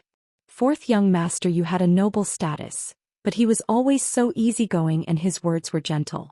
Yusi looked at Xianxia's departing figure and did not plan to make a move. At the Great Wall of Sword Qi, Yusi had entered and left the battlefield too many times. He had many merits and did not suffer many losses. Actually, it was just that one time, but it was a little heavy. After breaking through the Great Wall of Sword Qi, the Wildlands cultivators were slightly slower in this unfamiliar world. However, it was like 2 nascent soul Qi refinement warriors who had worked hard to kill a troublesome golden coresword cultivator. Then they had to deal with a group of dispirited lower 5 realms cultivators. Of course, they would find it very easy, even boring. Yusi stood up and looked down. A young man dressed in brocade robes and a jade belt, whose face could be considered as handsome as jade in books, was hiding by the window of the study and looking at him. A young man dressed in rough clothes was even more interesting. When he saw Xianxia flying back and forth on her sword, he ran all the way and climbed up the nearby roof. He mustered up his courage and asked with a trembling voice, "Are you the immortal master on the mountain who came to save people?" Yusi smiled in Tong Yezhou's elegant language. "I don't understand your North Jin official language." Unexpectedly, the young man immediately changed the official language to elegant language. "Immortal master, can I cultivate immortal spells with you?" Yusi shook his head. "I'm a demon, not an immortal master. Naturally, I'm not here to save people but to kill people." The young man was stunned. Yusi waved his hand. "Hurry up and hide. After 10 or 20 years you might still be able to live."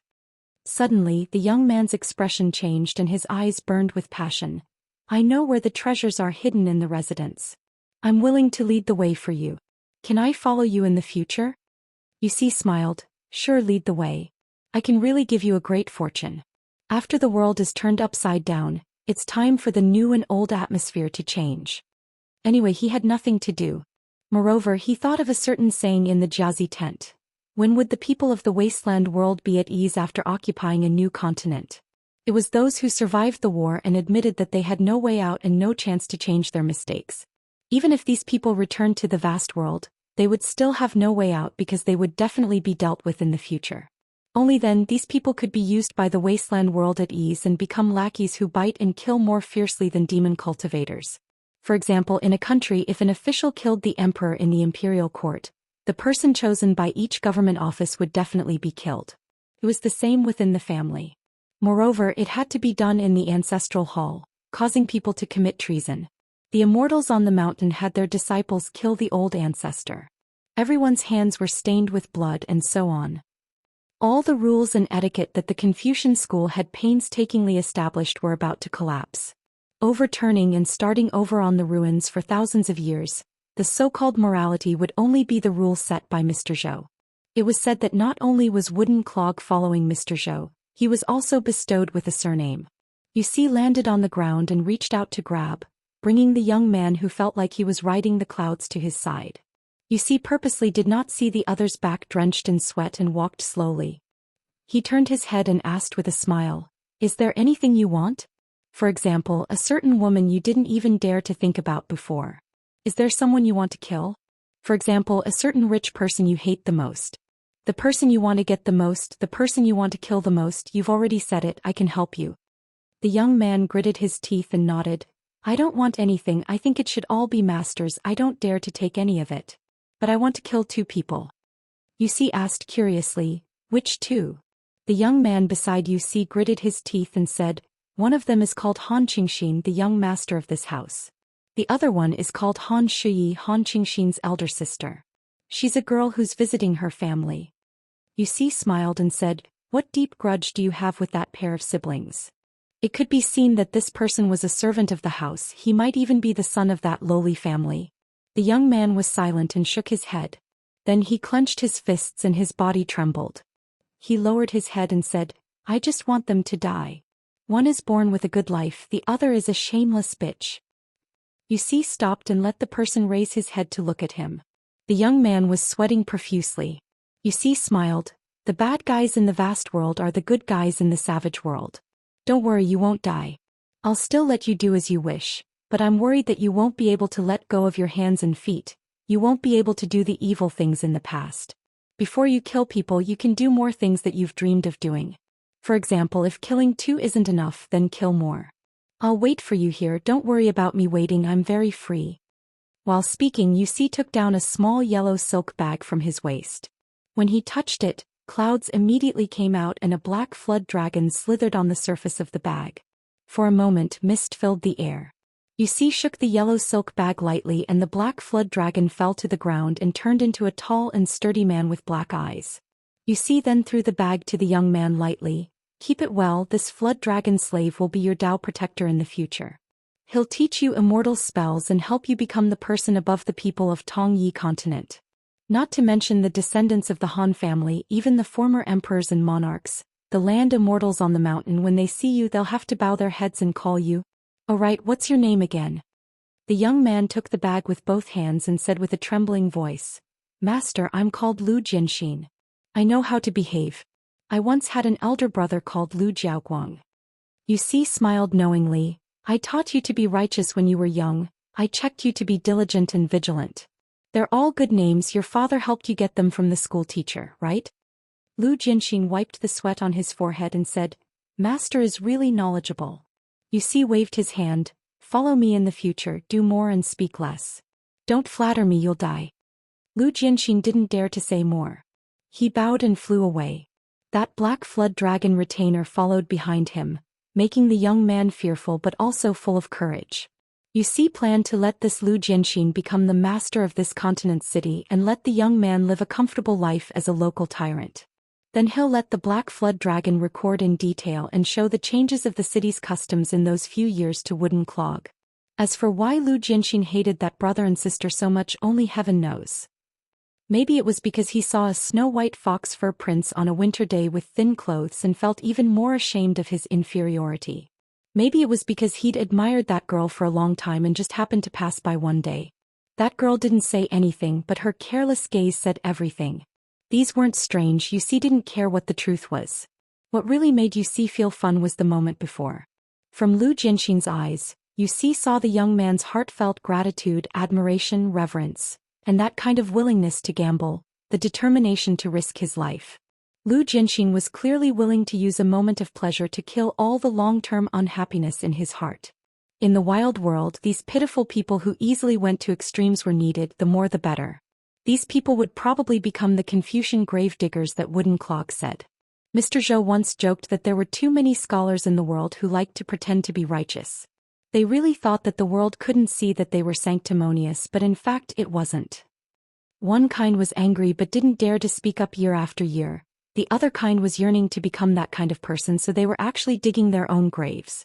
No wonder there were people who came to fill the soil and flatten the graves. Yusi suddenly raised his head. There was a great phenomenon between heaven and earth, spreading rapidly from a great distance. It was undoubtedly the great magical power of the ascendant realm. Otherwise, it was impossible for even Yusi to be able to clearly sense the majestic aura here. A woman with scarlet eyes appeared beside Yusi and said softly, "Mister, please leave this place temporarily." That Sun Yuan of the Jade Gui sect was first intercepted by Yang Ji and me, then chased by Xiao Chua and followed into the hidden secret realm at the bottom of the sea. It was completely destroyed and there was no way to escape. Sun Yuan appeared on the coast of the East Sea with his Dharma form, intending to split the Tong Yi continent into two. It's very likely that this place will be affected. Yusi shook his head and said, "You just need to protect me, Immortal Algae and the others. I want to see how Sun Yuan split the Tong Yi continent up close." The throne demon Fei Fei nodded. Yusi frowned and asked, "What about Xiao Chua?" Fei Fei said, "That secret realm is very strange. It seems that Sun Yuan was temporarily tricked into another world. Perhaps Sun Yuan's escape this time was to deliberately lure Xiao Chua away." She suddenly disappeared in a flash, and a moment later she returned to her original spot, her expression slightly changed. Xiao Chua finally attacked. Yusi looked up, above the East Sea of the Tong Yi continent. A door was broken open in the sky. Xiao Chua used a sword to break open the other side of the sky, and was able to fly back to the vast world. Then a magnificent sword light fell towards Sun Yuan's Dharma form. Its aura was not inferior to the first sword Bai Yi used in the Fuyao continent. That sword light with unparalleled momentum was intertwined with water, fire and lightning. Fei Fei looked up and said softly, "That old thing is dead for sure." Yusi smiled and said, "Compared to you, Sun Yuan really isn't old." Fei Fei smiled and said, "I'll go grab a few pieces of the glazed golden body for Mr." Yusi was just about to shake his head, but Fei Fei had already swept away. After all, she was a throne demon and did not touch the foundation of the great Tao, so Yusi could not casually reprimand or stop her. Moreover, Fei Fei had used her heart to warn him to be careful.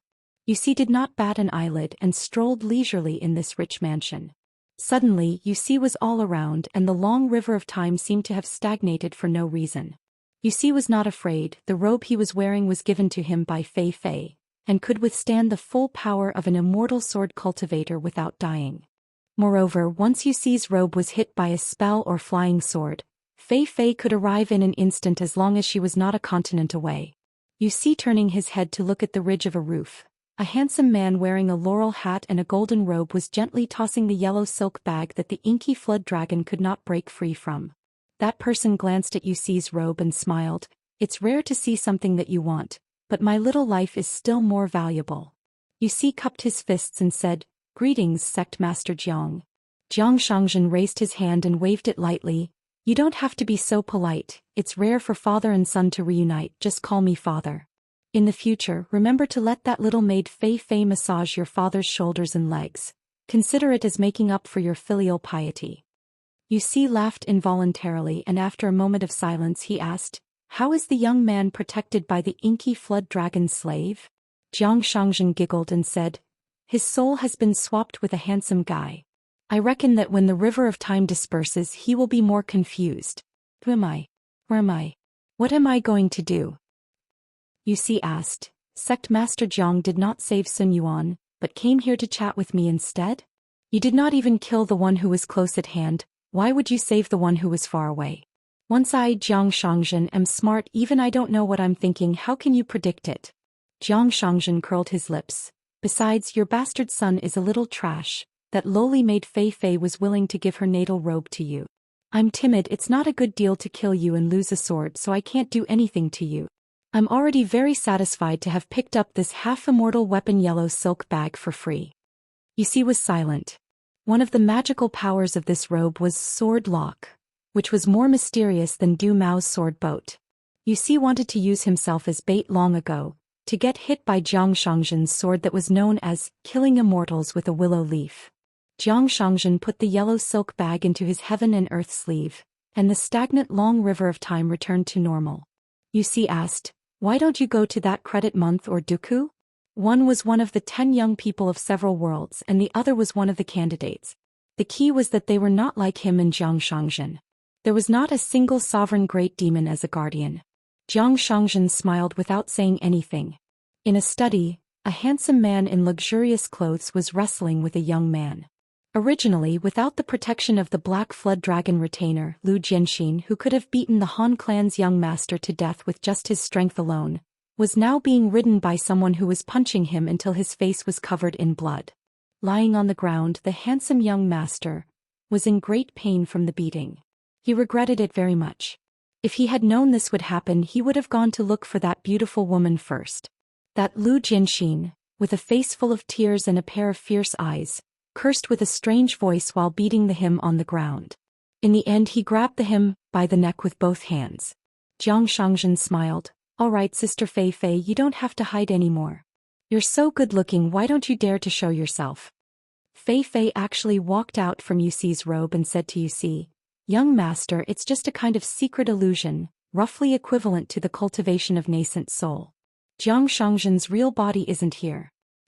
Jiang Shangzhen nodded. Of course, I'll never make a move if I'm not 100% sure, and don't come to kill me if you're not 100% sure. This time I'm here to greet you too. When Sister Fei Fei wears the robe again, remember to let forth young master you hide in the military tent obediently. Otherwise, it's perfectly justified for me to beat my son. When Jiang Shangzhen's final illusion dissipated, the yellow silk bag on his waist didn't leave with it. Jiang Shangzhen wasn't that stupid. Previously he was just teasing Yuxi. This man, who was the newest and possibly the last lord of Yugui sect, was a little dejected. He turned his head to look at the eastern sea. An ascendant realm cultivator's golden body began to collapse. No matter how magnificent the scenery was at the end of the curtain, there was still the principle that a bad life was better than a good death. It lingered in his heart and made him feel uncomfortable. Jiang Shangzhen murmured, the old fart who scolded you for so many years, when he died it really made me sad. It'll be difficult to get scolded in the future. In the end, Jiang Shangzhen was only left with a head that hadn't dissipated yet. The remaining illusion looked down at the master and servant whose identities were weirder than the other and smiled. Old and new debts, one for bullying my woman and the other for scheming against old Sun. In the future I'll slowly settle the accounts with you too. Anyway, I'll drag it out with you too. Frost fell. At this time the sun went down to the ground and the yin qi began to condense. The dryness of autumn hurt the body's fluid, so it was suitable for resisting the cold outside and clearing the heat inside. Therefore there was a custom of eating persimmons at the foot of the mountain. It was said that it could nourish the muscles and bones and prevent the lips from cracking in winter. After a light rain, under a persimmon tree that looked like hanging lanterns, the misty sky and grayish-black branches contrasted with the bright red color of the fruit. It was especially festive. A young woman who looked to be 17 or 18 years old, with a slightly plump figure and a round face, wore cotton clothes. She stood on her tiptoes and straightened her back. She held a withered branch that she picked up from somewhere and knocked 5 or 6 persimmons to the ground. Then she casually threw the branch away, bent down to pick up the red persimmons and wrapped them up in her cotton clothes. Finally, she squatted in front of a county boundary stone. While chewing on the persimmons, she looked at the stone inscriptions. In the middle it was engraved, "Serve the officials and establish a ban, Yongning County boundary." On the left side, there was a small line of words that wrote the country's name. She felt that it was very impressive. With such a stone tablet that ordinary people passing by wouldn't even look at more than a few times, they could settle the 2 neighboring territories. In her hometown it wasn't possible. It wasn't that particular and it couldn't be that particular. If one fought too fiercely and had a bad temper, it was easy to not keep anything. After arriving here, she traveled all the way. She collected all the official gold, silver, copper and copper coins of various countries, the 4 treasures of the study, the little 9 marquises, and the books of the 100 schools of thought. She had an affinity with everything she saw. Anyway, when she arrived at a post-war city, the more doors there were, the fewer doors there were. She could casually pick them up along the way. There were more than corpses everywhere. To eat persimmons, one still had to hit the persimmons off the tree. However, picking up things that were said to be worth a lot of money was much easier. In today's Tongye continent, the world in the north was actually not as stable as in the south. The Tongye continent's immortal mountains were the least numerous among the 9 continents in the vast world. Most of them were big mountains, relatively speaking. In fact, in any continent with a vast territory, it was still very difficult for ordinary people to enter the mountains to visit immortals with the naked eye. It was not as simple as meeting the emperor. Of course, there were also those pitiful people who were trapped by the mountains and rivers array formation and went around in circles. Now, the more remote the Tongye continent was, and the thinner the spiritual energy in the mountains and rivers, the less trouble it would attract in troubled times. Many small countries in the corner, even if there were a few so-called immortals in the mountains who could be considered well-informed, would have long wanted to take a mountain with them and run away. How could they care about others? After ascending the mountains to cultivate, what should be broken would have been broken long ago. They would easily travel far away, enjoying the sunset and drinking wine. Why would they have so many worries? If it wasn't for the fact that she liked to travel far away and wasn't greedy for military merits, natural treasures and feng shui treasures, perhaps the people of Yongning County would have to wait a few decades before they could meet an outsider like her. She came from a faraway place, but she wasn't an outsider. After eating the persimmon, she picked up a tree branch and stood up. She leaned against the boundary stone, crossed her legs and gently scraped off the dirt on the soles of her shoes.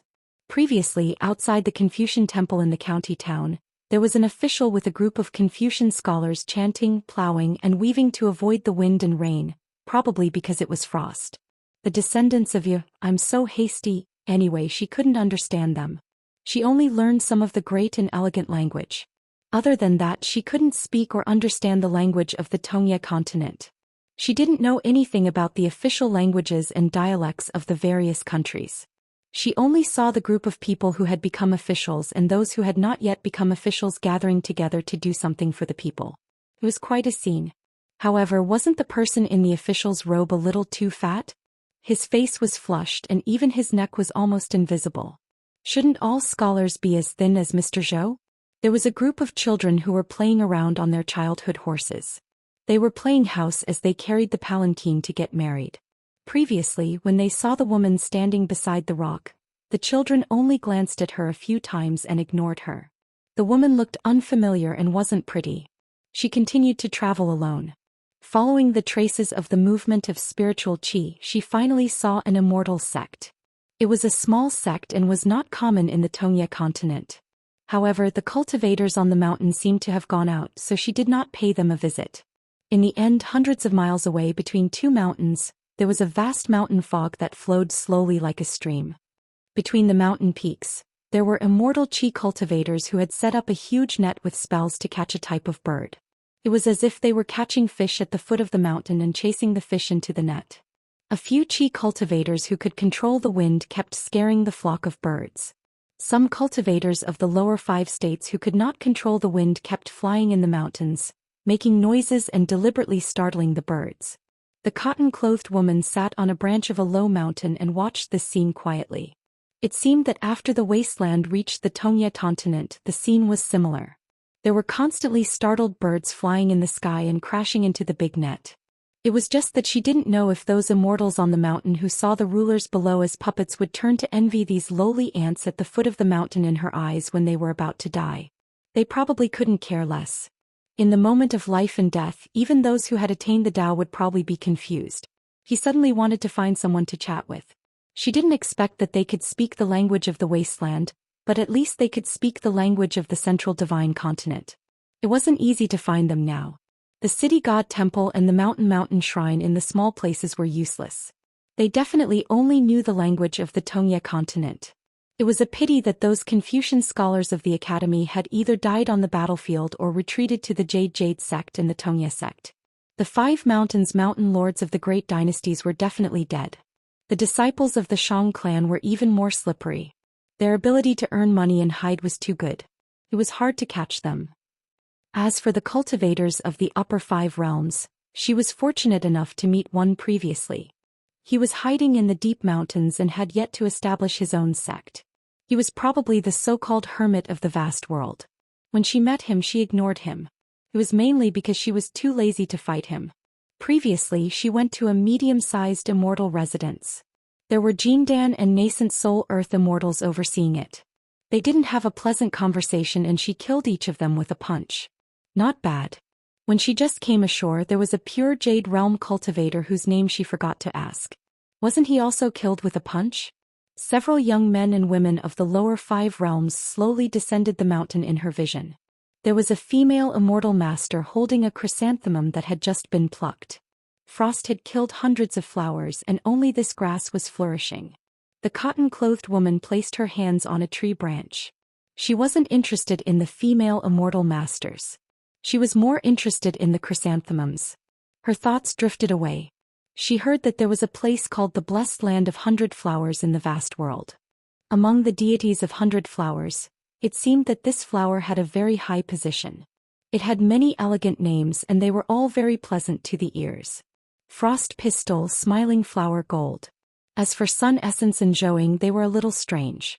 The cotton-clothed woman preferred these messy things.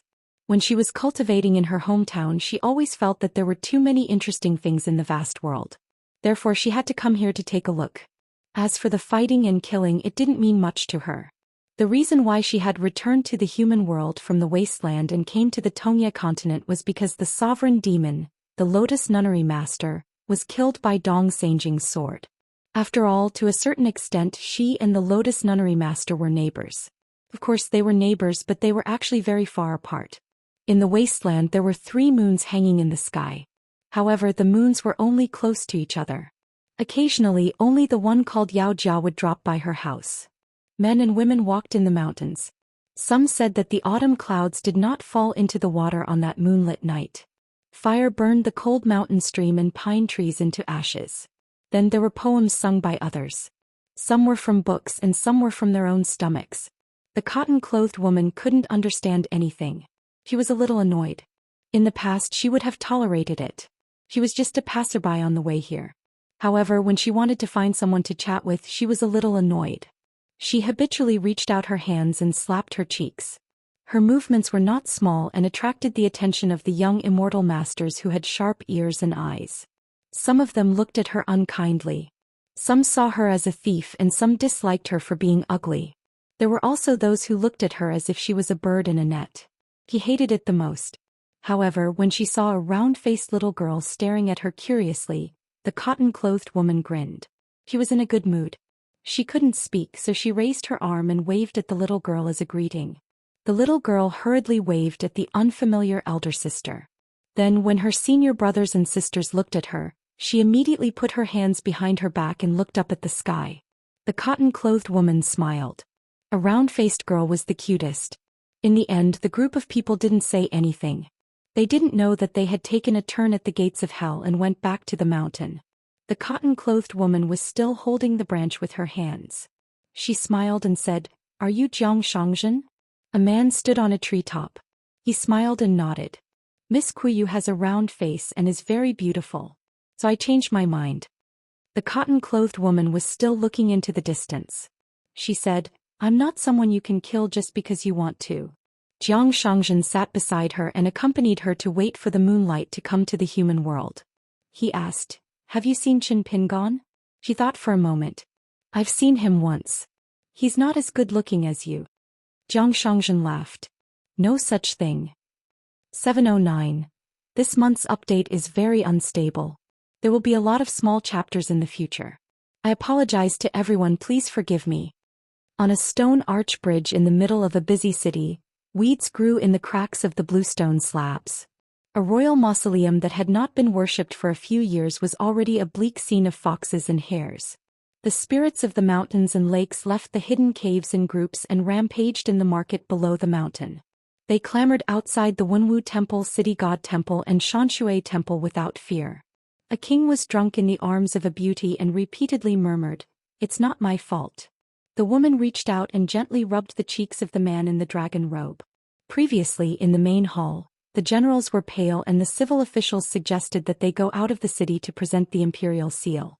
Previously, during the Lower Lantern Festival on the 15th day of the 10th lunar month, there was a custom of burning incense sticks, burning gold and silver buns, and praying for heaven lanterns.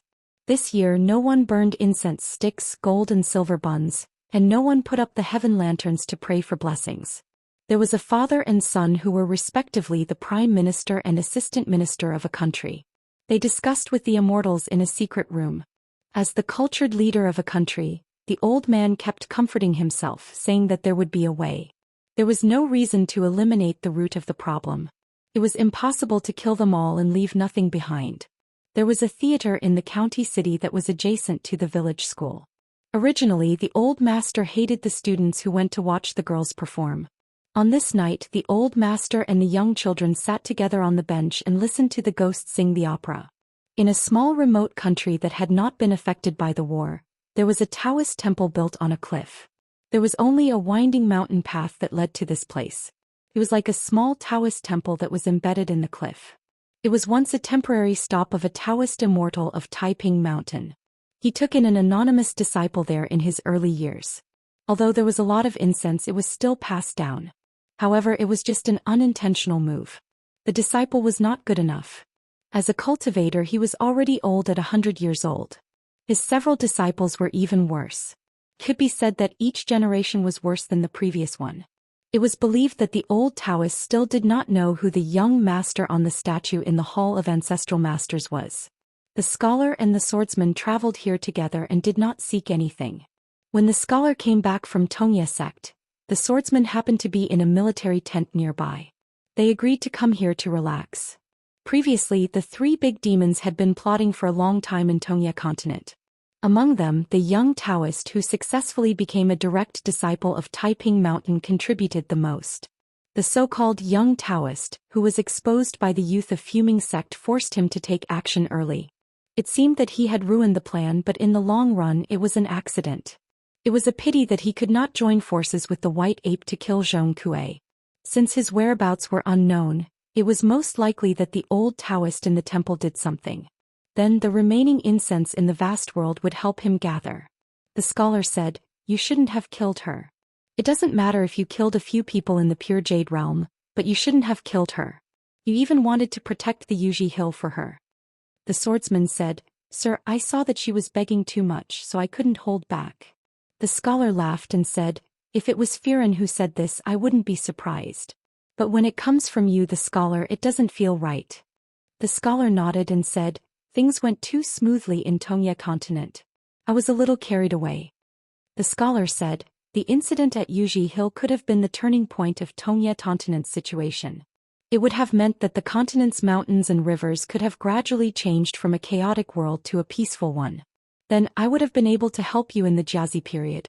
If I had known, I would have thrown you to Taiping Mountain to protect your apprentice brothers and apprentice sisters. Then 2 of them wouldn't have died. Including you. It's not that you can't die, but if you died too early it would be too much of a waste of resources. All of you have learned, but you haven't had the time to display your ambitions." 2 of his fellow apprentice brothers had died in battle. As the apprentice brother's scholar, he felt sad, but he didn't feel guilty at all. The scholar was Zhou, the swordsman was the scholar. They were a pair of master and disciple. Zhou brought his disciple, the scholar, and walked on the small path. They could already see the small temple. The people of Taoism observed the stars and the moon. The temple observed the Tao. They looked up at the celestial phenomena and looked down at the earth. Therefore the temple was often at the peak of the mountain. Zhou was not in a hurry to enter the temple.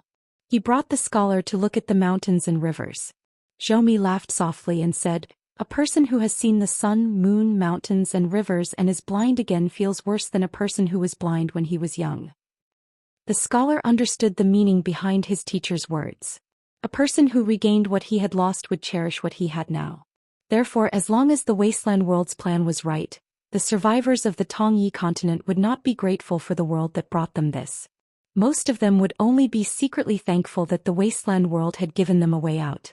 They would then hate the Confucian Temple of the Central Plains for causing the people of the Tongyi continent to suffer. They would view the Confucian school as the main culprit of all the suffering. They would hate all the continents that were not harmed by the war. A young Taoist boy who was guarding the door swaggered to the two of them. He bowed and asked the scholar in his native language why he was here. The young Taoist boy was about 7 or 8 years old. His tone was full of arrogance.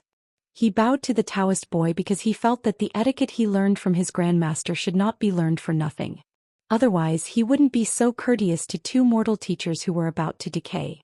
His grandmaster was an old immortal who had reached the sea-viewing realm. He rarely met a worthy opponent in the country. Wherever he went he would be respectfully addressed as Xianxia or Zhenren. He heard from his teacher that his grandmaster was only 2 steps away from the so-called Dixian in the Daoist books. So what if these two people who came from the human world at the foot of the mountain had some money? So what if they came from a rich family? Weren't they still people from the bottom of the mountain meeting people from the top of the mountain? Zhou glanced at the young Taoist boy again.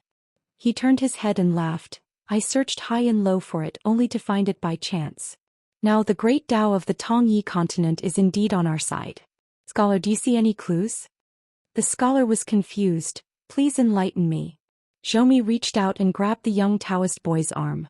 Then he used 2 fingers to lightly tap the other party's wrist. The young Taoist boy was like a little chick who was being carried. He could only stand on his tiptoes. It was unknown whether he was lucky or not, but he was stubborn and did not scold the scholar at the foot of the mountain. The scholar looked attentively. He saw that after his teacher used his supernatural power on the little Taoist boy, the boy's palm vibrated with strands of light. Very quickly it disappeared with the wind. The little Taoist boy's palm was like dipping it in ink. It could not be washed clean. Zhou let go of the little Taoist boy's wrist.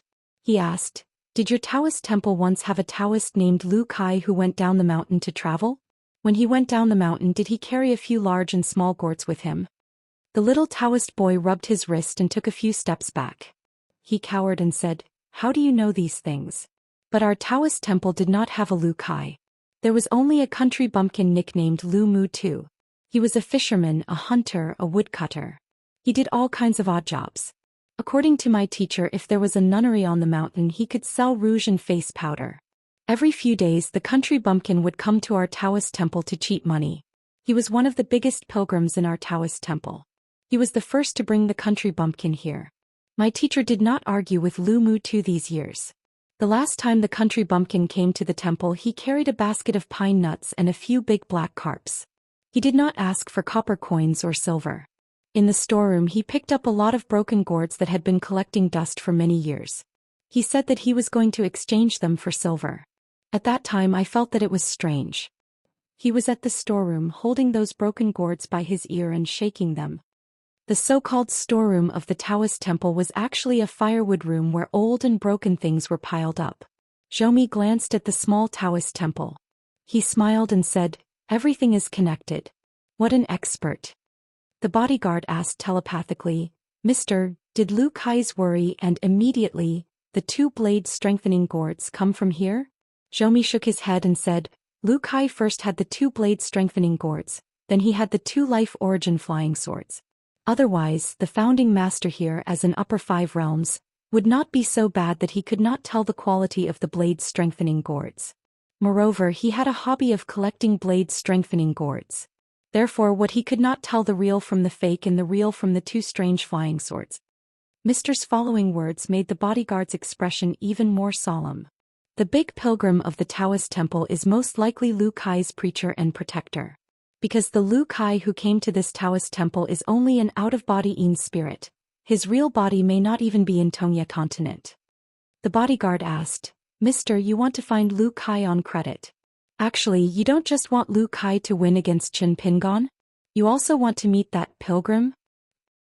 Zhou sighed and said, in the world of yin-yang evolution technique, one person monopolizes half of the world. Jade Gui sect's ancestral mountain Shenjuan Peak. The old sect master Sun Yuan had died heroically in battle. An ascendant realm cultivator's glazed golden body shattered and scattered between heaven and earth. Most of them were intercepted by great demons. The current sect master Zhou Xian used the method of gracefully appearing in the mortal world to prove that he was still alive and very lively. However, the general situation was collapsing. An immortal realm cultivator who had lost the protection of heaven and earth could not support a collapsing building alone. The peak master of Jui Peak, Wei Ying, who originally had a higher chance of inheriting the position of sect master than Zhou Xian, went to the Aquarius continent to take up the position of sect master.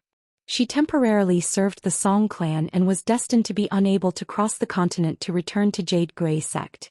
The Patriarch of Discipline glanced at the chair opposite him and then glanced at the two empty chairs under the portrait of the ancestral hall.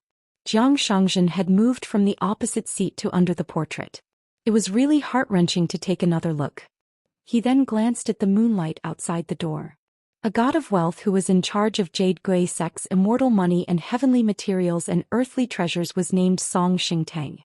He said angrily, "Why is our sect master Zhang still wandering outside? Is he going to watch people from top to bottom die every day? It doesn't matter where he attacks, he doesn't even help his own mountain. What's going on?" It was slightly redundant to address Zhou Xian as Sect Master Zhang. It was not directly removing the surname, Sect Master. This was a subtle gesture.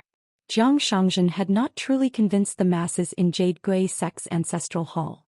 However, an important reason for such an awkward situation was that the old sect master Sun Yuan had always been alive. In addition, the Cloud Cave blessed land controlled by the Jiang clan had always been an independent existence similar to a military town in Jade Grey sect. It was too disgusting. Therefore, Zhao Xingtang and Zhou Xian had always been at loggerheads. Whenever the Hall of Patriarchs of Xinzhuan Peak held a meeting behind closed doors, it was a famous dog-eat-dog situation. However, Zhou Xian always had the upper hand. Zhou Xian even gave him a nickname, Bald Song, the hairless old dog. A female ancestral master who had a deep hatred for Zhou Xian sat near the door.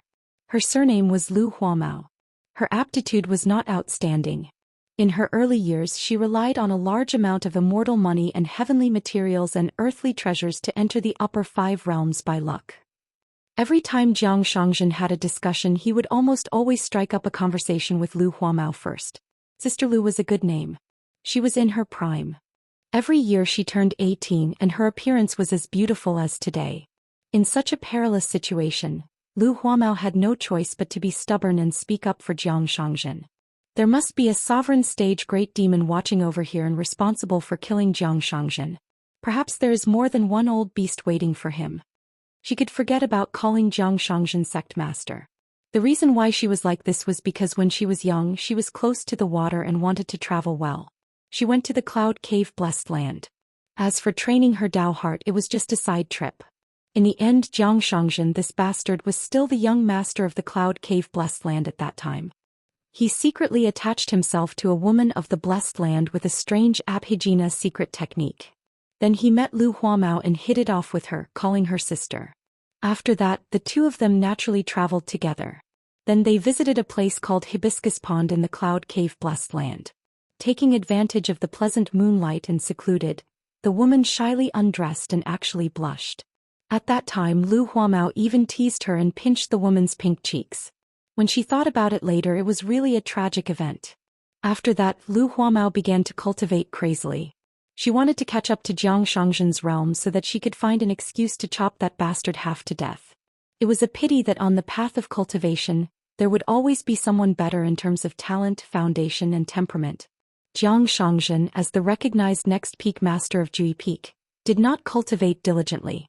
However, he was always 2 realms higher than her.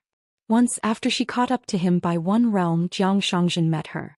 He pestered her and flattered her. In the end, not long after he turned and left, he broke through the realm on the same day. There was a very interesting situation in the meeting of the Jade Grey sect's ancestral hall. Those who spoke more and those who spoke louder had little to do with their realms. It depended on who had a worse relationship with Zhou Xian.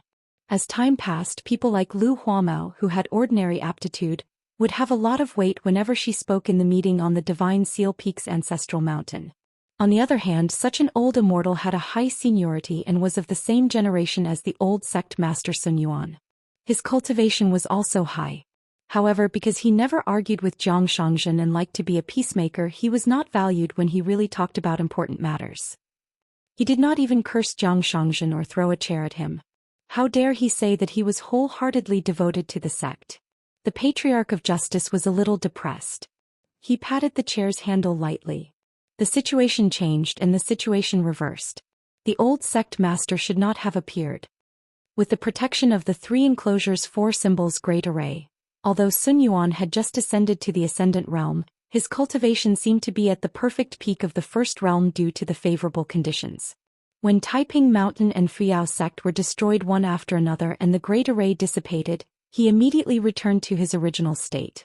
The old heavenly lord of Taiping Mountain had risked his life to kill a great sword immortal of the desolate world with the bright moon mirror. As for Daoist Taiping Mountain's slaying of demons and devils, he had many military merits and was the best in the continent. As for the Fuyao sect, Sect Master Huahai was able to hold on until Taiping Mountain was destroyed with his Jade Realm cultivation. It was a magnificent feat in itself. Almost all of Jade Gui sect's military merits came from the 2 sect masters, Sun Yuan and Zhang Xianxia. Sun Yuan, who was at the Ascendant Realm, killed 2 Immortal Realm demons and a Jade Realm sword immortal. As for Zhang Xianxia, he had unknowingly slaughtered 4 pure Jade Realm cultivators, including a large group of Earth Immortals and Demon cultivators who served as an added bonus. Song Xingtang was puzzled. That Xiaochua, how did she turn from a hidden official of the Great Wall of Sword Qi to a sovereign of the desolate world? The Patriarch of Justice sneered. Why? Is it important? What's important is that she has signs of merging with the desolate world. She is also an Ascendant Realm sword immortal. Our Tongya continent is now the territory of the desolate world. The next time Xiaochua attacks, if she still uses her sword instead of her fists, who can block her Q-sword? A less experienced consecrator who sat near the door said softly, the Tongya sect and that sword immortal. The cultivators of Jade Gui sect had a good impression of the second disciple of the literary saint's lineage. A messenger flying sword stopped outside the gate of the ancestral master hall. The Patriarch of Justice reached out and took out the letter. After reading it, his face turned pale. Lu Huamao was worried and asked carefully, "What's wrong?" The Patriarch of Justice said in a low voice, "Zhou Mi personally appeared in the territory of the Tongya sect and gave them a huge promise. As long as the Tongya sect removes its protective formation, the Wutong Heavenly Umbrella, they will be allowed to set up their own independent regime. Not only that, they will also receive the protection of Zhou Mi and Moon-bearing Mountain for 1,000 years. In addition, the new sect master of the Tongya sect will become the head of a new military camp. The Tongya sect will only nominally become a vassal of the future master of a continent. Everything will go on as usual. The Wildlands will even be willing to send 2 great sword immortals to serve as the Tongya sect's consecrator and guest elder. Furthermore, these 2 won't have the right to criticize the Tongya sect's ancestral hall." Lu Huamao asked, "What about the sword immortal?" The Patriarch of Justice said helplessly, "The cultivators of the Tongya sect don't need to make things difficult for them at all. They don't need to expel the left and right from the sect. They only need to remove the mountain river formation and choose to watch from the sidelines when the left and right attack." Lu Huamao frowned. "Won't the left and right be isolated?" The left and right were originally outsiders to the Tongya sect. Previously, the left and right were still able to unite the hearts of the people by using their swords to protect the sect. It caused the cultivators of the Tongya sect to be willing to risk their lives. Zhou Mi's actions clearly wanted the left and right to be enemies with the hearts of the cultivators of the entire Tongya sect. Should they defend the Tongya sect or not? If they didn't defend, the Tongya sect's mountain river fate would be taken by the desolate world. If they defended, the Wutong Heavenly Umbrella would already be removed. Every time he attacked, the hearts of the cultivators of the sect would fluctuate if they were caught in the crossfire. Song Xingtang stroked his beard and narrowed his eyes. Difficult. A huge problem. If they put themselves in his shoes, it would indeed cause everyone to feel troubled. Lu Huamao asked, "The person who passed on this information?" The disciplinary ancestor destroyed the secret letter, saying, "It's a young female cultivator called Yu Xen." For a moment, the atmosphere in the Jade Gui sect ancestral hall relaxed a little. The disciplinary ancestor smiled. "She's the reincarnation of the mother of our ancestor who revived the sect. Jiang Shangzhen was really good at speaking strange words, describing Du Mao as a prodigal child of the Tongye continent, half of the ancestor who revived the sect. Everyone in the Divine Seal Peak Ancestral Hall felt that this sentence was extremely wonderful. Gradually it spread widely in the Jade Gui sect. In any case, the Jade Gui sect and the Tongye sect had been hostile to each other for more than 1 or 2,000 years. This matter wasn't lacking. If it wasn't for this huge change, the Divine Seal Peak Ancestral Hall would have specially discussed this matter in the early years. They would beat the dog while it was down and nibble away at the foundation of the Tongye sect bit by bit. Not only did it conform to the rules of the Confucian school, but it also secretly hurt people. Lu Huamao sighed. If we're not careful, this matter alone might bring a fatal disaster to her. The disciplinary ancestor said, then let's pretend that we've never seen this information. This bit of morality has to be talked about. No matter what the fate of the two sects will be in the future, regarding this matter, everyone should be more honest in their words and actions. On account of the little girl's kindness, if there's a chance, we can still help her a little. The ancestor repeated, if there's a chance. The old man suddenly stood up and soon everyone followed suit. They walked out of the ancestral hall together. Outside the mountain and river formation, a young woman in cotton clothes spoke slowly in the Tongye continent's elegant language that she had just learned. Logically speaking, the Jade Gui sect's mountain protecting formation had long isolated the world, and the other party didn't have any means to temporarily break the formation's restriction, so they shouldn't be able to hear her voice. However, all the cultivators of the Jade Gui sect could hear her words clearly, just like how there was no moonlight in the human world. The woman in cotton clothes didn't say much. She only meant that the Jade Gui sect didn't need to give up the sect, and the cultivators didn't need to leave the mountain. They only needed to hand over a cloud cave-blessed land. A green-robed swordsman with the alias of Qin Yin had a slender figure. He carried a sword on his back. He bought a boat with a black awning at the Peach Leaf Ferry. The usually graceful boatmen and the old wormwood workers who were better at reciting poems than the refined scholars had already fled in all directions. The green-robed swordsman could only row the boat himself. Nowadays, the scholars, poets, high-ranking officials, and nobles of the Great Quan dynasty's capital region didn't have the leisure to enjoy the scenery on a boat. Therefore, this person was undoubtedly an immortal master from another place. The boat with a black awning at the Peach Leaf Ferry wasn't an ordinary boat used to row by foot. The bow of the boat was engraved with a kind of water bird that looked like a heron.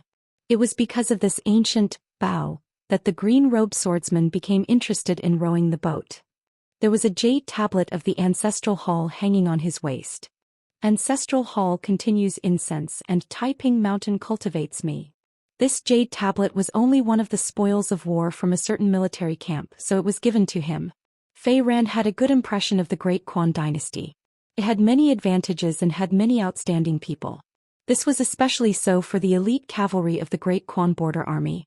The strength of the troops stationed at various places made the few military camps in the central region of the Tongyi continent look at them in a different light. The overall situation of the Tongyi continent below the mountain was actually much better than what the Jiazi camp expected. Simply put, the performance of the Tongyi continent on the battlefield could only be described as terrible. The strong wind tested the strong grass, and it showed how outstanding the Great Quan dynasty was. However, wild grass was still wild grass.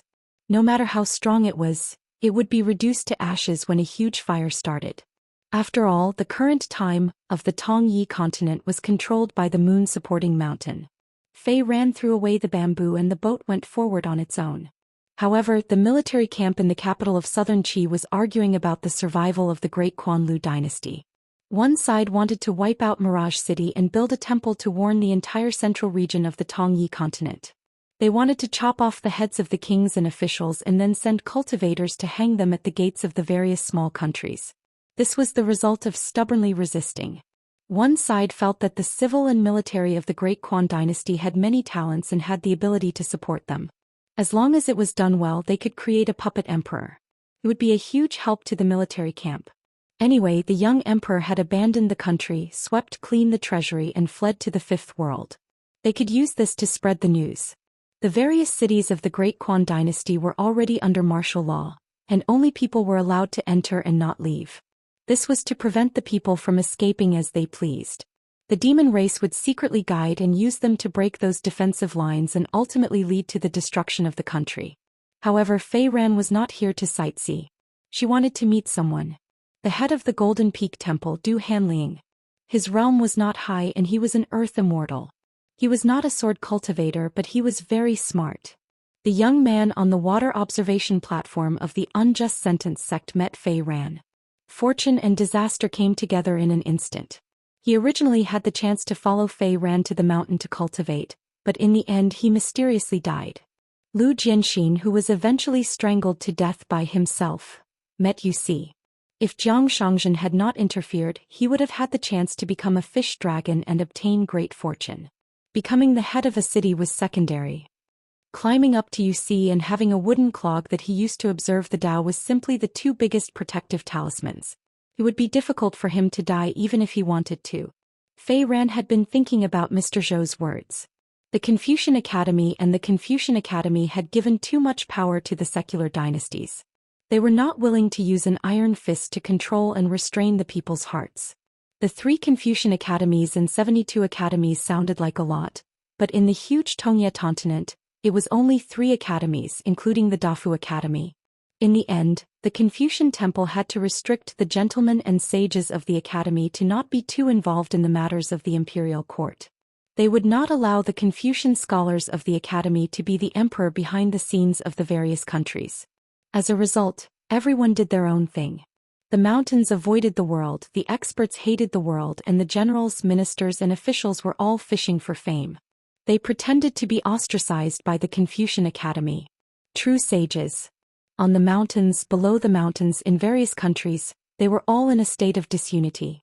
However, Fei Ran was very curious about why Mr. Zhou had established the Confucian Academy and what was the fundamental purpose of his Confucian Academy. How could he completely change the crux of this situation? Just the coexistence of the monster race and the human race in the future was a huge problem. As for Mr. Zhou's true identity, Fei Ran had heard of it before. Zhou was, of course, an alias.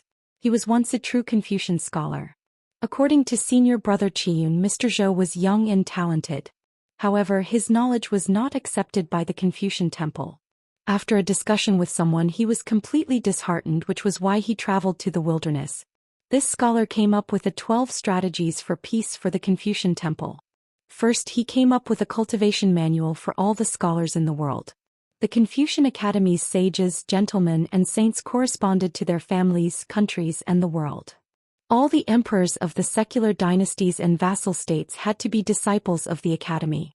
Those who were not Confucian were not allowed to become the ruler. Every mountain head of the academy should be the teacher of the emperor. The Confucian scholar should be the imperial tutor.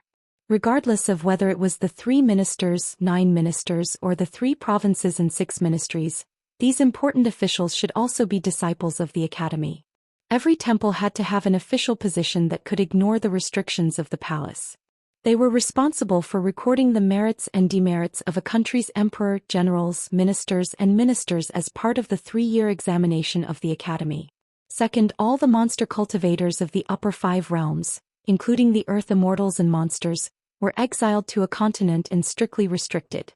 Once a monster ascended to the Dragon Gate realm, they had to report to the Confucian Temple and the various academies in the central region and record their true name in their files.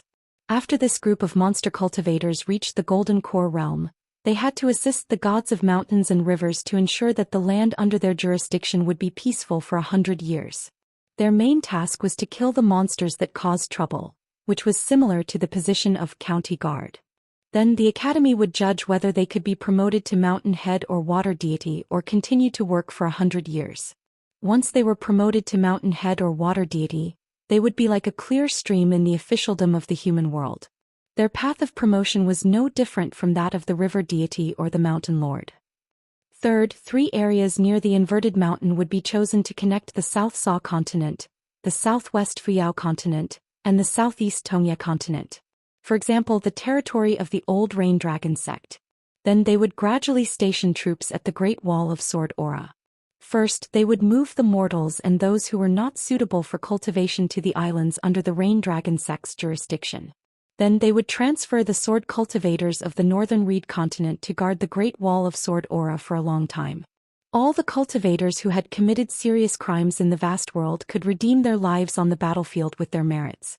All the wild cultivators could use their merits to buy elixirs, secret manuals and treasures on the mountain. They did not have to fight outside the city. During war they would guard the city.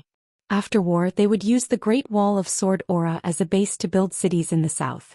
They would force the desolate world to mobilize troops at least once every 30 years.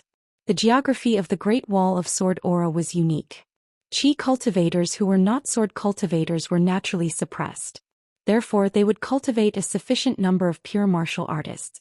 Although they were also suppressed by the great Tao and pure sword intent, they were different from Qi cultivators. The martial artists could train their bodies. Moreover, the threshold for becoming a martial artist was lower than that of a Qi cultivator. In the end, the Great Wall of Sword Aura would be a war situation. Qi cultivators who were not sword cultivators and pure martial artists would mostly be supporting the Great Wall of Sword Aura. Fourth, all the Immortal Realm and Ascendant Realm cultivators would be given extra freedom. These people who were at the peak of the mountain would have to contribute. However, every time they contributed they would definitely receive more in return.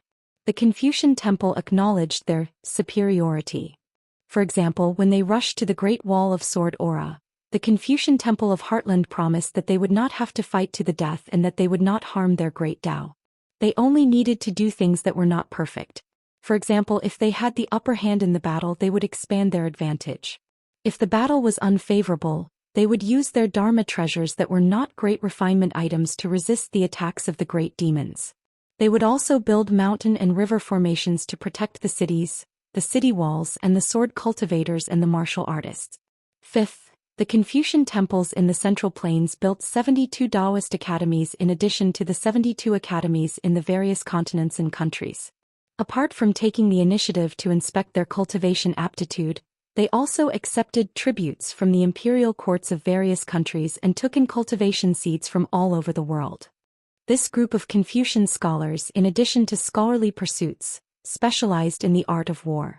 They were not the type of people who only knew how to talk about strategy on paper. The location of the final test was the Great Wall of Sword Qi that was filled with smoke. Sixth, divide the 100 schools of thought into 9 ranks. There will be 2 ways of promotion and demotion, no different from officialdom. Those who disobeyed the rules would be expelled from the ranks of the 9 ranks. All knowledge would be banned and all books would be destroyed. The patriarchs of their families would be imprisoned in the Confucian Temple's merit and virtue forest. Seventh, break the barrier between the mountain and the foot of the mountain. One of the suggestions was to add fuel to the fire and entice the cultivators on the mountain to become immortal Tao companions. Eighth, exclude Buddhism and Taoism, forbid all Daoist temples and monasteries, and ensure that the Confucian school of thought truly dominates the world. Ninth, focus on supporting militarists, merchants, and strategists.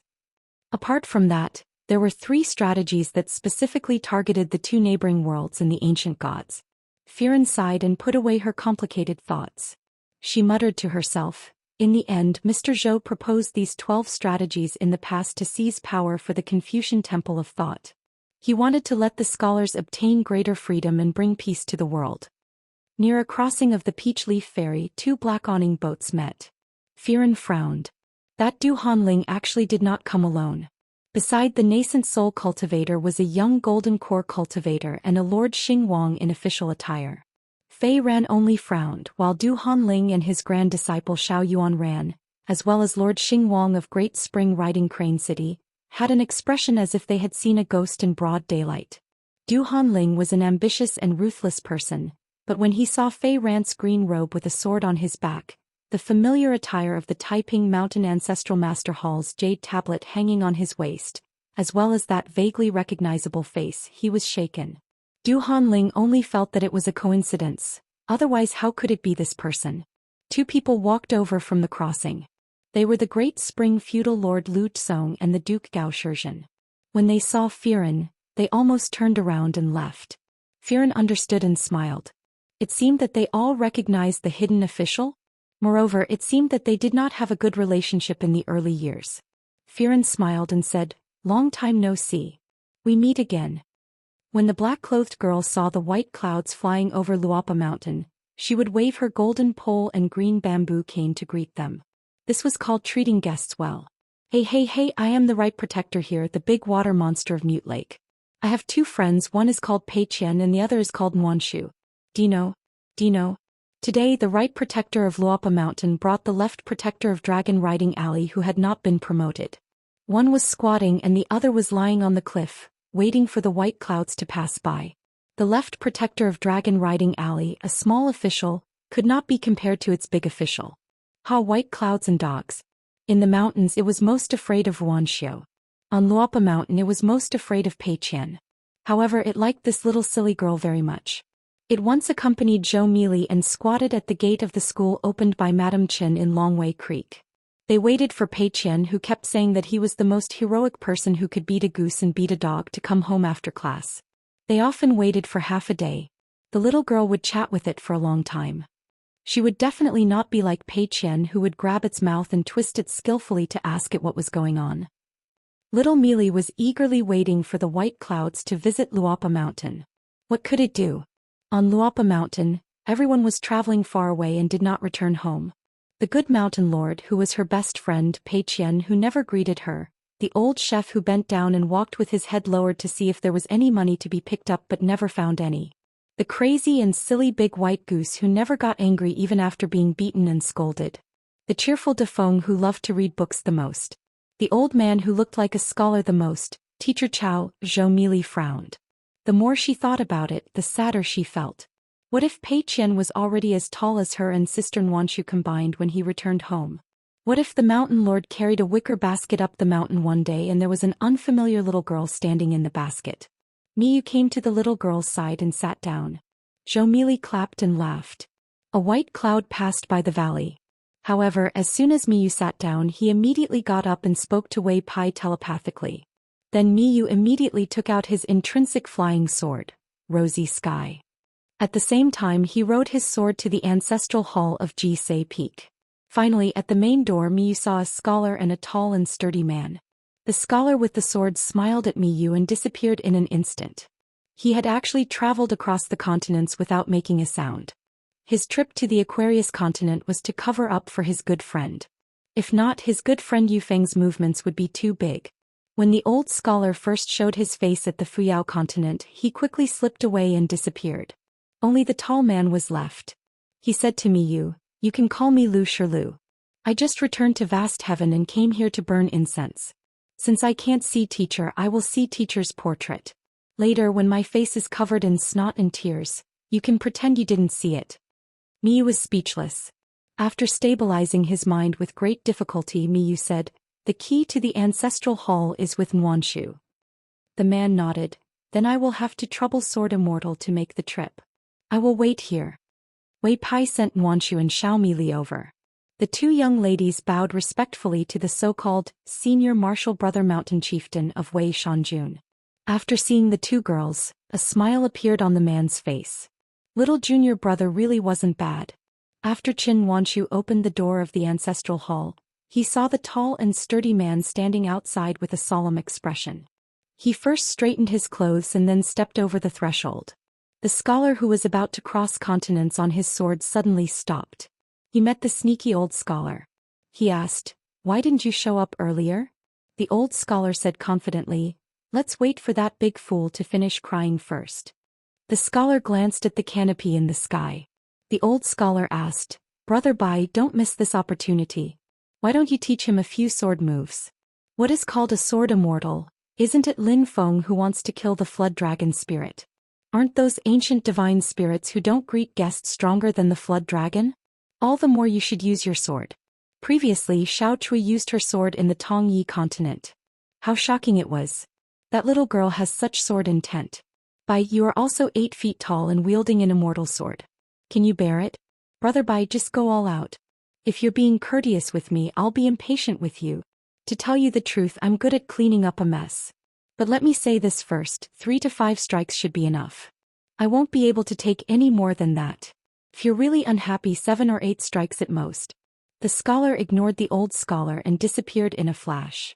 The old scholar stomped his feet. Then he looked at the Luopa mountain. Thinking back, Bai also used the White Cloud song to send Lu Shirlu back to the mountain. 7:10. In the Jisei Peak's ancestral hall, Lu Shilu looked up at the 3 portraits of Luopa Mountain in silence. Qin Wanshu took out a bamboo incense tube and held it up. Lu Shilu thanked him and bent down to take out 3 incense sticks from the tube. Zhou Mili told the burly man that if he was tired and wanted to rest, he could sit on her chair. The black-clothed girl pointed at a chair. There was a palm-sized slip of paper on the back of the chair. Right Guardian Zhou Mili was written on it. Lu Shilu nodded. Qin Wanshu pulled Mili's sleeve and left the ancestral hall with her, leaving Lu Shilu alone. They walked out of the ancestral hall and passed by the ancestral hall's outer door. Mi Jianxian, who was dressed in an elegant green robe, and Wei Shanjun, who was dressed in a snow-white robe and had golden earrings, stood side by side outside the door. Miyu asked Wei Pai telepathically, "How did you know his identity? Master Hidden Official has never mentioned this before." Wei Pai explained. When Mr. Bai approached the northern peak, he took the initiative to report his name to the cloud-splitting mountain. He said, Bai Yi and his good friend Lu Shilu are visiting Luopa Mountain. Lu Shilu said that he was Qin Pinggan's half-senior brother and wanted to pay respects to Mr. Bai's portrait. Miyu joked, "Brother Wei, why are you so excited about Bai Yi?" Wei Pai smiled. Who wouldn't be fascinated by a sword immortal who isn't a sword cultivator? There weren't many people that Wei Pai admired. There was Bai Yi Alliance, who carved words on the Great Wall of Sword Qi, and the Central Plains Suishan Great God. Miyu shook his head. There isn't much talk about this person in my hometown. Of course, it wasn't that the scholar was unworthy of his reputation. It was just that Bai Ye's sword attacks were too few and there wasn't much to talk about.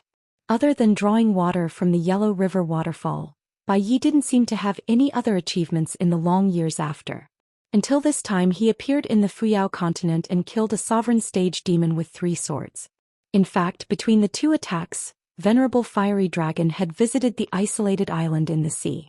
After that, Bai had also secretly traveled with her sword and killed an Ascendant Realm demon in the Central Divine Continent with a single strike. Miyu looked inside the door. The burner that came from afar lit 3 incense sticks was above his head. He didn't put them in the incense burner for a long time, probably muttering to himself. Miyu was quite envious of Lu Shilu. Once he arrived at Luopa Mountain, he could burn incense and worship the statue. Translator. Transin Editor. Transin, the unpolished Jade Realm Sword Immortal Yumi, had been in Luopa Mountain for a long time, but he had not offered incense in Jisei Peak's ancestral hall. He could not blame anyone. It was Miyu himself who said that he wanted to wait for Master Hermit to return to his hometown. When there were more people on Luopa Mountain, he would record Miyu into the ancestral hall's registry. Miyu was getting a little tired of waiting. After all, there were many things to do on Luopa Mountain. He accompanied Xiaomi to eat melon seeds, watched the clouds come and go, or took a stroll on the white jade railings outside the mountain god temple. When he was really bored, he went to the blacksmith shop by the Dragon Whisker River and found Lu Xianyang, who was also a lazy person, to chat. They talked about the immortal sex, illusionary flower, water and moon. He thought about how in the future he could get Wei Shanjun, consecrator Zhou Fei, and the white-clothed youth to open up the business. At least he could earn some immortal money for Luopa Mountain and replenish the spiritual energy of the mountain. However, although these things were interesting and comforting, there were too few opportunities for them to do serious things. Miyu wanted to meet the embroidered river goddess. He wanted to find a chance to sneak in and cut open the golden body to see how big her courage was. In his hometown, Miyu had few chances to interact with the mountain and rivers goddess. He didn't expect that in the Aquarius continent, there were temples and gods everywhere. The Fox Kingdom in the Clear Breeze City was something Miyu had long wanted to pay a visit to. As for the city lord Su Hun, Miyu treated him as half a kindred spirit. Because Su Hun was said to be a man who rolled in a pile of women, Miyu wanted to confirm whether the Lu Xianyang clan's ancestral heirloom, city lord Su Hun, who competed with Huang He for the title of number 1 under the upper 5 realms in the Aquarius continent, was still wearing the Bianzi armor that was passed down in the Lu Xianyang clan. As for the Aquarius continent's Sword Dao Mountain Peak, 10 sword deities of the 10 Great Peaks, Xingyang Mountain, there was an old ancestor sword deity who had just come out from closed-door training. At that time, Miyu was accompanying Lu Xianying to take a nap at the riverside shop. When he heard Lu Xianying say the words, "old sword deity," Miyu was shocked. Just as he was considering whether his unpolished jade realm in the Great Wall of Sword Qi had a chance to exchange his life with the Aquarius continent's immortal realm, Lu Xianyang handed him the Mountain and Rivers Bulletin, the mountain's exclusive congratulatory report, with golden words on the blue bottom. Miyu looked at the Mountain and Rivers Bulletin, the praises on it. It was as if the old man had not ascended to the unpolished jade realm, but ascended to the ascendant realm. Miyu was puzzled. King ascended to the unpolished jade realm, and you had to go into closed-door training for 100 years? The reason why I was called the Great Embroidered Sword Deity in the Great Wall of Sword Qi, and won the title of number 1 under the unpolished jade realm, was because I went into closed-door training for half a year longer than expected? Miyu only felt that his sword was going to rust. If it were not for Bai and Lu Shoyo's visit this time, Miyu would have almost forgotten that his natal flying sword was called Rosy Sky. Ordinary cultivators or mountain and lake spirits, such as the black snake who came from the Chiduan mountain like Wei Shanjun, or the python in the Yellow Lake mountain, would not feel that it was too long. But who was Miyu? He was an embroidered pillow who could lie in the clouds in the Great Wall of Sword Qi, and did not have the heart to practice the sword. When he came to the Aquarius continent, especially after parting ways with the Wind Snow Temple's Wei Jin, Miyu always felt that he was getting farther and farther away from the Great Wall of Sword Qi. He did not even have the extravagant hope of becoming a great sword deity. After all, he did not even know where the bottleneck of the unpolished jade realm was. In fact, according to Miyu's temperament, it did not matter if he did not know. It was up to fate whether he could become an immortal or not. God, if you don't give it to me, I will not ask for it. If you give it to me, I will accept it. However, when he arrived at Luopa Mountain, the hidden official was not on the mountain, nor was the chief steward Zhou Lian. Even Jing Dafeng, who was guarding the gate, had gone far away. After a while, only Nuan Shu, Xiaomi, and some children who had not practiced martial arts for long were left. Otherwise, there were some spirits and ghosts that Miyu did not like to deal with. Therefore, Miyu inexplicably became the temporary backbone of Luopa Mountain, which made Miyu feel a little strange. After all, in his hometown, the Great Wall of Sword Qi, Miyu had long been used to the existence of so many old sword deities and great sword deities. Even if the sky fell, he would not be afraid. Moreover, Miyu had an elder brother, Mihu, a genius sword cultivator who had the chance to be ranked among the top 10 sword deities of the Great Wall of Sword Qi. Miyu was used to being casual and not caring about anything. Therefore, he missed the days when he was in the Summer Palace and the Spring Banner House, where he would do whatever the young hidden official asked him to do. The key was that every time Miyu did something, he would be rewarded big and small. Miyu suddenly sighed with emotion. If this goes on, I will really have to eat and wait for death. Things like sunbathing and eating melon seeds are really addictive. For some reason, on Luopa Mountain, perhaps because he was too used to the water and soil here, Miyu felt that he was like a saying in the book, sleepy in spring. Especially when he followed Zhou Mili to patrol the mountain twice a day, it was the most interesting thing. Wei Pai hesitated for a moment and asked, "Are you planning to go to Old Dragon City to take a look?" Miyu glanced at the sky and shook his head. "I wanted to go and take a look before, but now I am really worried about Luopa Mountain. Luopa Mountain is too close to Pinning Cloud Mountain. It is easy to attract those ancient remnants." Wei Pai nodded and said, "My North Peak is the only place that has not been invaded by the ancient gods. We have to be very careful." In the ancestral hall, after Lu Shirlu offered incense, he closed his eyes again and murmured. Zhou Mili carried a golden pole on her shoulder and held a green bamboo cane in her hand. She said seriously to Sister Nuanshu, "Half of the Mountain Master's senior brother, he is so tall and strong. And this is only half. If there is only one, how bad would it be?"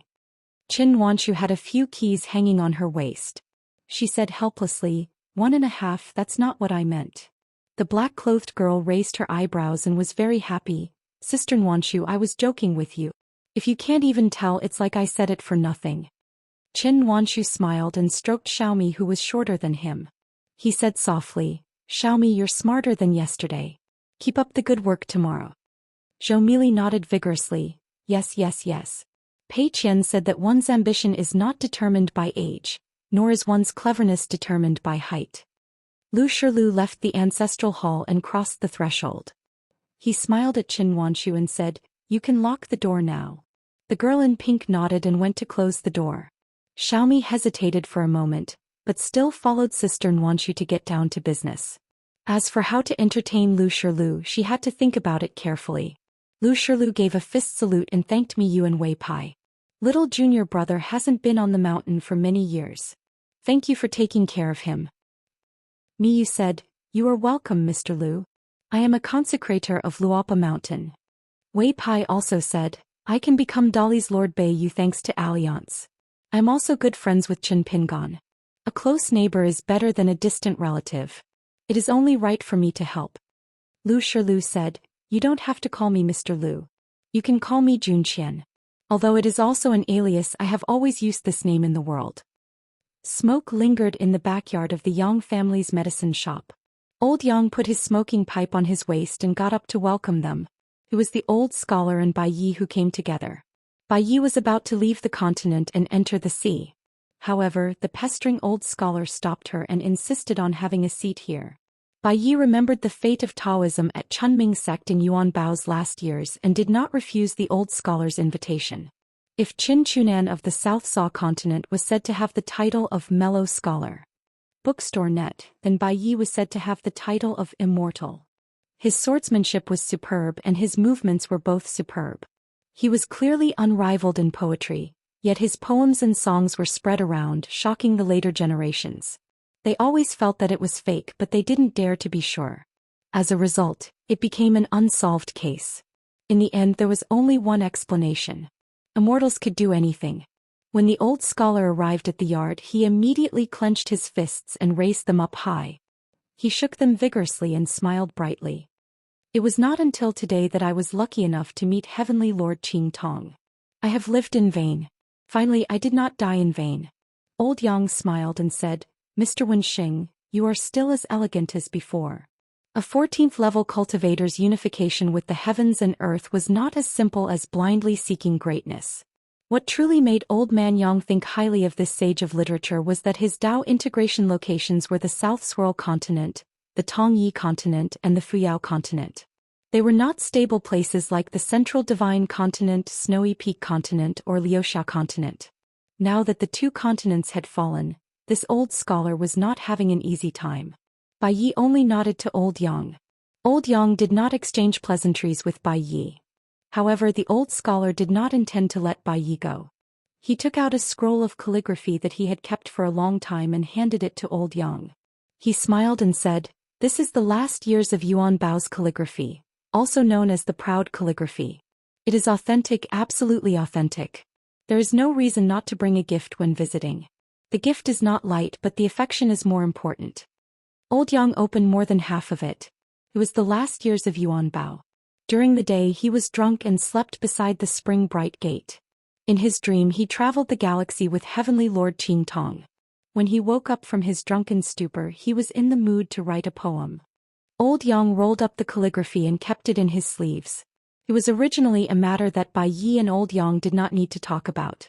However, after the old scholar did this, Bai Yi did not have any feelings left. He did not expect the old scholar to be so thick-skinned and boast, Heavenly Lord Qing Tong, why don't you open it and take a look? The beauty of this calligraphy is at the back. Other than Cui Dong's embroidered tiger seal, there is Shaoqi's spring breeze seal, and the slightly abrupt Jun Qian seal. Lastly, there is the looking left and right, understanding is not far, seal. Old Yang did not take out the calligraphy again. He understood. Old Yang said, After the sage created the characters, other than the 8 people who had the merit of opening the mountain, there is no great calligraphy in the world. It is the last of the last. It was obvious that the old scholar did not approve of the calligraphy school being ranked at the top of the middle 9 sects. He even felt that the calligraphy school was not qualified to be ranked among the 100 schools of thought. The old scholar was famous for being able to answer any question. He nodded vigorously and said, This is not nice to hear, but it is the truth. Cui Dong had such a feeling in his early years. He felt that the so-called calligraphy masters of the world were all scribblers. They were originally a snail shell, but they wanted to overturn rivers and seas. This is not a demon, what is it? Bai Yi was also very clear that the few old scholars of the calligraphy school had a good relationship with the old scholar. Cui Dong's calligraphy was worth 1,000 gold. Did not come out of nowhere. The old scholar took Cui Dong to travel the world in his early years. No matter how good the steel rubbings were, They were still separated by a layer of window paper. With the help of the old scholar, Cui Dong was able to see the handwriting of the ancestors of the calligraphy school. Old brother, make a few more copybooks. While you're in the mood to drink, write more. Write whatever comes to your mind. Copybooks are rules. The more approachable the content is, the more likable it is. How many pounds of oranges did you buy? How many meals did you have today? Whether it's windy or raining, go to the balcony in high spirits. The bamboo shoots are a little bitter today, so write as much as you can. If you really can't, just say that you met me today and an old friend is kind enough to give you a basket of pears, making you cry. You must worship it as a family heirloom. Brother, what's with the look in your eyes? Do I look like the kind of person who sells things as soon as I go out? Brother, would you make such a friend? I will write and you will write. We are a perfect match. We only need a business tycoon to help engrave and sell books. Otherwise, if the three of us work together, we will be invincible. As for the 8 people mentioned by Heavenly Lord Qing Tong, Bai also had a rough idea.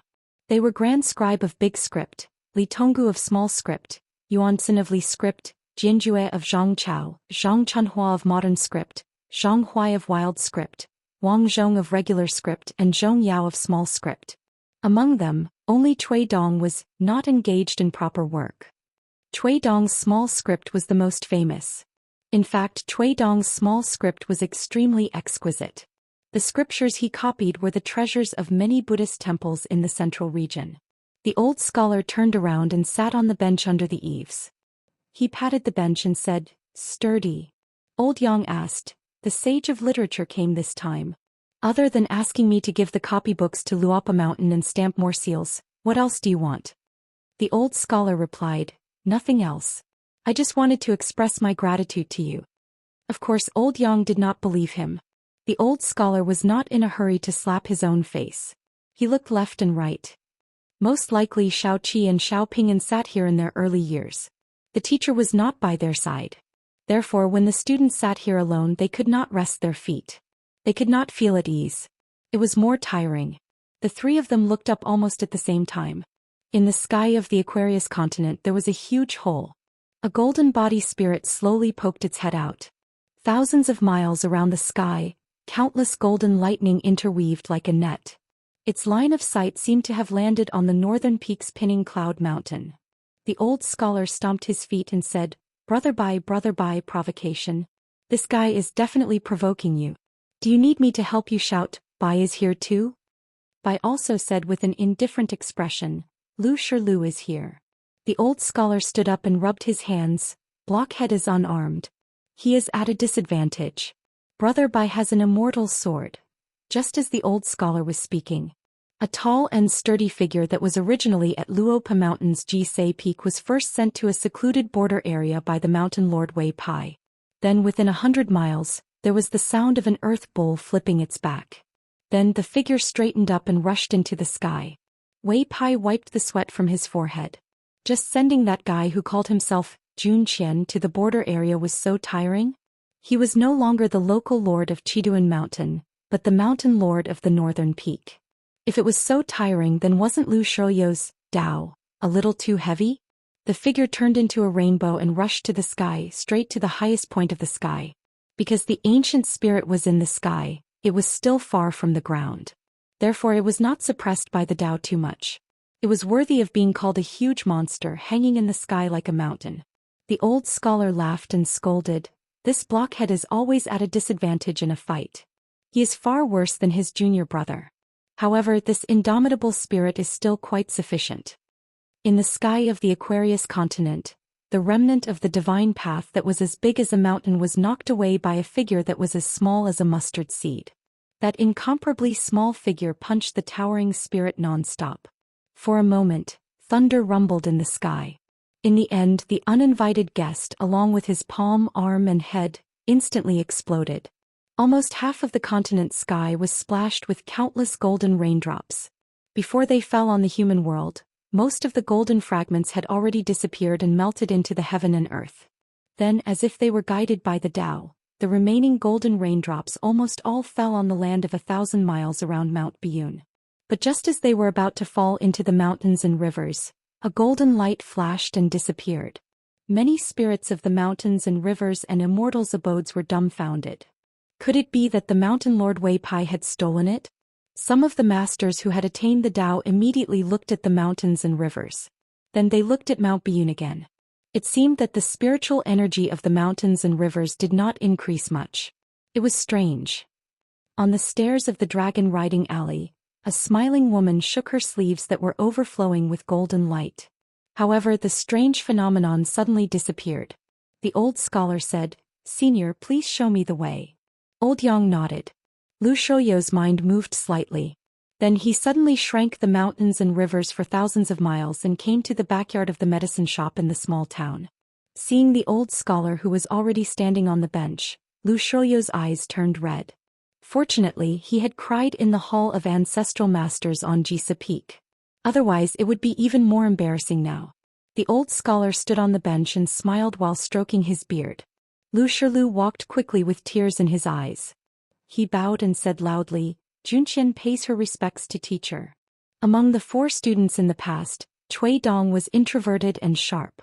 Qi Jingchun was the most learned by the sage of literature. Lu Shilu was the most inarticulate but also the most temperamental. The old elementary scholar patted the burly man's shoulder before jumping down from the bench. He stroked his beard and nodded his head, smiling. "You are indeed Brother Bei's good brother and my good disciple. What a great way to drive away dragons and snakes but not mosquitoes." The chapters of Swords of the Future will continue to be updated in the hand-fighting bar. There are no advertisements in the website. Please bookmark and recommend the hand-fighting bar. If you like Swords of the Future, please bookmark Swords of the Future.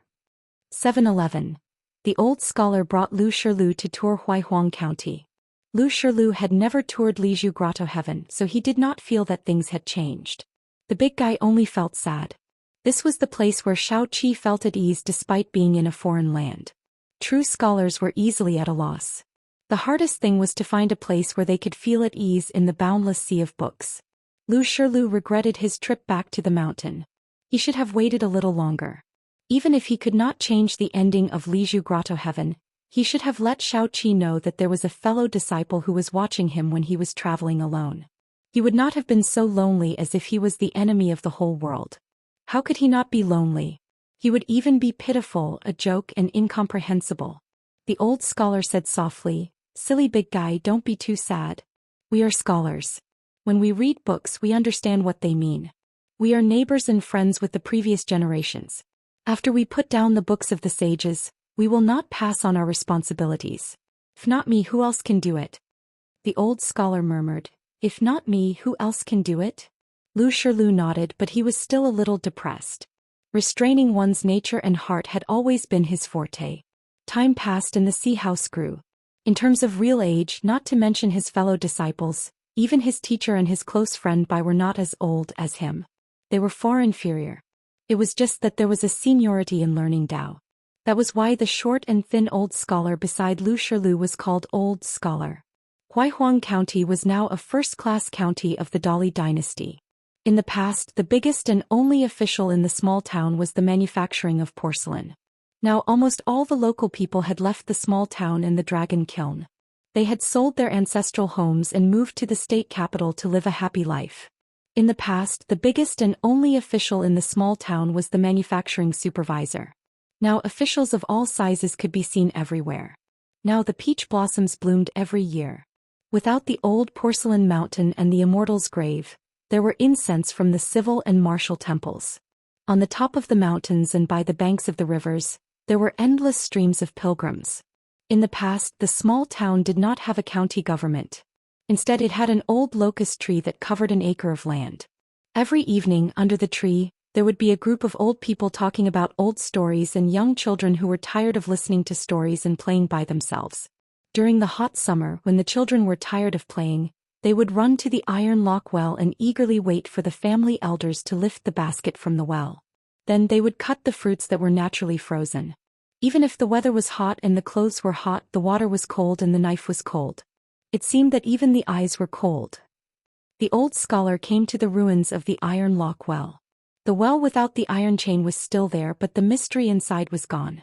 Now that the government office had removed the restriction, There were fewer people coming to fetch water. This was because the small county was now mixed with good and bad people. Many cultivators came here for the dragon chi, spiritual chi, divine chi, and the chi of the mountains and rivers. Therefore there was not much of the aura of the market in the small town.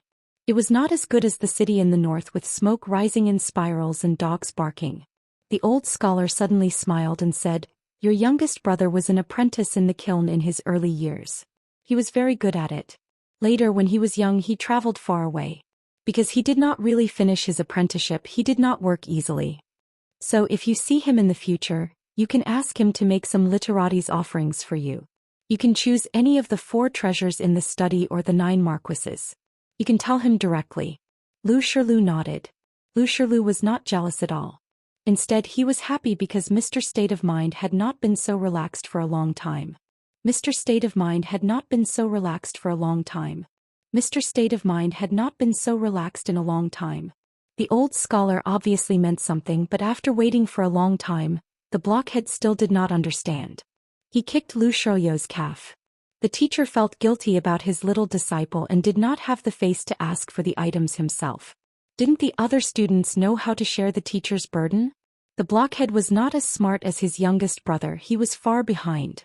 Lu Shirlu immediately understood and said, "I will also ask for a few items for you." The old scholar pretended to be in a difficult position and rubbed his hands. "What a scandal, what a scandal." Lu Shirlu said. The teacher did not say anything. "My youngest brother is so smart, he will naturally understand." The old scholar's face changed immediately. He stroked his beard and smiled. "Of course, your youngest brother is the best at comprehending by analogy. He is the most talented in the 2 words 10,001. You did not teach him well, but your disciple can learn by himself very well. Now everyone says that my ability to recruit disciples is unparalleled in the world. In fact, the teacher is embarrassed." In fact, regarding taking Qin Pingon as his last disciple, Zhou Xian Guru did not say anything about the old scholar. The mellow scholars Qin Chunan by Zhe and later by Yi did not say anything. So who was the everyone the old scholar was talking about? Only God knew. Lu Shirlu nodded. "Just by hearing some rumors from Bai Yi and the teacher, I am sure that my youngest brother is a very smart person." The old scholar laughed. It had been a long time since he felt refreshed. The blockhead praised him 3 times. The teacher had a good eye and the youngest brother was smart. As the eldest brother, he did not doubt. Very good, very good. In terms of social knowledge among the 4 direct disciples, Cui Dong was certainly the best. In fact, the blockhead could be ranked second, but he did not like to talk and pretended to be taciturn. When he was willing to speak, he was often stubborn. For example, he once chased Alliance to beat him. There were 4 brothers in the same sect. They were not close or distant, but they spent a lot of time together. Although Shaoqi and Zhuozhua had many disputes, they were actually closer to each other. Cui Shi and Lu Shirlu had a good relationship. One of them thought too much while the other spoke too little, so they got along well. Lu Shirlu walked in the small town. Other than strolling with the teacher, he also paid attention to many details. Whether the door gods pasted on each house had spiritual light, the size of the incense burning in the civil and martial temples, whether the flow of the mountains and rivers in the county was stable and orderly, all of these were the knowledge that the eldest brother Cui Dong had perfected. In the Dali dynasty, it was an invisible manifestation of the Great Way. It must be known that the human heart is dangerous, the Tao heart is small, was the first 8 words of the Confucian literature's 16 characters, heart transmission. In Lu Shirlu's eyes, Cui Dong's 100 years of meticulous cultivation in Dali and the Aquarius continent could be said to be lifting the heavy with ease and lifting the light with weight. In his early years, he was not the imperial tutor of Dali, just the embroidered tiger of the sage of literature. There were too many things that he wanted to say to the world. However, Cui Dong's knowledge was getting bigger and bigger, and his temperament was too arrogant. In this life, the only person who was willing to listen to him was Lu Shirlu. Only this taciturn junior brother was worthy of Cui Dong's attention. Lu Shirlu said, "When the golden body of the ancient remnant was broken, my original intention was to give it to the northern mountain as a gift to Wei Shanjun of the cloud-splitting mountain. I did not expect that there would be a strange existence in the dragon-riding alley who could use supernatural powers to collect all the fragments of the golden body. Looking at Wei Shanjun, he did not seem to be surprised and did not seem to have any grudges. The old scholar nodded and said, "The longevity Daoist of the Dragon Riding Alley has an extraordinary background. She is the incarnation of the ancient gold essence copper coin. She is now an anonymous consecrator of the Luopa mountain. She came to collect the fragments of the golden body and is compatible with the great Tao." Other than Wei Shanjun, the cultivators of the northern mountain could only be confused. Wei Shanjun is also used to being the scapegoat of the Luopa mountain. There is no pressure to have too many debts. So in the future when you meet Wei Shanjun, you have to be more polite. Look at him, he is so generous. He held night banquets one after another without even blinking an eye. Lu Shilu said, "Then I will go find senior brothers Wu later and destroy a few more golden bodies that covet the northern mountain. In advance I will tell longevity Daoist to remember to let her give Mount Bean 50%. The old scholar nodded happily and said with a smile, "It is indeed a good habit to help others and yourself." Left and right, the one with a one-track mind would not be a big problem for the time being. Even if there was an accident as a teacher, he was not incompetent. Besides, Lu Shilu was on the left and right of senior brothers Wu, so his words were useless. Left and right, this guy liked to put on the airs of a senior brother since he was young. Back then at the wine shop of the Great Wall of Sword Chi, he was hesitant and unreasonable. In the past, every time the old scholar wanted to drink more wine or open a special kitchen to entertain the 5 Viscera Temple, he would urge Blockhead to take care of the 2 sides of the money bag. They would negotiate that if they had money today they would spend it today. If they did not have money tomorrow they would borrow it tomorrow. In the end they never succeeded. Xiaoqi was more honest. When he was free he would go out to set up a stall and help people write spring couplets. Every time he earned some money he would not pass it to senior brothers Wu. Then the teachers and students would secretly leave their attendance and first go to the wall outside the house.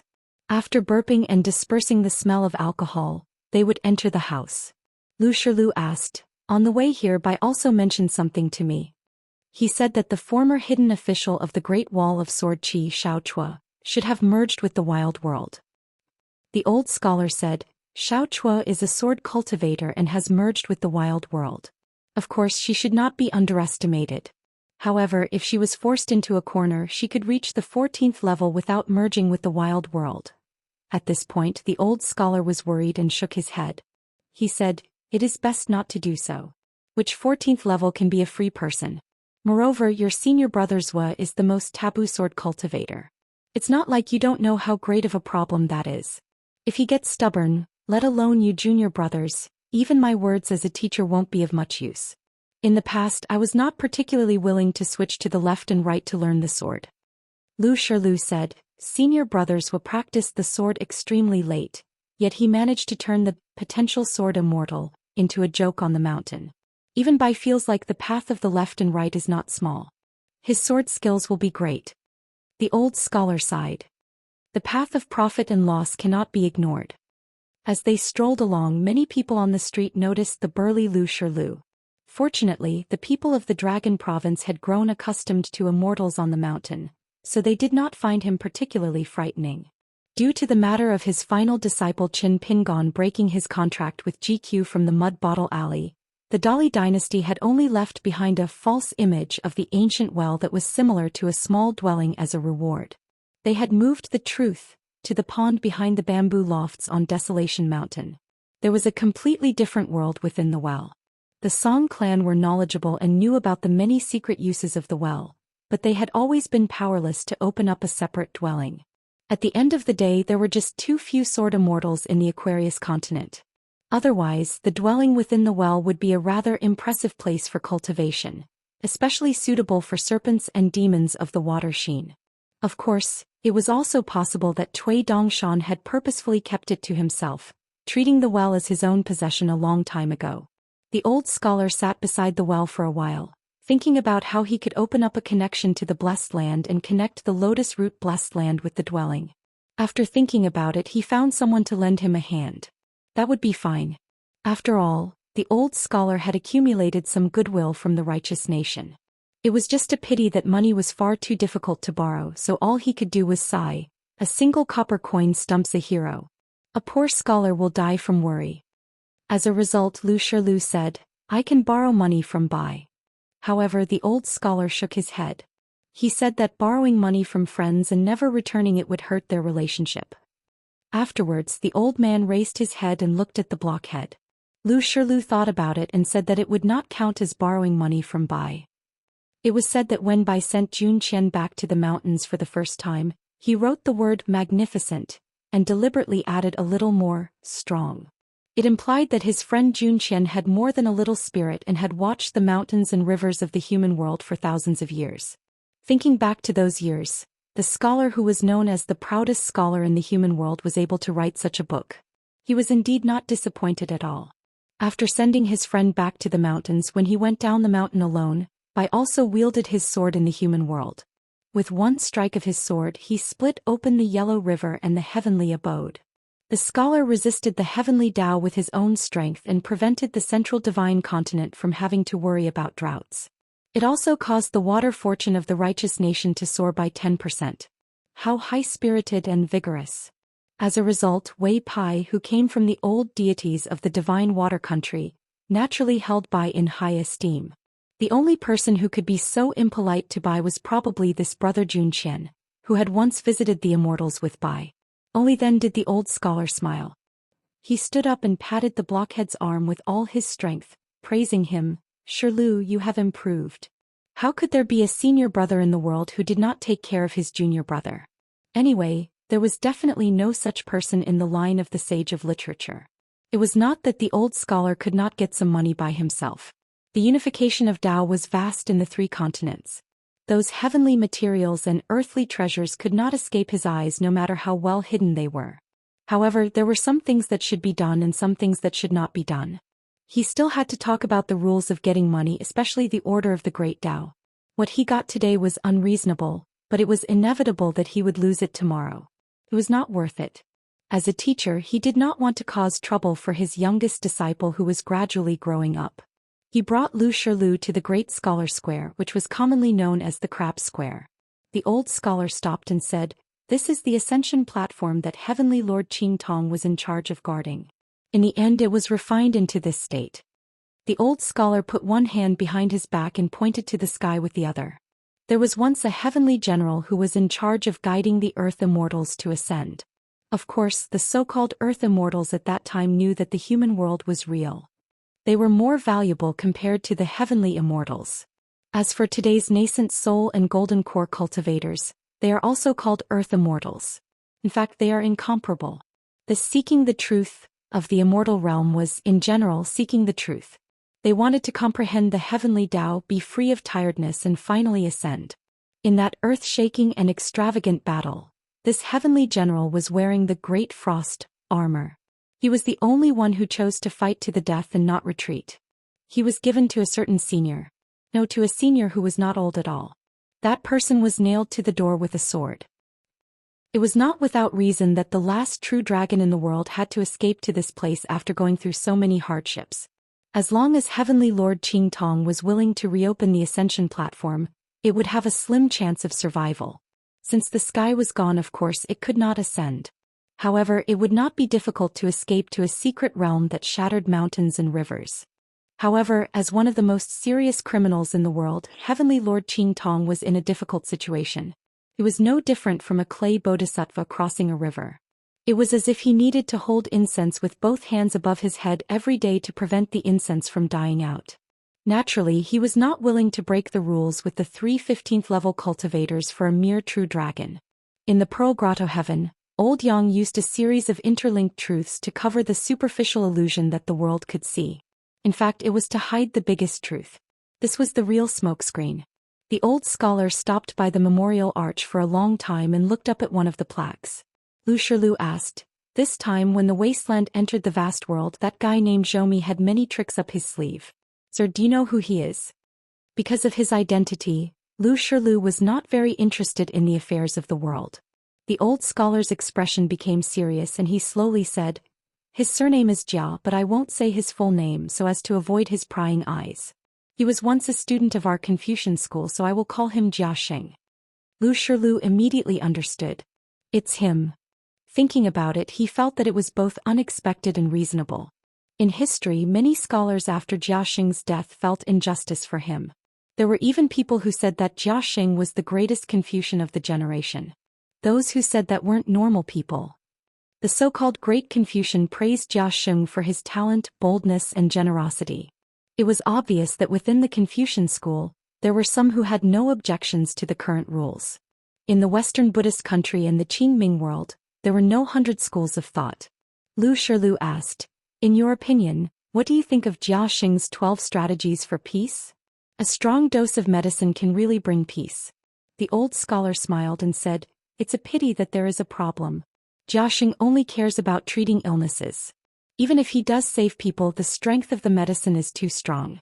For example, in the surrounding markets, no matter how good the medicine is, after a few years or 10 years, it will most likely become a pot of medicine. How can one not worry? This is just the surface. There is a huge problem, which is that Jia Xing's knowledge has a fundamental difference with the Confucian orthodoxy." Lu Shilu asked softly, "Is that why you rejected senior apprentice brother's knowledge?" The old scholar hesitated and shook his head. "His knowledge is better than Jia Xing's because he didn't rebuild the house and nail the windows, leaving only one door. Your senior apprentice brother's knowledge isn't as extreme as Jia Xing's." The old scholar pointed at the signboards that had lost their luster and asked, "The signboards are hung high up, and the couplets are usually pasted on the wide areas. Why?" Lu Shilu followed the direction of his finger and answered, "Walking on the wide areas is the best way to walk steadily to the high places." The old scholar nodded his head to show his agreement. He then led Lu Shilu around the signboard building and told him some inside information through telepathy. There were 4 signboards: not passing on responsibilities, hope for nature, don't ask for external help, and fighting bull. After circling around, they came back to the signboard that said, not passing on responsibilities. The old scholar emphasized on the Daoist issue. The person who said hope for nature on the signboard was the first disciple of Daoist ancestor, the headmaster of Baek Okekyung building, who eventually transformed into 3 pure ones with one breath. On Fortune Street in Lizhu Cave, the scholar Li Shixing, who was replaced by Peaches Li Jiang, was from Confucianism. The one from Xinhua sect was from Taoism. As for the last one, even the old scholar didn't know who he was. Anyway, he thought that he was a disciple of Buddhism. The battle between the 3 sects is only between me and myself. I discuss Taoism with myself, but I stand aloof from worldly affairs. It's like an empty boat coming to touch my boat, but I don't get angry. This was the power of the first disciple of Daoist ancestor. Compared to the other 2 headmasters of Baek Okekyung building, the first disciple of Daoist ancestor had a good reputation in other worlds. Moreover, the second disciple of Daoist ancestor and Lu Chen were accepted by him on behalf of their master. Only the last disciple of Daoist ancestor was accepted by Lu Chen on behalf of their master. Lu Shilu frowned slightly. The old elementary scholar patted his arm. Don't think too much. Although Li Shixing, one of the 3, was a late-comer in the Pearl Grotto heaven in the vast world, Xiaoqi was the late-comer. Moreover, the first disciple of Daoist ancestor had no intention of targeting Xiaoqi. It was more of a ploy by the other 2 sects of Baek Okekyung building. Li Shixing had no choice back then. If not for Lu Chen's scheming, the battle between Xiaoqi and Li Shixing would have been like the collision of 2 pillars of the river, causing waves to surge. Regardless of the outcome, there wouldn't have been the slightest bit of filth.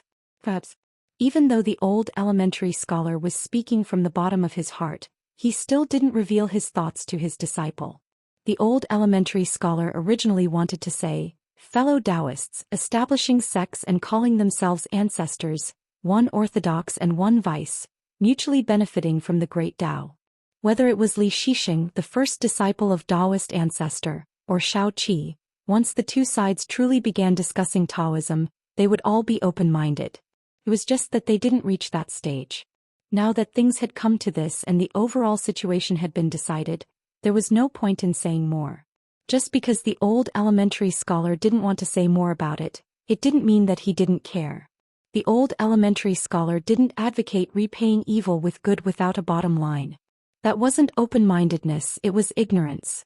Lu Shilu turned his head. He still had to lower his head to see the side of his teacher's face. Teacher raised his head to look at the 4 words. He was also very sad.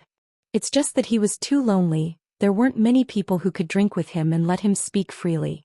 The plaque read, not passing on my responsibility.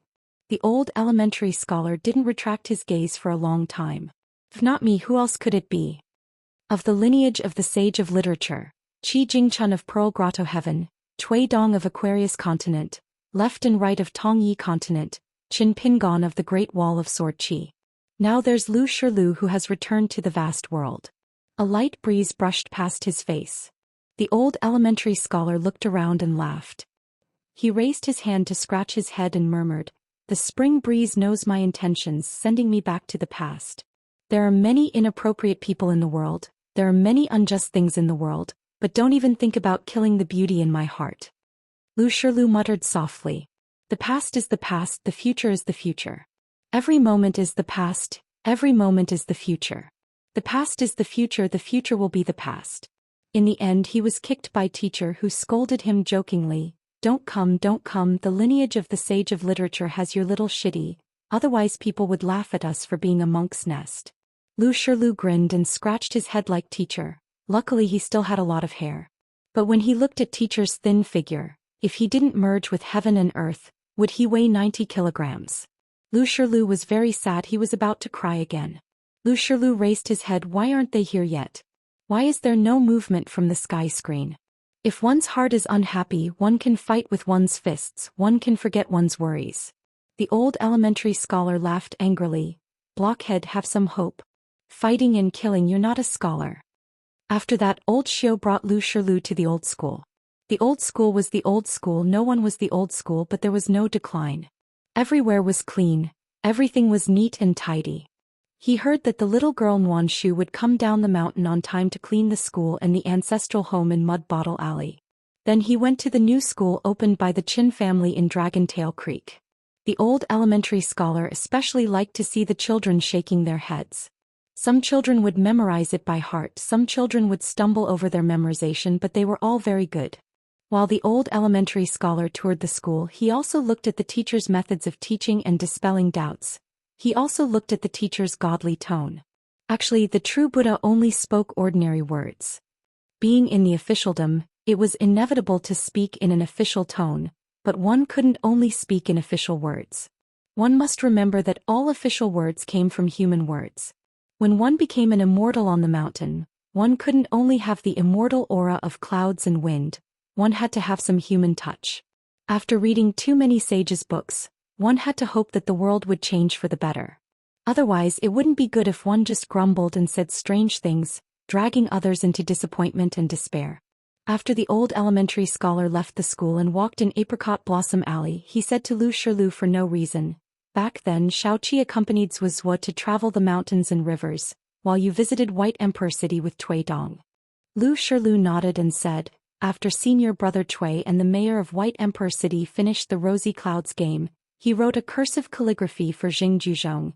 No one before, no one after lives in it." The old elementary scholar smiled and said, "There was such a thing?" Lu Shilu said, "After all, he lost the game, so senior brother Cui didn't have the nerve to say anything." Xingjuzhong. Look, which disciple of the sage of literature didn't treat others with sincerity? Later, the two met a handsome young drunkard on the road. It was the supervisor Chao Gingxin and the county governor Yuan Jingding. They were both disciples of Dali's upper pillar state. Supervisor Chao had just finished drinking and a full wine pot was hanging from his waist. He and the pot were walking leisurely to the yamen for the roll call. Sometimes, when Supervisor Chao was really drunk and couldn't walk, he would ask a familiar young waiter or a child he was familiar with on the side of the road to give him a handful of copper coins as a running fee. The waiter would help him take the wine pot to the supervisor's yamen and put it on the table, which could be considered helping him roll call. The old elementary scholar looked at the young man with a smile. Chao Gingxin also noticed that the short old man in a Confucian robe was sizing him up. Supervisor Chao didn't greet him, but he also didn't want to turn a blind eye. He burped and then walked sideways on the street. He smiled and bowed to the old man who he had never met before. The old elementary scholar nodded his head in greeting. Not all the officials and scholars in the world could be so elegant and unrestrained, but at the same time, there definitely needed to be a few people like that. As for the county governor Yuan Jingding, the more the better. In the old elementary scholar's eyes, there was no difference between the two. They were both outstanding young people. He strolled through the streets and alleys of the small town. He walked past the lonely clay bottle alley and then back to the Dragon Rider alley. The longevity Daoist, dressed in a long white robe, was waiting for him on the stairs. She bowed to the old elementary scholar without saying a word. The old elementary scholar was grinning from ear to ear. The longevity Daoist then took them to the shop where the old elementary scholar freeloaded a few pastries. Lu Shilu also tasted them, but of course he didn't dare to eat to his heart's content. The previous shopkeeper Shi Ro was shocked. She was about to bow to the sage of literature who walked out from the hanging statue, when the old elementary scholar waved his hand with a smile, saying that there was no need. Lu Shilu and the longevity Daoist talked about business. Of course she didn't have any objections. If there were 1 or 2 more golden raindrops falling on the northern peak, the lotus root blessed land's empty seats of the mountain deities would spring up like bamboo shoots after the rain. Moreover, as the lotus root blessed land that had just been promoted to a medium-level blessed land in the future, whether it was the number of deities, city gods, or the rank of their golden bodies, they wouldn't lose to the top medium-level blessed lands in the world. Money falling from the sky was a rare thing. It was even rarer for the money to fall into one person's pocket. With the longevity Daoist in charge of the Luopa mountain, money would come rolling in. It couldn't be stopped. Therefore, before the old elementary scholar and the longevity Daoist entered and left, they both thanked her with a smile. The first time the longevity Daoist only said that it was her duty. The second time she habitually smiled and accepted it. After leaving the Riding Dragon Alley, the old elementary scholar said, "Your youngest martial brother isn't here. Let's go see your youngest martial brother's best friend. He must be one of the people who protect Qin Pingon the most." At the blacksmith's shop by the Dragon Whisker River, Lu Shilu saw Lu Xian, who was sitting on a bamboo chair and taking a nap under the sun. After Lu Shilu reported his name, Lu Xian asked Mr. Wenxing to quickly sit down. He bent down and used his elbow to massage the old elementary scholar's shoulders. He asked if the strength was too light or too heavy. Then he said to Lu Shilu, "Senior and I are from the same family." Same family. The old elementary scholar couldn't help but laugh. He didn't say which family they were from. Lu Shilu also felt that it was interesting. He also didn't say anything. It could be said that he recognized the young man as his family. The old elementary scholar squinted his eyes and enjoyed himself. He told the young man that the strength was just right and that it was comfortable. Then the old elementary scholar imitated the boy who was reading and shook his head leisurely. He said, "Pearls and jade can be easily obtained in the human world. How can I be like Yang Xian's head?" Lu Xianyang was surprised and said, "How can you know the poem that was just bought from our local county records? It seems that your knowledge is so great that even the vast world can't hold it.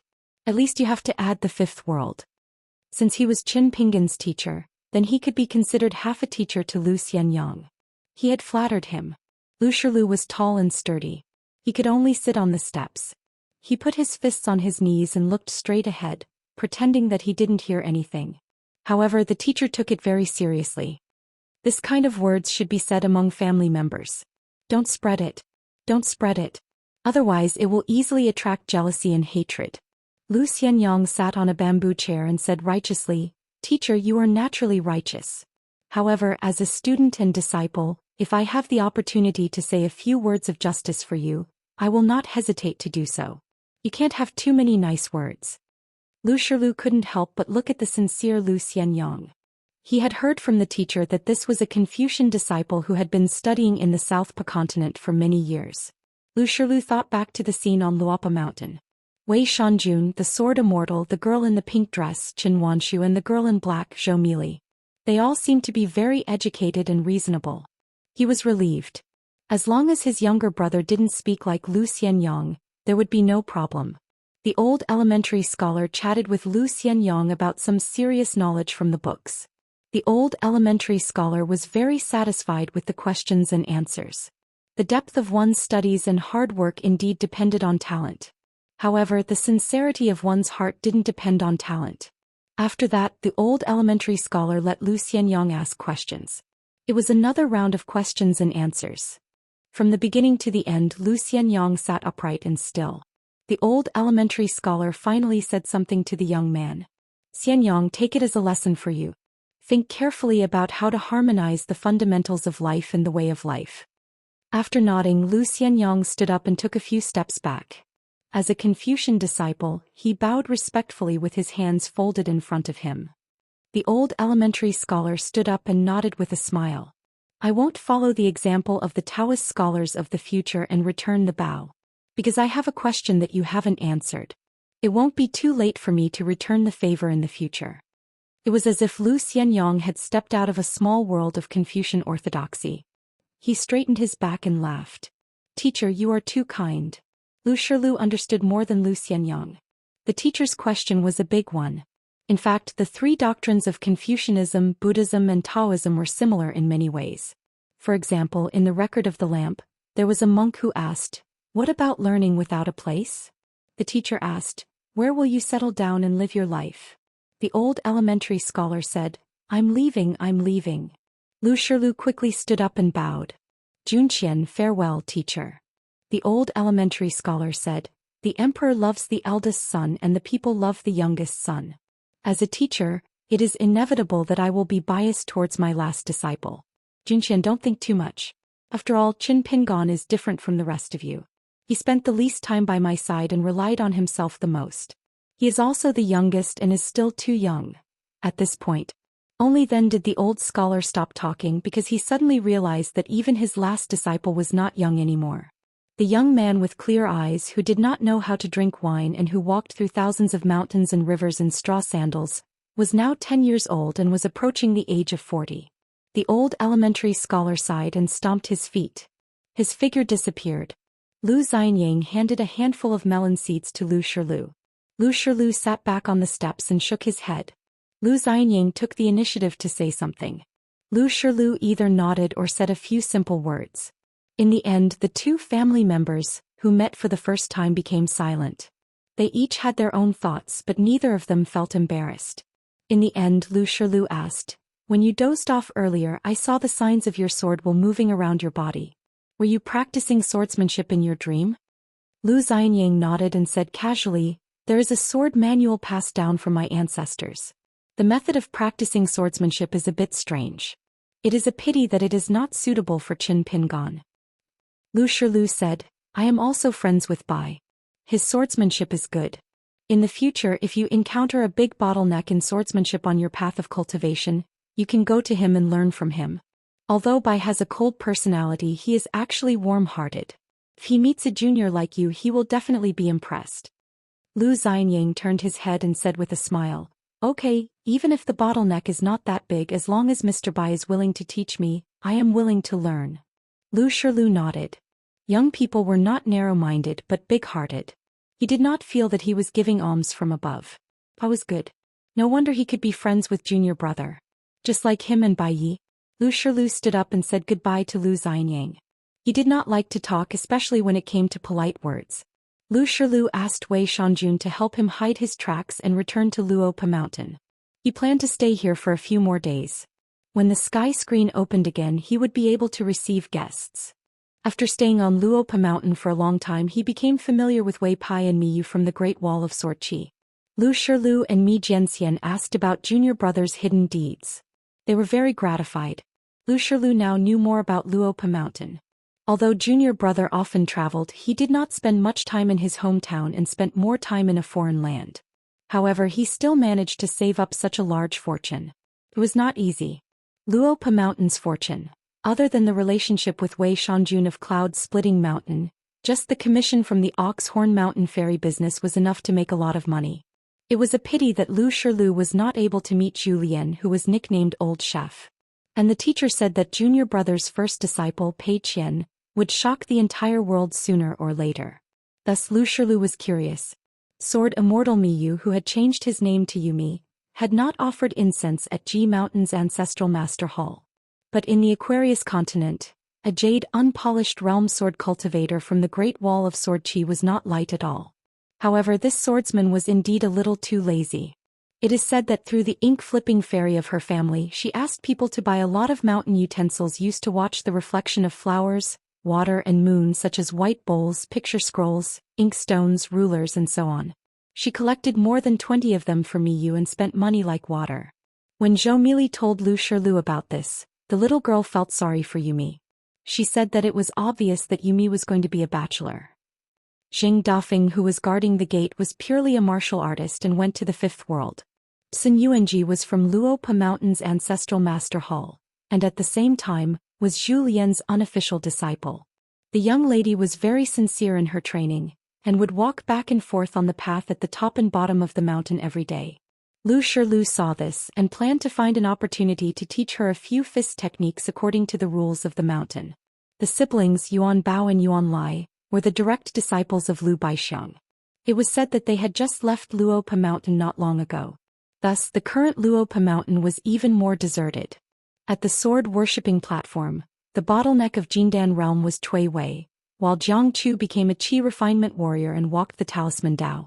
The old Daoist Huan Yun of the North Continent who wandered here had stayed at Luopa Mountain for a year just for Jiang Chu, and taught him the talisman Dao. Because Jiang Chu was temporarily not a direct disciple of Luopa Mountain's ancestral master hall, teaching Dao was not a taboo. Both parties were not master and disciple in name, but they were master and disciple in reality. The other peer, Zhang Jiazhen, was not discouraged because she did not have the aptitude for cultivation. Instead, she chose to follow the big accountant, Wei Wenlong from the inverted Xian Mountain's Spring Banner House, who never showed his face in public, to learn the art of financial calculation. In the Dragon Riding Alley's sway shop, the female ghost, Shi Ro, was wearing the remains of an ascendant realm cultivator. As for the long-lived fellow Daoist, it was even more so. In the straw shop, the blind Daoist, Jia Qing, Zhao Denggao and Tianjura were the three master and disciple. Jura's blood was a natural talisman spring. Fortunately, they entered Luopa Mountain. Otherwise, their ending would not be too good. They could easily become a money tree for immortals. The black snake, who migrated from Luopa Mountain to Mount Grey Mist to cultivate, was born in Chiduan Mountain and was now in the Dragon Gate realm. After transforming into a human form, it was the black-clothed youth. His face was pale and he was wearing a green crow robe which was refined from a snake's skin. His alias was Yunzi and his real name was Dezhang. Regarding the matter of his real name, which was equivalent to half of his life, he heard from Xiaomi that it was the decree of the big white goose. Yunzi did not dare to disobey. Fortunately, other than bestowing a name, Cui Dongshan also gave him an immortal treasure that was suitable for flood dragons to cultivate. As a mountain spirit/water monster that was not easy to cultivate, the reason why Yunzi broke through so quickly was related to his own aptitude, but it was not much. It was still thanks to the snake gall stone that Chen Lingjun gave him. As for the hidden python in Yellow Lake Mountain, it had already reached the bottleneck of the Golden Core realm.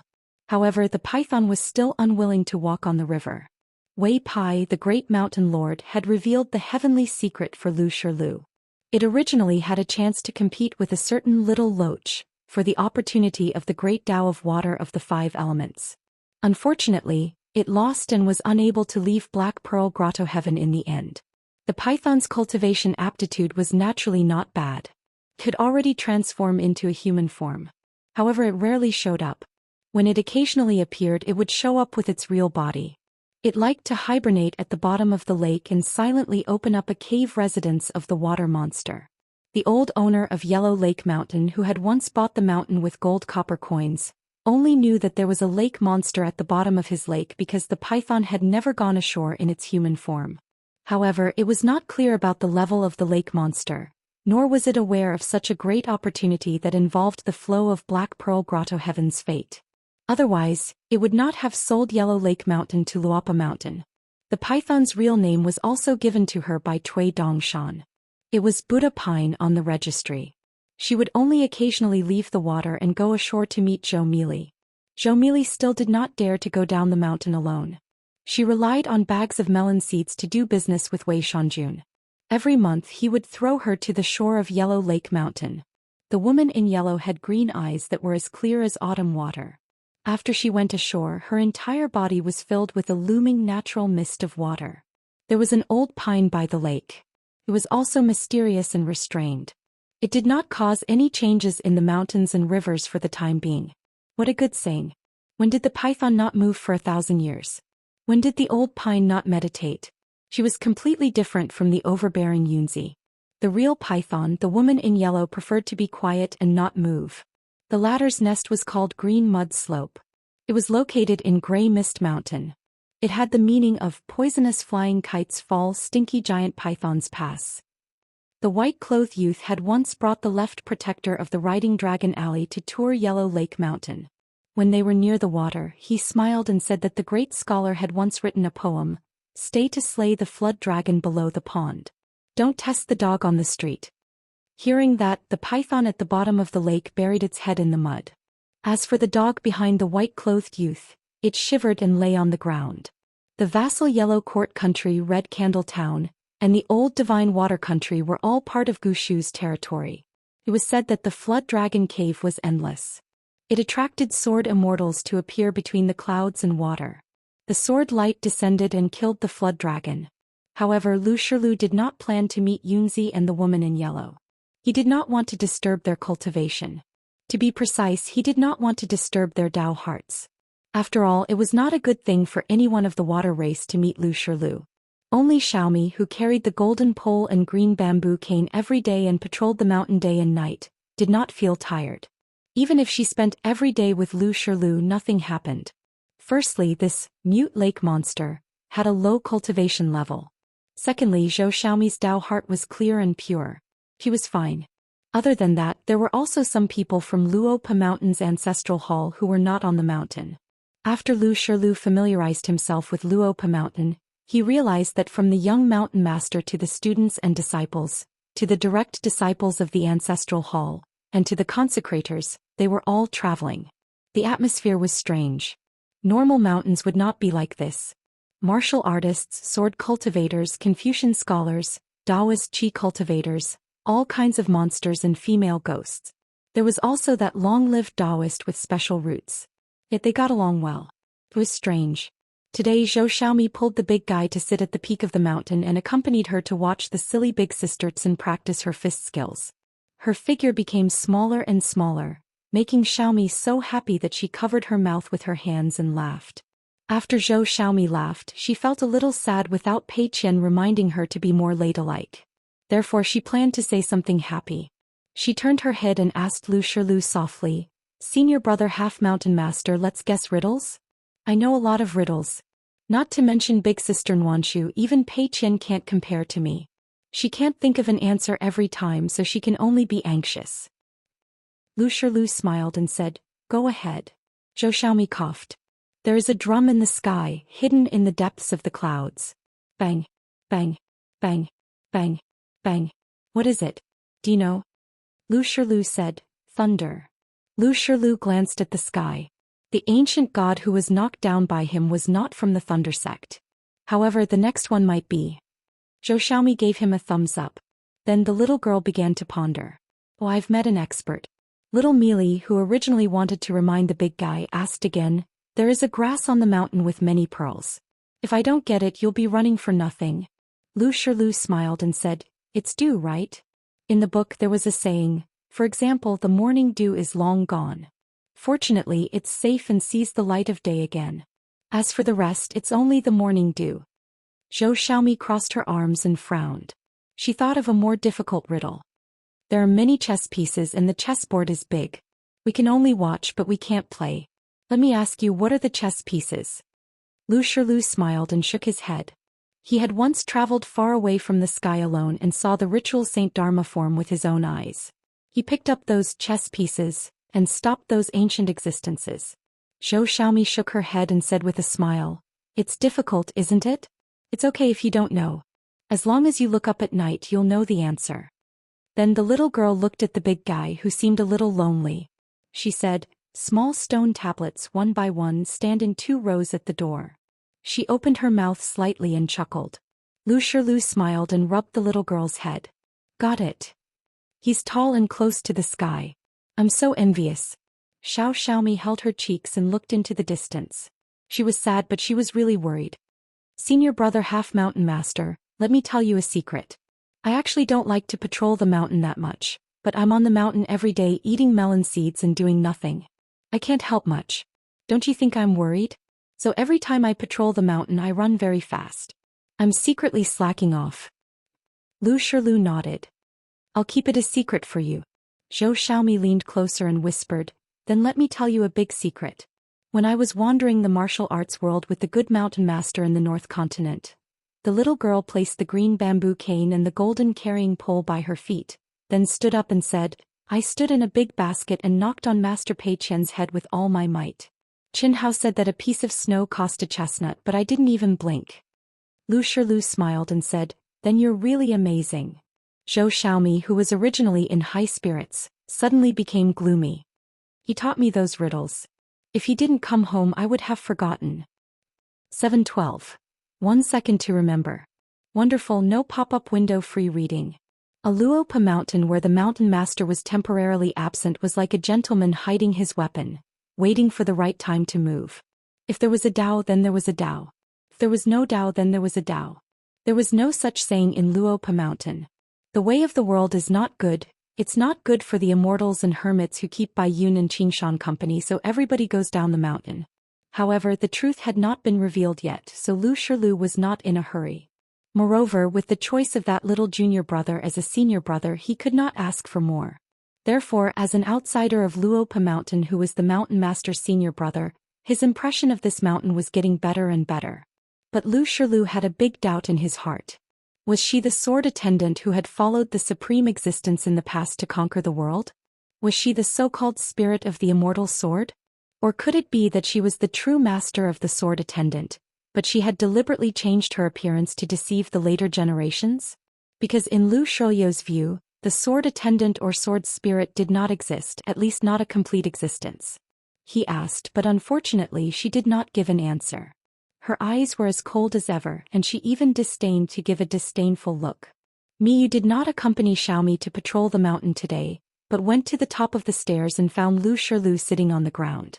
Miyu sat at the side and said, with Mr. Lu on Luopa mountain I am relieved.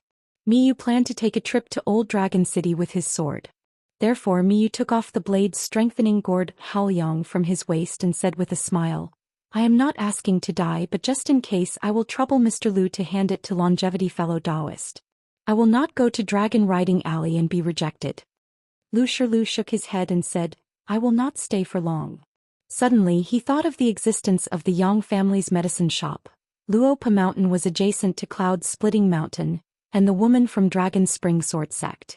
Lu Shilu changed his mind, Sword Immortal, be careful. When I go south and reach Old Dragon City I will fight for you. When the time comes, you can return to Luopa mountain. Miyu was a little helpless. Being called Sword Immortal by Lu Shilu, why did it sound like a scolding? Miyu was even more helpless. He had to remind him again. My surname is Mi. Even if he called me Sword Immortal Mi, it would be a little more intimate, right? Lu Shilu laughed heartily. Sure, Mi Sword Deity. Miyu relaxed and looked at the scenery outside the mountains in the distance. He smiled and said, then I will be thick-skinned and accept your kindness. In the battlefield of Old Dragon City, I will pinch my fingers and wait for Mr.'s arrival every day. For some reason Lu Shilu thought of the young man who practiced swordsmanship in his dream. The man became more and more worried. The people around junior brother seemed to be thick-skinned. It was a good thing to be polite with people who were familiar with each other, but it was rare to see people who were so polite, right? According to teacher, junior brother's temperament was gentle, courteous, and thrifty. He was able to scrupulously abide by etiquette. When he was young his heart was free. When he was older he became more cautious. He pursued a refined Confucian state. His knowledge was on the path of becoming a great Confucian scholar. He handled matters with a heroic demeanor. Teacher's words had always been targeted when the four of them were studying in the past. He would never praise his disciples. Just like back then when the outside world praised the third disciple of the sage of literature, teacher only said that Shao-Chi's knowledge was all right. He was still far from being a true sage. You old fellows shouldn't spoil his growth by excessive enthusiasm. He could speak Cui Dong, his calligraphy was passable, but his chess skills were SSO. Look, he couldn't even win against the Lord of White Emperor City. He said that he learned swordsmanship late. The reason he had some skills was due to luck. How could a guy who wasn't even considered a sword immortal have any future prospects? Wasn't that logical? After senior brothers got into trouble, teacher had more to say. You are all senior. Why are you getting angry at a junior? It's not worth it. I'll teach him a lesson when I get back. Why are you still glaring at him? Don't you know any etiquette? Hurry up and apologize to the seniors. Be more sincere and lower your head. Miyu understood, but he was too lazy to mend the pen after the sheep were lost. Could easily backfire. Mr. Liu, who was abnormally tall, only looked simple and honest, but he definitely couldn't be thought of as a thoughtless person. Although Miyu was a swordsman born and raised in the Great Wall of Sword Qi, he had seen many gentlemen and sages. So he didn't have the face to say some strange things about the Great Wall of Sword Qi. For example, from afar he's Alliance. From close up he's the hidden official. In his hometown quarrels were common. As long as the hidden official was in person he had never lost, whether it was in the Great Wall of Sword Qi outside the Summer Palace or in the Inverted Mountain outside the Spring Banner House. But he couldn't stop others from gossiping in private, could he? Moreover, the countless shills of the wine shops and gambling houses seemed to be fiercer than anyone else when they scolded the deputy manager who was in charge of delivering money in private. After all, Lu Shilu was the senior brother of the hidden official. There were some things that Miyu, an outsider with a literary background, couldn't say. If Miyu was really stupid, then was he still the sword immortal who had incurred countless love debts? Lu Shilu said, "You should be able to guess that I'm a demi-human." Miyu nodded. "I've seen a lot. It's hard to find it strange." When it came to this, Miyu was like a sword immortal. Lu Shilu didn't say anything else. On Luopa Mountain, a little girl dressed in black was bouncing around. She first accompanied Sister Nwanshu to clean up the Jisei Peak's ancestral hall before patrolling the mountain alone. She was in a good mood today. Perhaps because she had made a new friend, she didn't run as fast as before. At this moment she was happily calling out to a little girl who was sitting in the water. She was dressed in red and didn't paddle a boat. The big guy couldn't guess what it was. It was a small red jar filled with red dumplings. The big guy didn't know. He still scratched his head. Lu Shilu put his hands on his knees. "Sword Immortal, I won't send you off. In the future when we meet again in Old Dragon City, you won't send me off after we drink." Miyu smiled bitterly. "My surname is Mi," he then smiled. "Mr. Liu, please take care of little Nwanshu and little Millet. Sword Immortal, don't worry. With me around there won't be any what if." Lu Shoyo's promise was said very casually. He then smiled and patted Miyu on the shoulder. "You're a good person."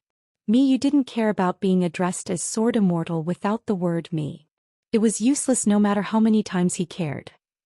The green-robed Sword Immortal stood up with a smile and cupped his fists at Lu Shilu. Then he rode his sword and flew away, instantly turning into a rainbow and heading south. As he was worried that little Millet would be sad if she saw it, Miyu deliberately restrained his aura and the scene of him riding his sword. The sword light only flashed. However, Miyu still didn't know what Lu Shoyo's evaluation of him was. Previously, Lu Shilu and Lu Xianyang had talked about his good friend Bai Yi. It was that good friend Bai Yi, his swordsmanship is not bad. Lu Shilu continued to be patient and waited for the sky screen to open again. Shan Junwei Pai was very loyal. As the senior brother of the mountain master, he had to help his junior brother get some favors. Otherwise, he would be too ashamed to see Mr. again. Lu Shilu suddenly laughed. "Junior brother, you're really too secretive here. Have you already been looked down upon by many people?" During the night banquets at Cloud-Splitting Mountain, the head butler of Luopa Mountain, Zhou Xian, and Qin Lingjun, who came from the Imperial River, had all appeared. As for Pei Qian, Qin Wanshu, and Zhou Mili, they had gone to Cloud-Splitting Mountain but hid far away to join in the fun. At the night banquet where Immortal Master Fu, the large and small city gods, and the gods of mountains and rivers gathered, the three little girls did not attract anyone's attention.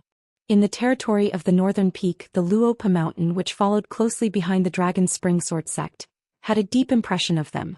Other than the fact that the young mountain master came from the shabby alley of the Pearl Cave, it was more because of the northern peak's mountain lord. Wei Pai's admiration for the Luopa Mountain was too enviable. Other than that, the relationship between the Luopa Mountain and the Dragon Spring Sword sect was not bad. It was also very interesting because the Dragon Spring Sword sect and the Luopa Mountain had rented 3 mountains. This was a publicly acknowledged fact. The key was that it was rumored that the young mountain master who had made a fortune at the bottom of the market seemed to have hit it off with the saint's only daughter, Wan Xiu, before he made a fortune in his early years. This matter was spread with nose and eyes. In addition, the Saint Wan Tong and the only daughter Wan Xiu did not seem to have seriously denied this matter. This was worth pondering over. It was precisely because of Wan Tong and Wei Pai's protection that the young man surnamed Qin, who had never appeared in the Luopa mountain, was able to soar into the sky and rise rapidly. He became an immortal mountain that could not be underestimated on the territory of the old Dali. Sitting on half of the Oxhorn Mountain Ferry, occupying all the construction industries left behind by the bag shop, and at the same time, forming an alliance with the Pearl Hairpin Island that had been moved from the Book Slip Lake. The Golden Core female immortal Lu Zhongruan even personally served as the ferry manager of the dragon boat, turning ink. It was a pity that this Luopa mountain was an empty shelf. There had never been a cultivator who could show off. It was said that the young man named Qin Pingon was still a pure martial artist. He was not even a cultivator. The territory was not small, but there were too few people. As the largest landlord of the thousands of miles of mountains and rivers in the Pearl Grotto Heaven in the past, there had never been a top-notch figure who could stabilize the sea. In the past 20 years he had been hiding in the shade of the big trees of the cloud-spreading mountain and the Dragon Spring Sword sect, covering half of his face. It seemed natural to be looked down upon by outsiders. Lu Shirlu laughed because a black-clothed little girl ran along the stairs all the way to the top of the mountain. After stopping, she deliberately panted. Lu Shirlu was too tall. He could gently pat little Mealy's back while sitting. Zhou Mealy sat at the side and asked, "Do you want to eat melon seeds?" Lu Shirlu shook his head. Zhou Mealy sighed. "Then I won't eat any more." After sitting with the big guy for a long time, Zhou Mealy said that she was going to see a friend. After saying goodbye, she ran away again. She took out 3 small bags of melon seeds and softly called Wei Shanjun, Wei Shanjun. Wei Pai appeared near the mountain temple and took the 3 bags of melon seeds. He smiled and said, "Do you want to go to the Yellow Lake Mountain or the green mud slope of Mount Huimeng?" Zhou Mealy looked a little guilty today. She hugged the green bamboo cane and the small golden carrying pole together. She stretched out a hand and said, "Wei Shan, I know you are busy with something important. Today is the last time. I promise." Wei Pai put the melon seeds into his sleeve and said with a smile, "It's fine for now. Right, Protector, you don't have to do this. Something really happens, it's useless for you to shout. So whether it's fine or not, you can shout in the Luopa mountain." Zhou Mealy shook her head. "I said I'll trouble Wei Shanjun for the last time. Today, I'm going to the Yellow Lake Mountain to visit Sister Xianxia." Wei Pai could only nod and throw the little girl to the Yellow Lake Mountain. The big python's real name was Buddha Pine, but it liked to call itself Xianxia on Zhou Mealy's side. Zhou Mealy put down the carrying pole and bamboo cane. Like before, she needed to take a few deep breaths to be able to pluck up her courage. Lying by the water, the little girl stuck her head into the water and opened her eyes wide. After a long time, she still didn't see Sister Xianxia. In fact, Xianxia, who was dressed in yellow clothes, was standing on the shore with a smile. She squatted beside Zhou Mealy and gently patted her head. Poor little Mealy was so scared that she dived into the water. Her hands flapped wildly, and in an instant she was dozens of feet away at the bottom of the water. Xianxia felt a little guilty for a moment. A moment later she stuck her head out. She was so anxious that her eyes were blurred because she left all her belongings on the shore. However, the little girl soon grinned and laughed. She was here grinning and laughing and no one cared. Zhou Mealy jumped out of the water and swaggered on the waves. She squatted down, patted the carrying pole and bamboo cane and comforted them seriously. "Don't be afraid. I'm just teasing you." Xianxia thought about it and decided not to ask Zhou Mealy about the terrifying Qi on Luopa Mountain. It involved the Great Tao and was a huge matter. He shouldn't drag the little girl into it. So Xianxia only laughed. "What story of the Jiang who are you going to tell me today?" Zhou Mealy laughed. "I'm a green mountain. Have you heard of it before?" Xianxia laughed. "I've heard of it." Zhou Mealy was startled. "Damn it, I can't open the door today." Xianxia suddenly felt a sense of fear. The main culprit that made her not dare to walk on Jiangxinxi had arrived at Yellow Lake Mountain for the first time. Dragon Spring Sword Sect, the Lady Ruanxiu. She was an existence that seemed to have ascended to the Aquarius continent's sky screen, and had personally killed an ancient divine spirit. Luckily, there was still Zhou Mealy who was kept in the dark. When she saw the adorable Sister Xiu, she waved her hands and said, "Sister Xiu, eat the melon seeds." Wan Xiu smiled and slowly walked to Xiaomili's side. She bent down and rubbed the little girl's head and took the big handful of melon seeds. Wan Xiu glanced at Hongxia, who was trembling in fear, and asked in her mind, "Are you really a part of Luopa Mountain? Only know how to eat and wait for death? Why are you still not leaving the lake and walking on the river? Are you planning to wait for me to die first?" Hongxia's face turned pale. How would she dare to have such thoughts? She was being wronged. Wan Xiu said, "After I leave, immediately go and walk on the river." Hongxia's teeth chattered and could only nod lightly. In fact, she wasn't sure if she really nodded. Zhou Mili blinked her eyes, looked at Sister Xiu, who was eating melon seeds, and then looked at Sister Hongxia and asked softly, "Sister Xiu, why does Sister Hongxia seem to be afraid of you?" Wan Xiu laughed. "She's timid. She's even smaller than a grain of rice." Zhou Mili originally wanted to laugh, but Sister Xiu was talking about Sister Hongxia, so she didn't laugh. She didn't forget to stretch out her hand in front of her, and secretly waved at Sister Hongxia, indicating that she didn't. Wan Xiu said, "Let's go to the spiritual grace mountain to play?"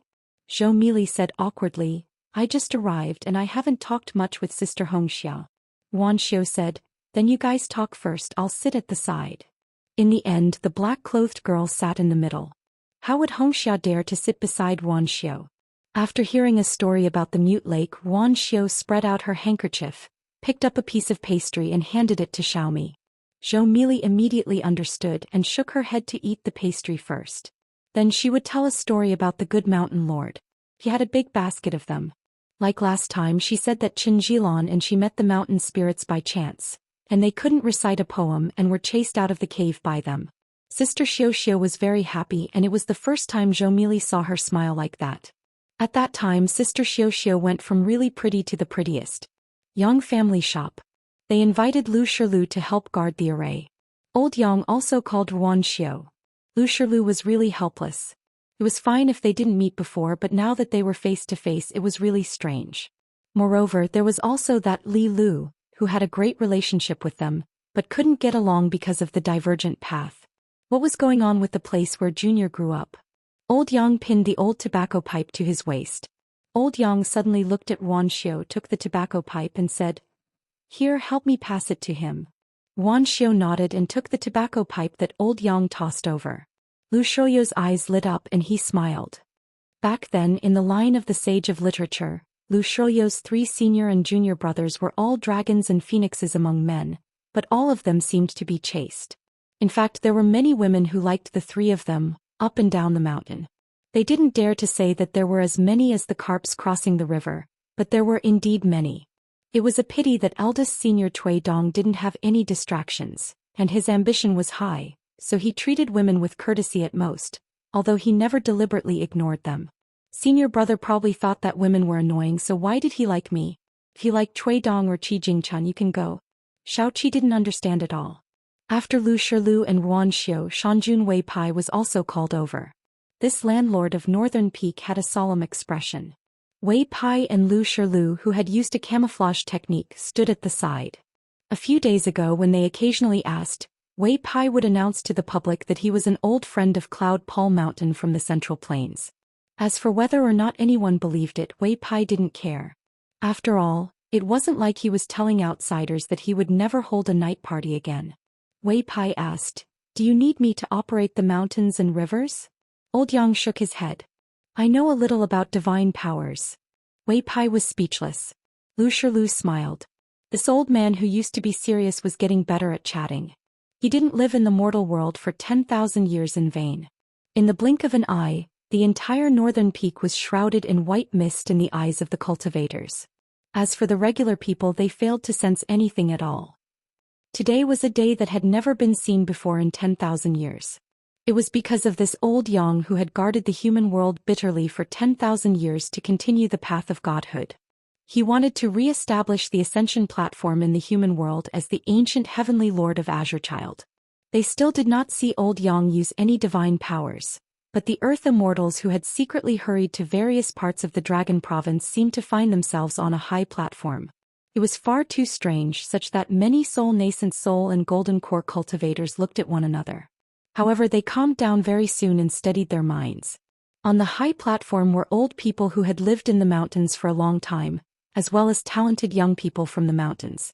This large group of golden core and nascent soul cultivators from the Aquarius continent had received a secret order from the Dali Ministry of Punishments. The contents were very shocking. At the end of the secret letter, the wording was extremely strict, telling them not to divulge anything to the outside world. They were only allowed to secretly travel to the Dragon province of Dali. The Daoist priest of the Divine Grandeur sect, the military cultivators of True Martial Mountain and Wind Snow Temple, the bastard son of the Jiang family of Cloud Forest Jiang Yun, the two old sword cultivators of Upright Yang Mountain, and the patriarch of the Su family of Clear Wind City who had reached the bottleneck of Soul Nascent Soul. The first disciples of the Dragon Spring Sword sect, Donggu and Xialing. The Golden Core cultivator of Luapa Mountain Tui Wei and the Golden Core cultivator of Rosy Cloud Mountain Kai Xianxia. There was also a sword cultivator from the Wind and Thunder Garden who had revisited the Dragon province Lu Baqiao. Even though the Garden Lord Huang He had received a decree from Dali, he had actually directly given up on this fortune of the path of cultivation, only allowing Lu Baqiao to set off. He told his junior brother that he, Huang He, would train with the sword for the rest of his life. He would only use his own sword and he would not accept any favors from anyone else apart from his master. Lu Baqiao tried to persuade him. In the end, Huang He said to Lu Baqiao, "It's very Li Tuanjing and it's very Huang He himself. Your talent is inferior to mine, so I want to focus on training with the sword for the next 100 or 1,000 years. As the new Garden Lord, your cultivation is too low. You're a disgrace to my master and the Wind and Thunder Garden. You have no right to bargain with me, so hurry up and piss off to the Dragon province of Dali." Earlier, Yuan Bai, a direct disciple of the Hall of Ancestral Ancestors of Upright Yang Mountain, had asked the Garden Lord of the Wind and Thunder Garden, Huang He. Yuan Bai had taken out his life-bound flying sword, the Jade Stone, that destroyed everything in its path. As a result, although Huang He had not fallen to Golden Core, it was an undeniable fact that his path of cultivation had been damaged. However, even with that being the case, as long as he came to the Dragon province of Dali, there was hope for him to recover to complete Soul Nascent Soul. As a matter of fact, with Huang He's talent, he might even be able to reach the upper 5 realms. However, Huang He was still unwilling to come here. There were a total of 3 people from the Truth Realm sect, including Sui Yu, who had just broken through the bottleneck of the Dragon's Gate realm. In times of great chaos, there would be misery and suffering. The people would be destitute and the mountains and rivers would sink. There would also be countless heroes and ambitious people who would take advantage of the situation and rise up. They would all show off their prowess. In the backyard of the medicine store, Lu Shirlu said, "I'll go wait in the sky's screen first, just in case I get flustered and fail to receive guests properly.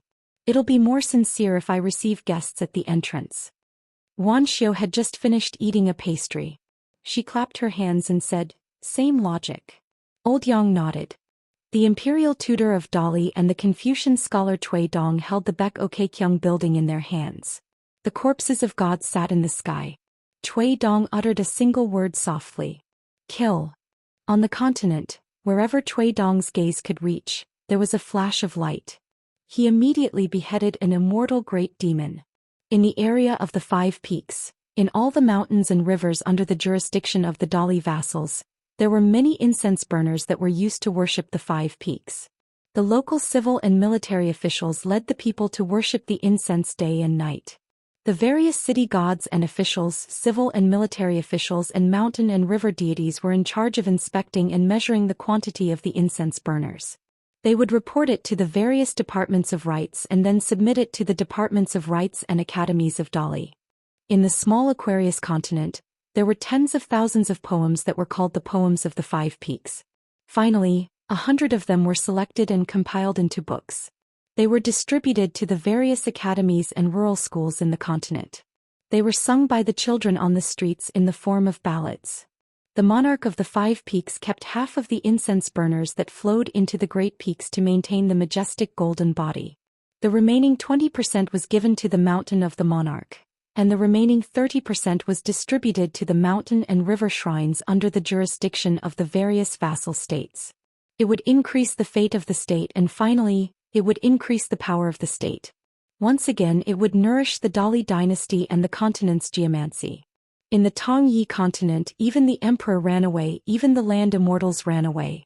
But in the Aquarius continent, even the small children in the streets and alleys, in the villages and villages, were able to contribute to the stability of the continent, silently contributing to the stability of the continent. Bit by bit, the accumulated water formed rivers, the accumulated soil formed mountains. Dali had already changed the laws, allowing the vassal states to choose 2 or 4 heroic spirits, from the capital to the cities to the countryside, to put up their own door gods on all the doors. They would rebuild the golden body, protect the place and not be attacked by the demon race. They would work together with the immortal cultivators and consecrators of the country, to set up a plan to prevent the demon race from disturbing the people's hearts and causing trouble. On a mountain peak far away from Cui Dong's image in the center of the Aquarius continent, a dozen people were looking down at the mountains and rivers. It was the founder of Shang clan, Mr. Fan, leading a group of Shang clan ancestors who came to the Aquarius continent. The Shang clan ancestor, who did not look old after Cui Dong's sword, retracted his gaze and said emotionally, "The distant waters see the distant mountains. Old friends leave behind stories." After reminiscing about the matters of the world, this Mr. Fan changed the topic and smiled. "Everyone, it is said that the water flows with the mountains. The world's water flows unpredictably, only the mountains cannot move. Is it true that only the water moves and the mountains cannot move?" An old man who had followed him for many years laughed. "We don't have enough money." This person was the master on the mountain who had besieged Liang and escaped. He even happily gave himself a nickname, Semi-Peerless Master. This group of Shang clan elders who were rich enough to rival countries in the 9 continents, upon hearing this, they all laughed out loud. They truly did not have much, but they had a lot of money. Shang clan had already forked out a large sum of money, to move the inland mountain ranges to the coast, to create a pass, or to move the coastal mountain ranges that were obstructive to the Dali cavalry to the inland, to create a seemingly natural but actually man-made, majestic battle line. Next they had to fork out even more money. Immortal money, valley rain money. Snow money, summer money? Naturally they did not have even one, it was too shabby. All in all, Shang clan had to ensure that the vassal forces of Aquarius continent that did not have enough cavalry could defend the pass. They also had to make space for Dali's invincible cavalry to roam freely on the vast plains. Mr. Fan smiled. "Everyone, go back to your work, spread the money across the continent."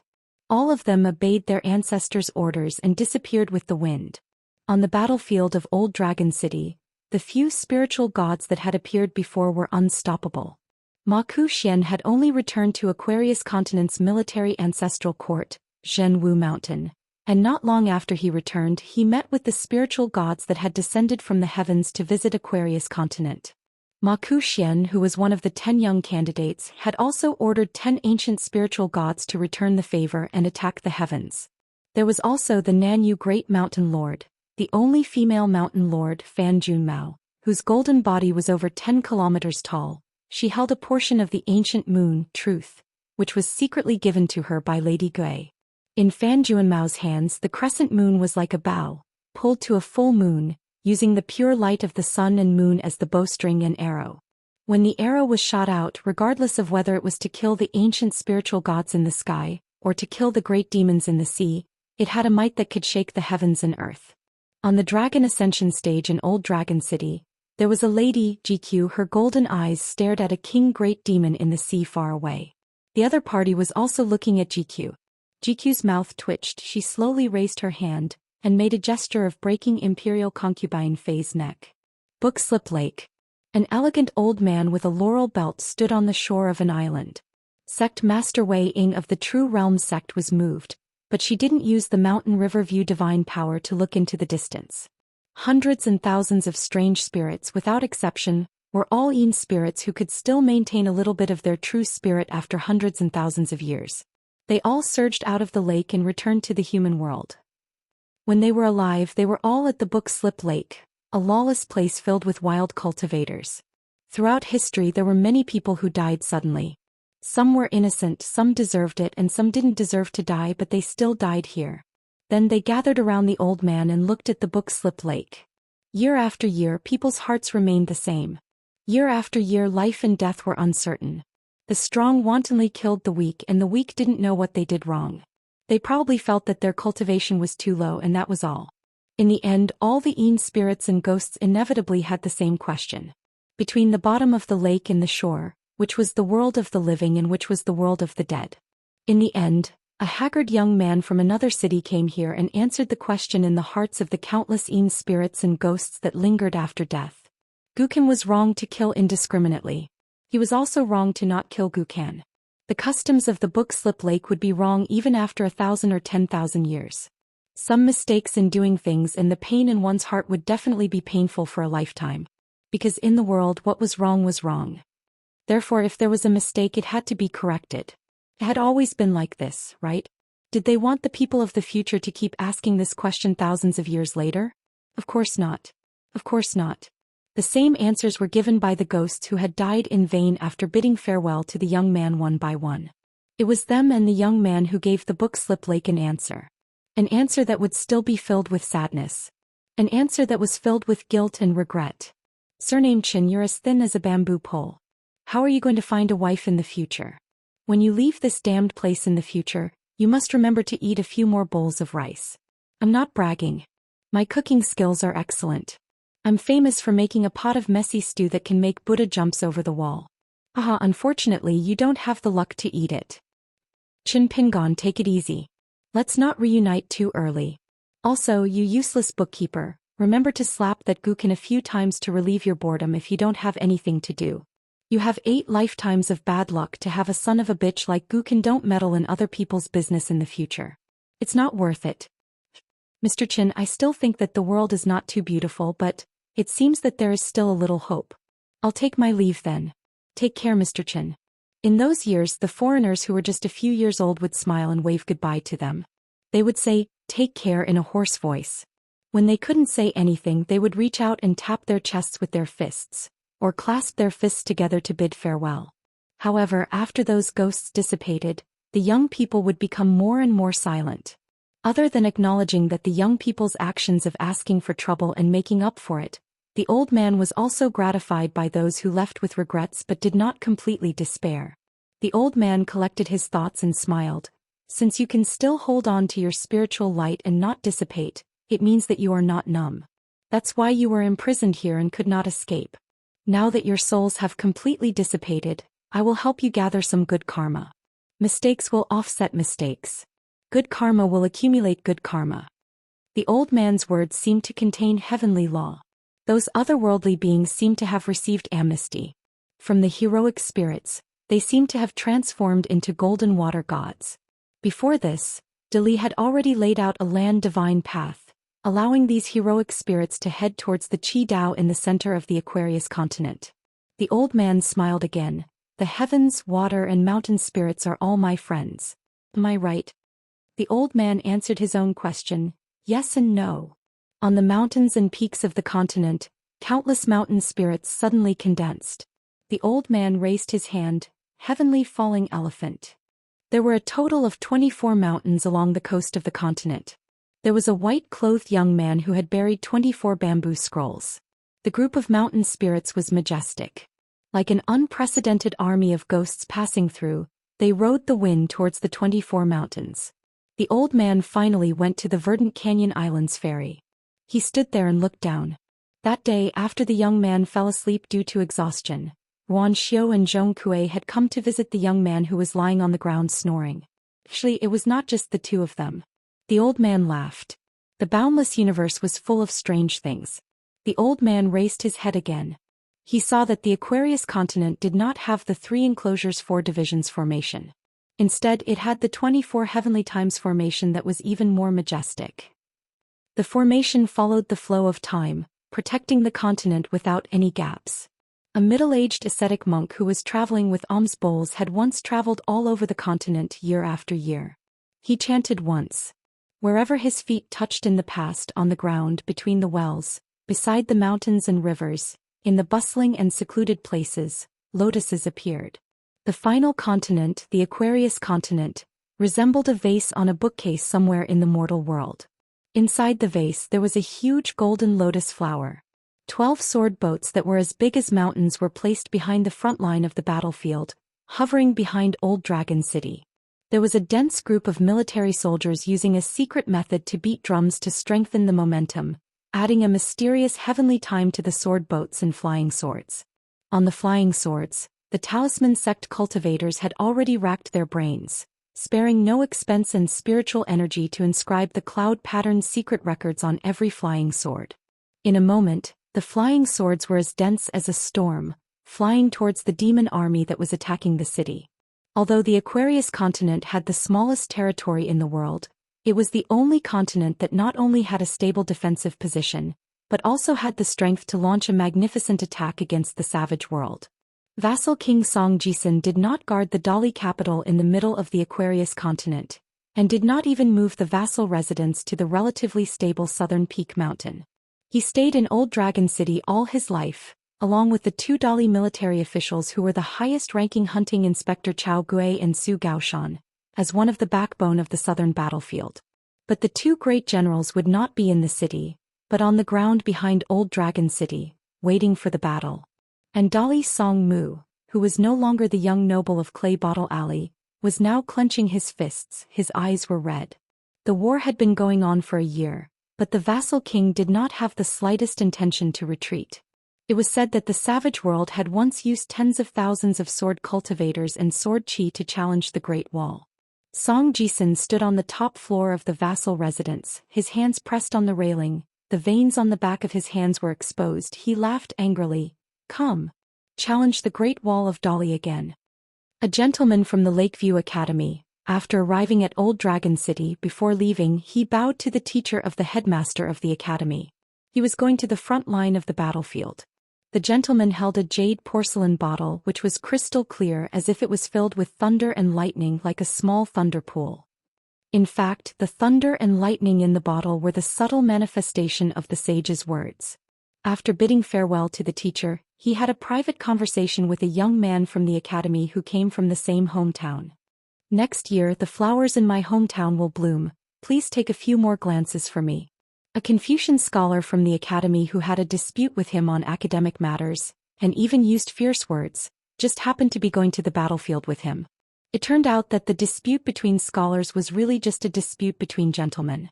They were kindred spirits. Gentlemen and sages. The two of them looked at each other and smiled but did not speak. The chief consecrator of the Fu family in Old Dragon City, an old sword practitioner who had cultivated near the dragon platform for many years, and a consecrator of the Sun family who looked like a woodcutter, walked together. They each excused themselves from the two family masters and rushed to the most dangerous part of the battlefield. When the two of them were riding the wind, the Sun family's master, who had also read the sage's books, but could not become a disciple of the academy, smiled slightly and said, "What is the green mud? 9 twists and turns in 100 steps and winding around the mountains. So what if my heart is muddy? That is not a reason for you bastards to barge in." The old sword cultivator smiled and said, "Literary and sour. I said I can't, so I will follow your words and say a vulgar sentence, just take it as my last words. To pass this road to enter the house I have to die first." An old cultivator who had already left Tongyi continent safely, an old Yuanying who had once done a big deal with a young man from the outside in Jiangshangjin, gathered all the cultivators in the sect. The old man's sect was the Green Tiger Palace of Tiankei Peak located in the north of Tongyi continent. The old man was the old palace master who was good at refining elixirs, Lu Yong. Before the demons of the Desolation world had reached the shore, old palace master Lu, who was well informed and best at protecting himself, had taken his disciples and fled to the Aquarius continent on an immortal ferry. If they had been 10 days later, they would have been refused entry to the Aquarius continent.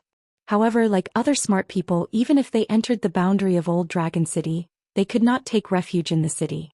They could only be like other foreign cultivators, imprisoned in one place like prisoners. However, although their lives were saved, their days were not easy. The cultivators who followed the army of the Dali dynasty never spoke to them. They either killed some idiots who did not follow the rules, or looked at the refugees from Tongyi continent coldly from afar. Different cultivators followed the army, but they had the same vision. There was no pity, only the natural coldness of the battlefield, and the sarcasm of a person looking at someone who was not human. But if they were in a high building in the cage, and had the leisure to watch the battle from afar, Dali did not stop them. The old man had personally witnessed the desperate battle outside Old Dragon City, and after the day he spoke less and less until today. Lu Yong was enraged, his hair and beard standing up. No matter how strong the wind is or how fierce the thunder is, how dare you pull out the 1,000-year-old tree under my house? In the end, the old nascent soul smiled bitterly and told the direct disciples to live well in this foreign land. It had not been easy for them to escape to this place, so they shouldn't die so easily. Even if they made a fool of themselves, they should cultivate well in the future and concoct more good pills. Finally, the old cultivator looked at the youngest children. His expression was relieved. With my death, the number of people who would laugh at you for living like dogs in Treasure Vase Continent would lessen. It would be much easier for the younger generation to gain a foothold in Treasure Vase Continent. A monk from a large temple came to the battlefield of Old Dragon City and stood in the air, causing ripples. The monk finally sat in the air with his palms clasped together. The bodhisattva's hooks and locks, the bones of 100 people resonate. His body was like a pagoda, emitting light like fire. There was an unknown Daoist sex expert who rode on a treasured boat and rode the wind to this place. He had a leisurely expression as if he was here to enjoy the scenery. The old Daoist unleashed a divine ability that transformed beings into soldiers. The talisman papers were as many as the paper money that the commoners threw out. Above the sea of clouds, there were hundreds of talisman puppets that were a few meters tall. The vast area between Old Dragon City and Southern Peak stretched as far as the eye could see, and the ground was surprisingly flat. There were 2 groups of Dali iron cavalry roughly lined up in a line and stationed there. Like a tide, they were still and unmoving, waiting for the enemy. A military general who had not donned his armor was patrolling the battlefield on horseback, and had a blade and spear, otherwise he would not be used to it. This high-ranking Dali hunting envoy suddenly stopped his horse, 1 man and 1 horse, and faced the south. My Dali iron cavalry from the north to the south, we will break through a continent. Wherever the horse hooves reach, their ability to kill, not to mention a continent the entire world knows. Now wherever the horse hooves stand, they will kill countless demons. General Su Gaoshan lightly lifted his iron spear and pointed to the south. If they dare to come here, I will crush them all into powder. Emperor Dali Song He remained in the capital of the north. After the court session ended, he ordered the eunuchs to temporarily retreat, and walked alone under a tall red wall. Under the instructions of the imperial tutor, he, as the emperor, issued a series of imperial edicts with the same content. Those who received the imperial edicts were all the vassal lords of a continent. If Dali lost this war, the mountains and rivers of a continent would be destroyed, and everyone would have no country to speak of. However, if Dali won this war, all the vassal lords of a continent, the 30 countries with the highest proportion of people who died in battle, could be restored, and they would be separated from the Song clan's territory. Even if there was only 1 person left, the Dali dynasty would take the initiative to help him restore his country. At most, in 100 years, they would definitely become one of the strongest countries in the future, and become allies with Dali for generations. Emperor Dali personally swore to the 5 sacred mountains that if he violated this agreement, the Song clan would be cut off. Before the imperial edicts were issued, there was a question and answer between the monarch and the minister, as well as the teacher's student. Tuidong asked Song He. Imperial tutor asked the emperor. The teacher asked the student. Your Majesty, if this is the case, Dali might not even be able to keep its position as one of the 10 great dynasties in the future. But if this is the case, you Song He, as a descendant of the Song clan, will definitely become a wise emperor for thousands of years. How to choose is up to you, Song He. Song He smiled and said, Imperial tutor is underestimating the tolerance of a student. There are so many 10 great dynasties in the world. How many emperors and monarchs are worthy of leaving their names in history for thousands of years? Song He wants the descendants of the Song clan to face the portraits of their ancestors when they worship their ancestors. They will stand under my portrait for the longest time, and they will be fascinated the most. When Embroidered Tiger heard the answer, he smiled and nodded. Song He had a question and couldn't help but ask, I only have 1 question. If I don't agree, won't I let Imperial tutor fulfill his wish? Tui Dong smiled and said, Your Majesty is well aware. Emperor Dali laughed and said, What a good embroidered tiger. Finally, the emperor looked at the imperial tutor who had overstepped his boundaries. Tui Dong nodded. The emperor had a sad expression. With embroidered tiger by his side, it was inevitable that he, as the emperor, would feel constrained. However, if the Great Li dynasty really lost this embroidered tiger, how could Song-he not be flustered? Cui Dong finally said slowly, Qi Jingchun and I have left so many different scholars for the Dali dynasty. Even if Dali's territory is reduced by half, there is still a great chance for it to rise again in the future. It's a pity that you may not be able to see it with your own eyes when you are still alive. I can only say that in this matter, you and the previous emperor will end up in a similar situation. There is indeed a great regret. It can be seen that it is Dali's fortune to have an imperial tutor like me, but it may not be the fortune of you two emperors. It's just a small misfortune. Dali and Song-he are both very fortunate to have such an opportunity and such a magnificent feat with your help. The emperor bowed to the old man and said softly, Then I will bid farewell to you. Song-he exhaled heavily and slammed the wall with his hand. Then he supported himself against the wall and said in a deep voice, Together we will stop the fall of the heavens. A eunuch in an official's robe suddenly walked forward quickly and then stopped quietly. He said softly, Your Majesty, there are people coming from the north. Song-he was in high spirits. He quickly walked to the area between the two walls and looked up. Although he was destined not to see them as those people would not come to Dali's capital so early, Song-he couldn't help but take a look. Now the eastern Aquarius continent and the north continent, under the heavens' influence, were like a continent's territory. Venerable fiery dragon, Li Lu and the Ascendant Realm woman were still in charge of guarding this sea path. Both sides guarded the bridge that connected the two continents, one on the left and one on the right. A large group of sword cultivators from the North Continent followed the path and went south to the Aquarius continent. The first sword celestial of the north by Shang Taihui sword sex patriarch Huang Tong floating duckweed sword lake. Other than the sword cultivators, there were venerable fiery dragons' two disciples, Yuan Ling Hall of the Xian finger lineage and Bai Yun lineage. The Deyuan dynasty's Zhou Xian, the Taoism sect's perfected person, the hemp sect leader Zhu Quan, and the white bone sword cultivator in the Ghost Valley, the female heroic spirit Pu Chong. Jingguan City's Gao Qing had once opened the heaven and earth restriction and let Pu Chong worship his sword. Now that Gao Qing had left the Guiming Valley, the cultivators of the Linen sect had nothing to do. As for Pu Chong, who died in this ancient battlefield, she chose to go to another battlefield. She took it as a silent farewell to her sweetheart that she couldn't let go of. Since she was destined to not be able to become a couple with him, why should she drag him down and make him unable to become a Buddha in the human world? Liking someone shouldn't be like this.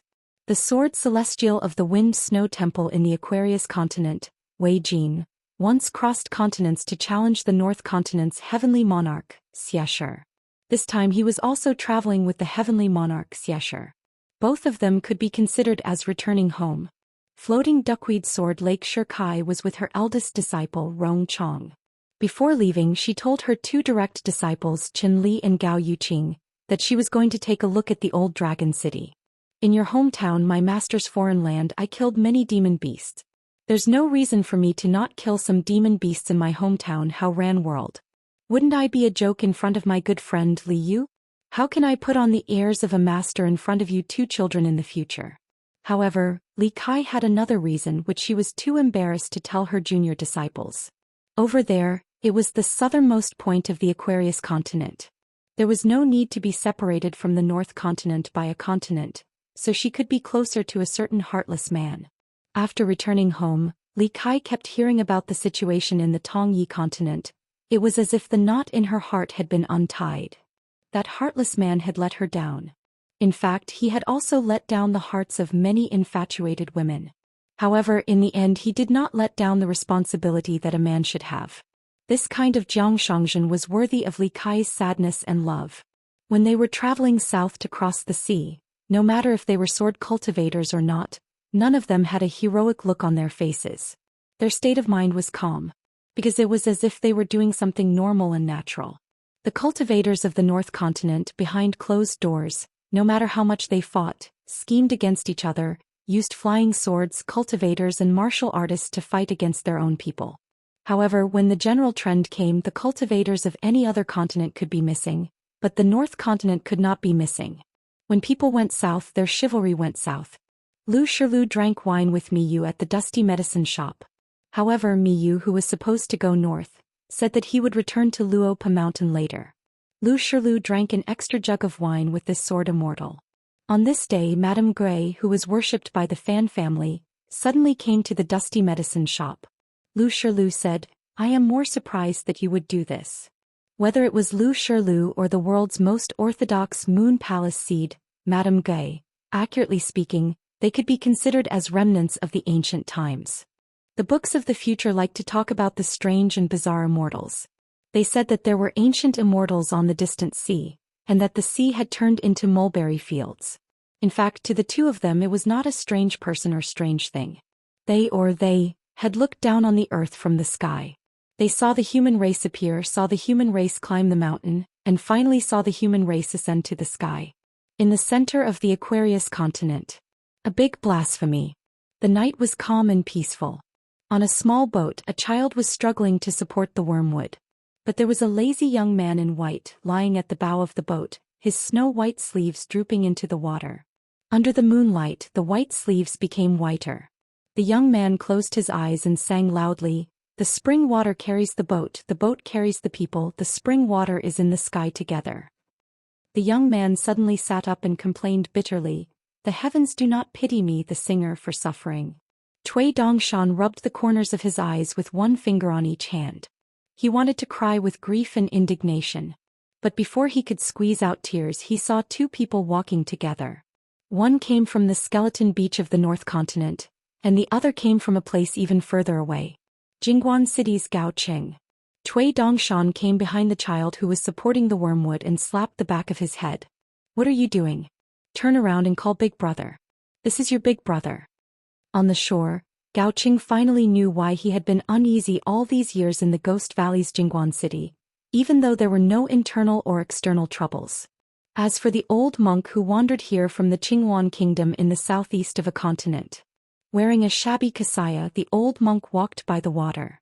The mist condensed into clouds and the clouds formed a kasaya. The moonlight reflected on the water and the water reflected on the Bodhi heart. Brother Gao supported the wormwood with all his might, and Cui Dongshan paddled with all his might. When Gao Qing saw this, he felt that he should not have come to see this person. It was too disgusting. In the night, the sky of the Fuyao continent had already fallen into the hands of the wasteland world. This meant that the accompanying saint of the Wen Temple who guarded the sky of the continent was gone. Bai Yi and the old scholar hovered in the air. They were like immortals in the galaxy. The old scholar looked troubled. "Brother Bai, do you really want to do this? The wasteland world does not have any sovereign stage demons to provoke you this time." Bai Yi was too lazy to say anything. The old scholar chuckled. "As expected of Bai Yi, as expected of the Bai I once begged for poems and words. You know best that I'm not a shameless person, so I'll make an exception for you." Bai Yi did not want to say anything. The most proud swordsman in the world, the most famous immortal poet, looked down at the broken mountains and rivers of the human world. "I, Bai Yi, will not do anything. Even if you are the vice leader of the Wen Temple or the Grand Chancellor of the Learning Palace, it is useless to persuade me. Bai Yi, want to do something, even if you are from the Wen Temple or a sovereign stage demon. If you want to stop me, then please try."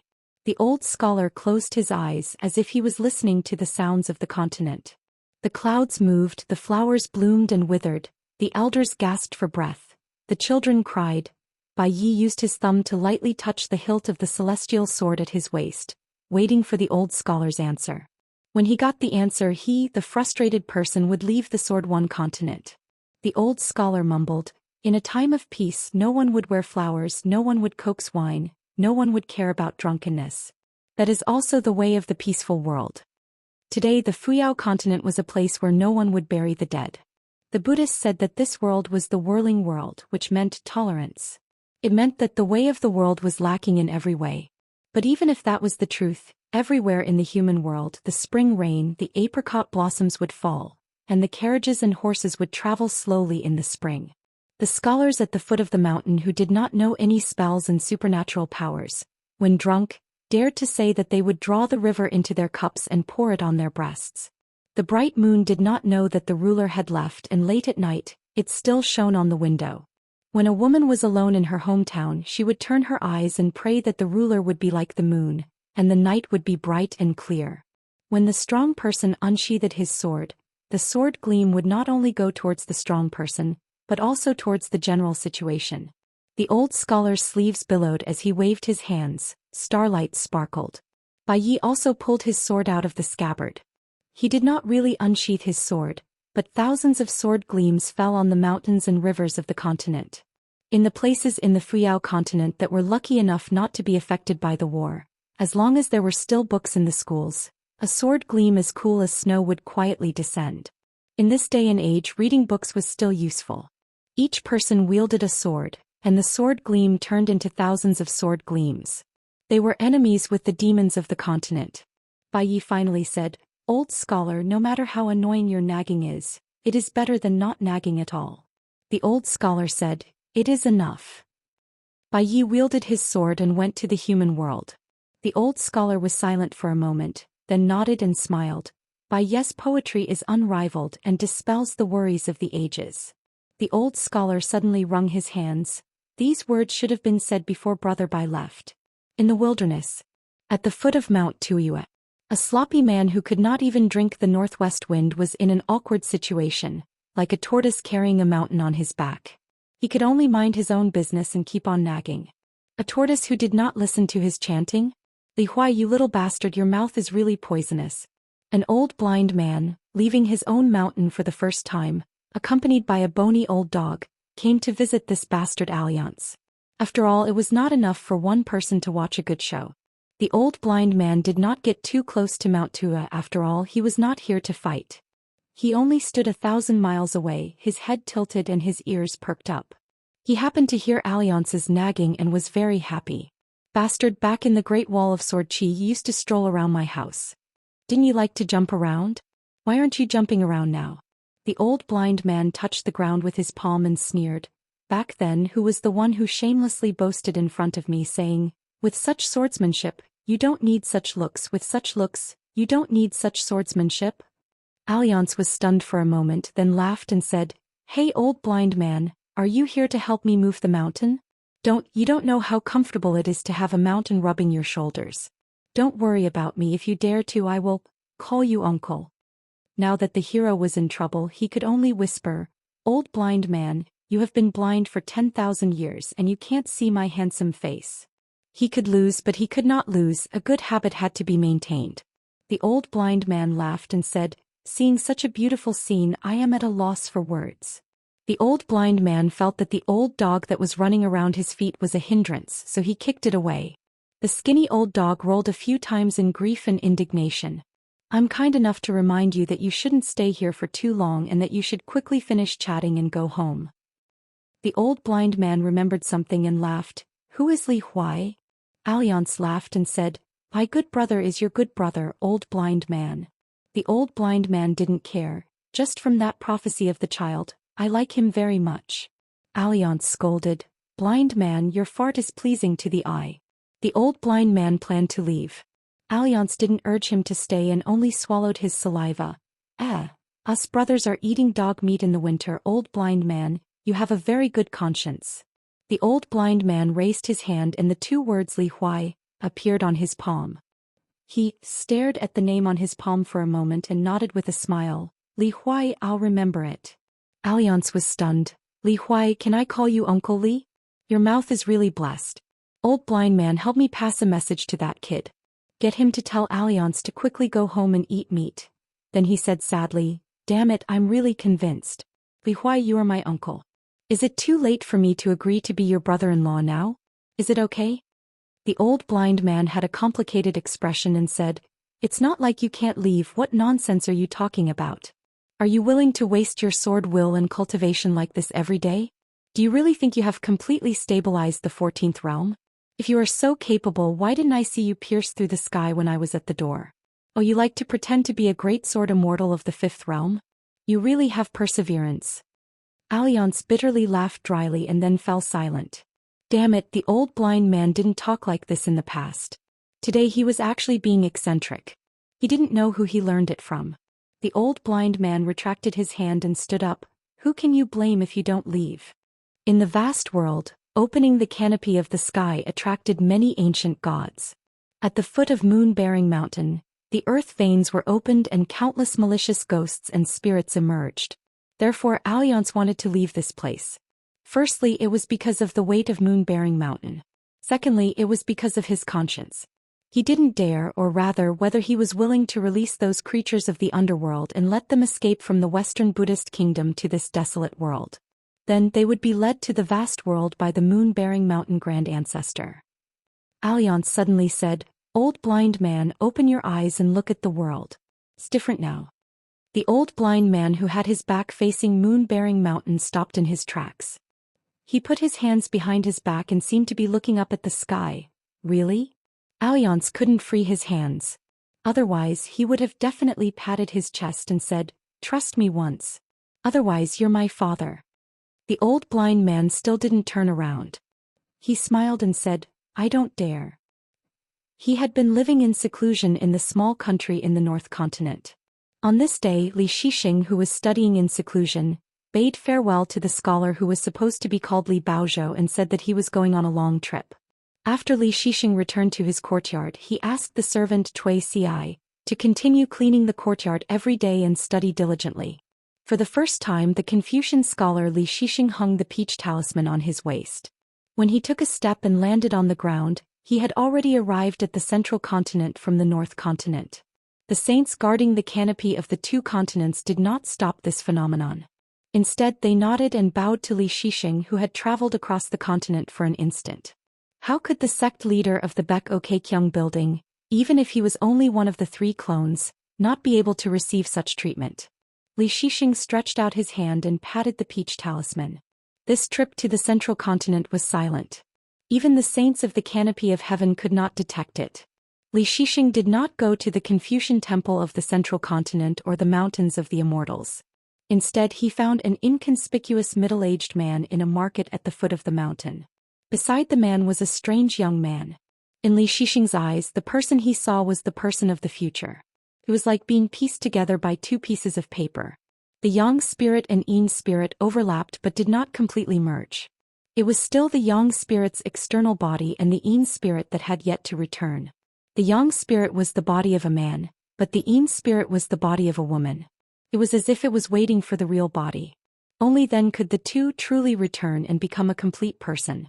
Li Shixing was not willing to continue looking at the secrets of the heavens. Perhaps if he focused on looking with the man beside him with Li Shixing's current Dao techniques, he might not be able to see the location of the real body. However, Li Shixing already knew the background of the female Yin spirit that was not here. She came from a blessed land and was now called Lu Kai. She was in the Aquarius continent. Li Shixing bowed and said, "Greetings, Zhou Zi." Adding the suffix "zi" to a surname was a great honor. The school of yin-yang in the world had always had the saying, talking about heaven Zhou, and talking about earth Lu. Zhou and Lu were two different surnames. The former was dying and did not have much influence. The latter was the school of yin-yang in the world and was fully deserving of the title of the most powerful family. The man in front of Li Shixing, who looked dull, had monopolized half of the world of knowledge and was known as talking about heaven's affairs. As for the Lu family of the school of yin-yang in the talking about earth, they were the descendants of Lu Qin, the third chief of the Baek Kyung building, who was Li Shixing's junior apprentice brother. The ancestor of the Lu family of the school of yin-yang was named Lu Qin. Could be considered as a joke of the heavens. It was extremely compatible with Lu Chen's style of "I roam freely in the human world." However, Lu Chen could no longer be considered as the junior apprentice brother of Li Shixing and the other two. This was because Lu Chen followed suit and took in a disciple of a Daoist ancestor. The latter's Daoist name was Xianxia. Xianxia was a homonym of the three pure ones. Naturally, it was a heartless person like Lu Chen. The man, who was half a Daoist, politely bowed to Li Shixing and said, "Greetings, head chief." Li Shixing straightened his back and tilted his body slightly to avoid the greeting. He smiled and shook his head. "It's still not counted for now. Moreover, it might not be counted in the future." The man said bluntly, "Since the head chief is here, you should have calculated that I was the one who plotted against the head chief and the descendants of the Li family in Fortune Street. I wonder if you're here to condemn me or to seek enlightenment?" Li Shixing smiled and did not speak. He turned to look at the young man with a string of small gourds hanging from his waist. 2 of them were related to the school of Yin Yang. As for whether he wanted to return them, it was completely unnecessary.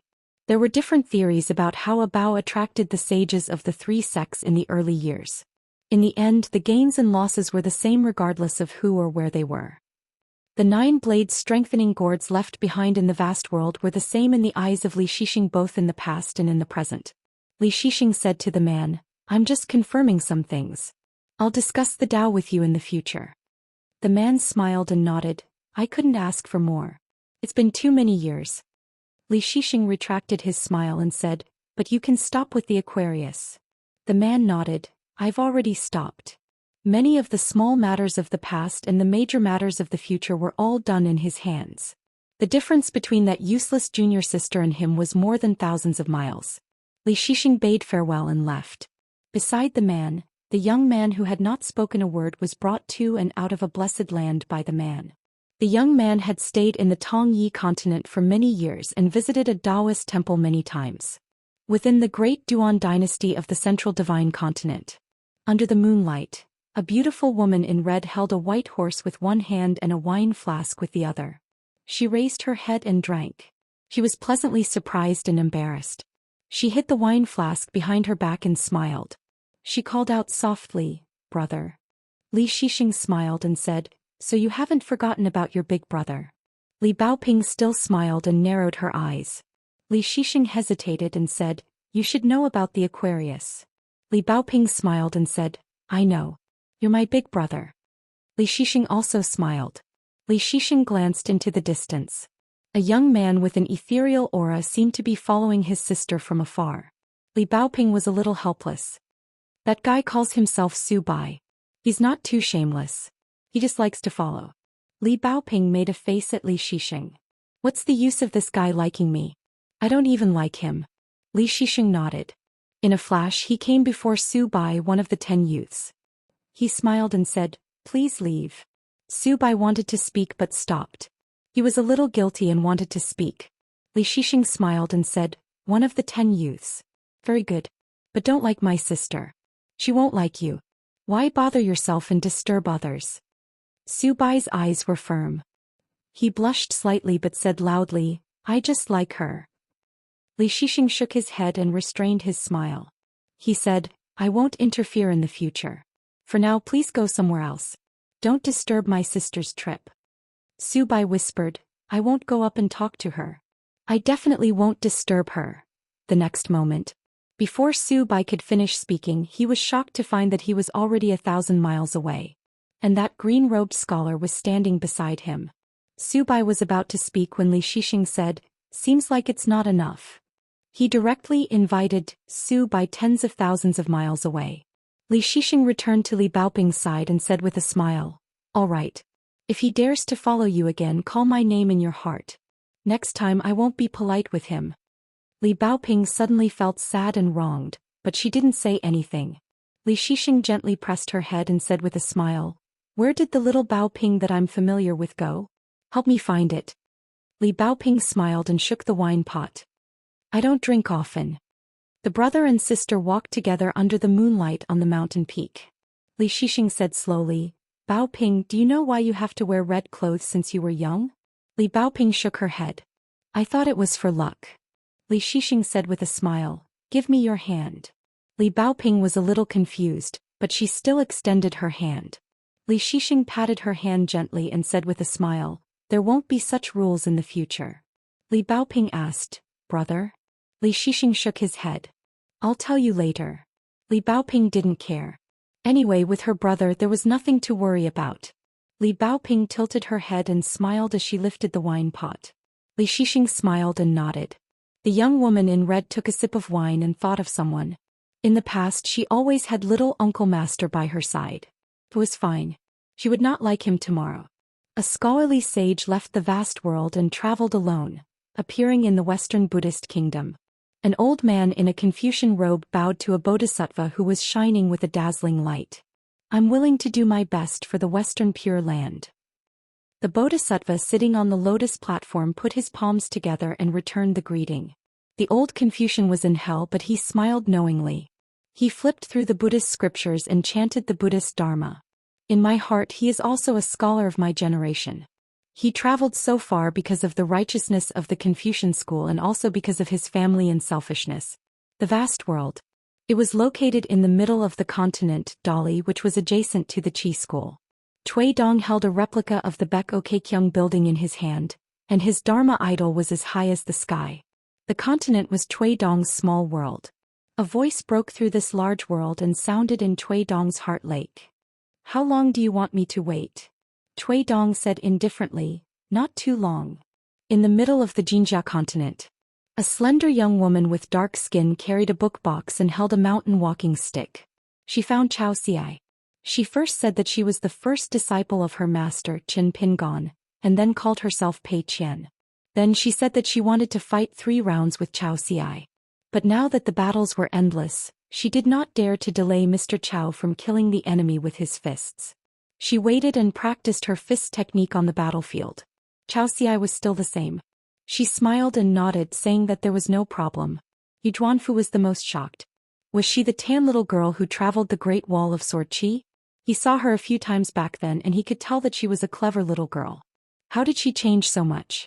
However, Yu Zhuanfu immediately thought about it.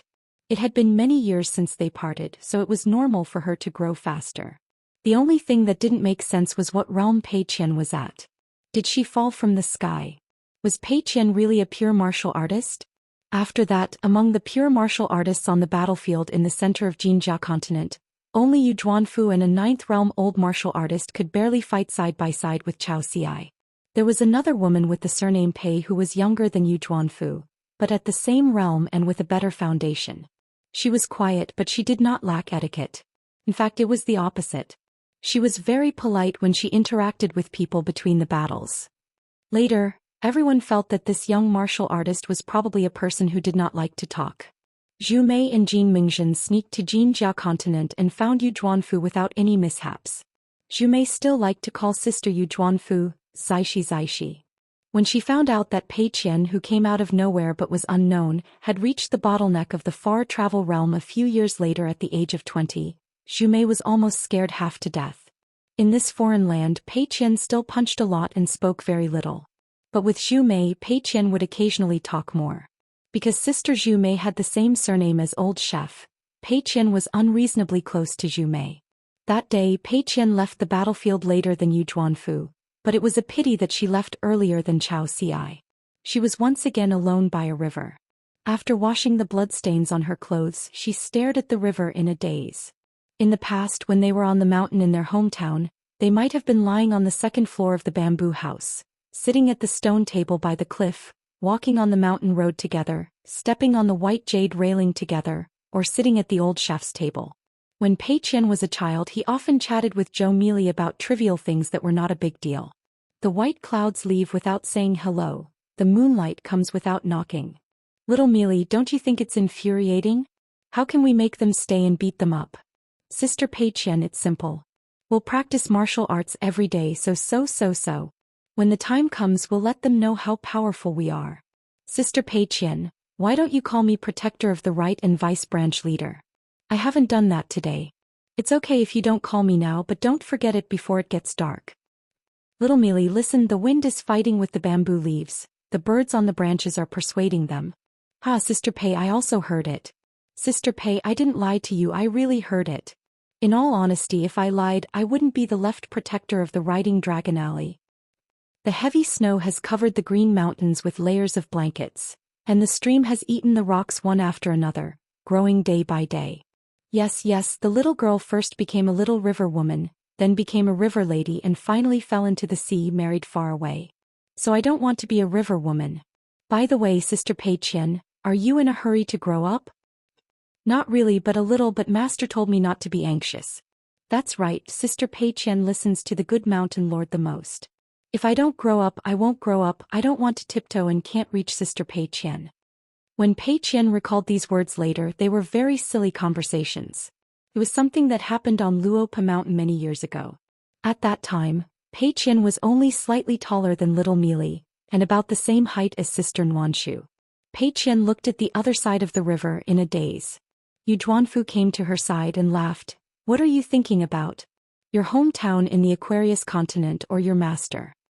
Yu Zhuanfu liked to come to Pei Qian's side to listen to stories. Pei Qian did not speak much, and only when the two of them were in private, Pei Qian would talk to Yu Zhuanfu about the times when she accompanied her master to travel the world. Pei Qian did not answer the question this time and only stood up and called out to Yu Zhuanfu, Sister Zaishi, and then sat down together. Yu Zhuanfu realized that Pei Qian's mood was especially bad today and did not speak. Pei Qian took the initiative to speak. She turned and laughed. Sister Zaishi, do you know where are the two furthest places in the world? Yu Zhuanfu found it strange that Pei Qian's mood suddenly improved and shook her head. How would I know? Pei Qian hugged her knees, looked at the other side of the river and said softly, when I was young I accompanied my master on the way home, and once I gave him a small gift. He was especially happy and secretly told me about a small matter. Beside a small stream my master was stewing fish and asked me such a question. Of course I did not know the answer like Sister Zaishi, and so I made a bunch of random guesses, but my master just laughed and shook his head. Speaking till here, Pei Qian laughed to herself. The slightly tanned female martial artist, upon closer inspection, was actually a good-looking lady. Whenever her master laughed with her, Pei Qian's world was actually like the moon in the sky. Pei Qian continued, in the end my master told me that he felt that the furthest journey was not some faraway place, not to the Great Sui Kingdom Academy, not even to the Great Wall of Sword Qi, but when he was young he encountered a rainstorm on the mountain, and then separated by a flooded stream, my master was on one side and the way home was on the other. Pei Qian's eyes reddened and she choked. At that time I did not understand. Later, even when I saw the time scroll of the big white goose, I thought I understood, but in fact I still did not understand. She sobbed softly like a flowing stream. All the people who were regarded as family by her master, some departure, some change, would make her master sad, but her master would only be sad for himself. After Pei Qian grew up, she gradually understood, so she became more and more sad. Yu Zhuanfu was a little flustered. It was too strange. Pei Qian, a pure martial artist, had to admit that she was extremely pure. On the battlefield she punched like a crazy demon, but her heart was as firm as a rock, and no matter how serious the so-called injuries were, she did not care at all. Pei Qian crying? This was something that Yu Zhuanfu could not imagine at all. Fortunately, Pei Qian quickly returned to normal. She turned her head, tears blurred but still smiling. Don't tell my master about this. Yu Zhuanfu nodded gently. He looked at the silently flowing river with Pei Qian. Yu Zhuanfu suddenly said, after the battle, you will definitely lose 3 rounds with Cao Ci. Pei Qian nodded and her expression and aura all changed. She said in a low voice, I know. Then she added, that's why I want 4 rounds of Q&A. In the windy city, which was still bustling with activity and tourists, a shop closed for the day in the dusk. A man sat on a rattan chair in the backyard of his shop, holding a charcoal cage and quietly admiring the snow. He wore a green robe, cloth shoes and white socks, a little shabby but clean. Like the family of the poor and downtrodden aristocratic family. And the lord of the Fox Kingdom, like a servant girl, was warming wine for the man. City Lord Su Hun had recently left Windy City, so as the only nascent soul cultivator left in the city, she spoke and acted without restraint. He remembered a trip to his hometown many years ago. It was at the end of autumn, and Zhou Xian covered his face to meet a so-called martial arts master, a famous figure in Jianghu. The young Zhou Xian, when traveling alone, passed by a rural village. There was a big persimmon tree in the village, and it was so tall that it reached many roofs. At the top of the tree there were many ripe persimmons, but no one picked them. When they fell they could see the smoke from the kitchen chimneys. Some bold children secretly climbed up the roofs and used the long tree branches to poke the persimmons, asking for a meal and getting beaten up. The noble son Zhou Xian was born in a family of bells and whistles, and had lived for generations. That trip was the first time he went out. He had some success in martial arts, but he was not sure how good his fist technique was. Whether it was in his family or in the capital where everyone saw him as a banished immortal, Zhou Xian did not have the chance to use his fist. Moreover, at that time, Zhou Xian did not see martial arts as a proper path, and casually took a few martial arts manuals from his family for fun. Therefore, that trip was the one where Zhou Xian paid the most attention to the mountains and rivers. Then Zhou Xian went to a village shop that sold loose wine. There was a man wearing wrinkled thick cotton clothes, cotton shoes, and a sickly cotton hat, who crossed the threshold of the shop with a hunched back. When he opened his mouth to speak, he straightened his back and raised his voice, telling the tavern owner to warm 2 taels of wine and add a plate of fennel beans. At that time, Zhou Xian bought a caddy of locally brewed wine from the tavern owner. Perhaps the man felt that he had lost face as a scholar when he drank 2 taels of wine while an outsider had ordered a whole caddy of wine. The man dipped his finger into the remaining wine at the bottom of the bowl and asked the children in the village shop if they knew how to write the word fennel. The children ignored the man and continued to play among themselves. Zhou Xian changed his mind and ordered another bowl of wine from the tavern owner. He asked the sloppy man how many ways to write the character fennel. The man wiped the wine stains on the counter, and Zhou Xian ordered another bowl of wine and handed it to the man who might or might not have read books. In the end, the man drank the 2 taels of wine that he had spent money on and the 2 taels of wine that he had not spent money on. When he lowered his head to drink, he secretly laughed to himself. After drinking the last mouthful of wine in the bowl, the man began to cry loudly. On the way, a dog looked at him. It was too scary.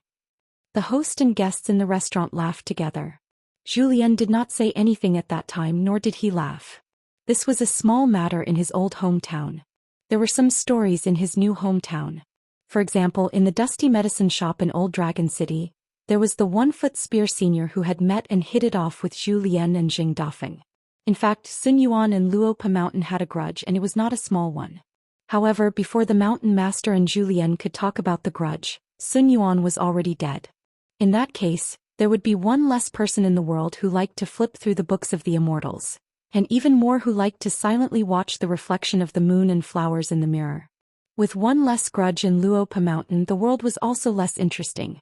Zhu Lian bent down and placed the charcoal cage by his feet and lay back. There were only a few confidants in the world, but there were fewer of them. The woman asked gently, "Yan Fong, are you thinking about something?" She was still used to calling him Yan Fong.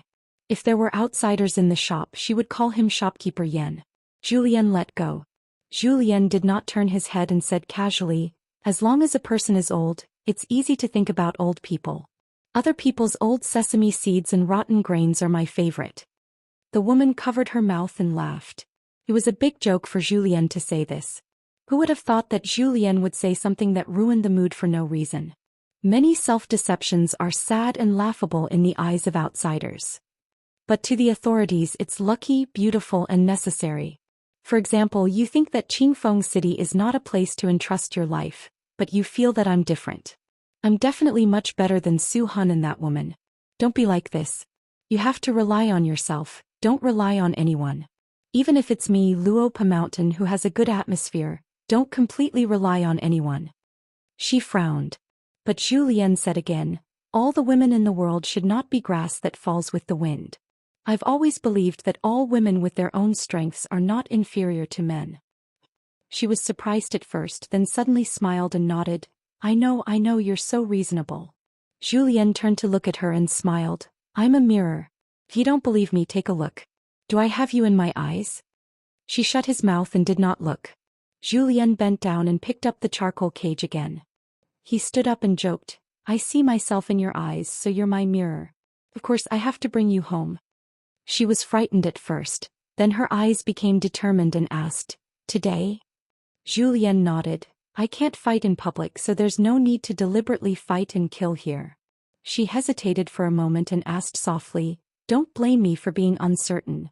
Such a big movement can't be hidden. What if Su Han comes after? Are we really okay?" It was we, not I. She did not mean to say that, but she meant it first and then said it according to her heart. Zhu Lian smiled warmly. He gently pinched her cheeks with one hand and lifted the charcoal cage with the other. "I can make Su Han die with one pea." She turned her head away and glared at him in embarrassment. She did not care about other men, but only Zhu Lian could not say such things. Zhu Lian said to himself, "I have to go down the mountain to bring you and the Fox Kingdom back home." She was worried. "Are you going to the south?" Zhu Lian did not give an answer. She was more and more worried. If Zhu Lian went to the battlefield right after she went to Luopa Mountain, how would she live in a foreign land? What would happen to the Fox Kingdom? Zhu Lian handed the charcoal cage to her. "Warm your hands." Don't worry, my master hasn't returned home yet. I don't want to die so early. She had a strange expression. You called that Qin Pingon master? Zhou Xian patted her cheeks lightly and laughed. Bold servant girl, you're really impudent. Not only was she not angry, she smiled sweetly. She raised her hand and gently covered his hand. Few people in embroidered clothes know. The world's red-clothed man. Because of Dong Sanging, the sky of the wasteland had lost a moon forever. Today the entire world was in a state of panic because for some unknown reason they lost a second bright moon. On the Great Wall of Sword Chi, a round-faced girl in cotton clothes, unexpectedly, landed on the heavily guarded city wall. The Dragon Monarch was an exception. He did not stop her from overstepping her boundaries. A young man in a bright red robe with a saber was walking slowly and punching slowly. After he stopped, he came to her side and stood still with his hands folded in his sleeves. He asked with a smile, "Is that Lu Kai? You made me wait for a long time." The round-faced girl was amazed, but she sighed faintly in her heart. Although it was not the truth, the guy in front of her was really powerful. Qin Pingon smiled brightly, one of the 10 and a sword immortal too. He's too powerful. I'm very afraid of death. Finally, someone came to the city wall as a guest and chatted with him. He was in a good mood. Even if you were a beast in the wasteland, he would treat you as a human for now. You'll die soon anyway. The world was big, but his wife was the most important. Therefore, other than Ningyao. Even if you're one of the 9 young people in the world, if you're my enemy, you'll die.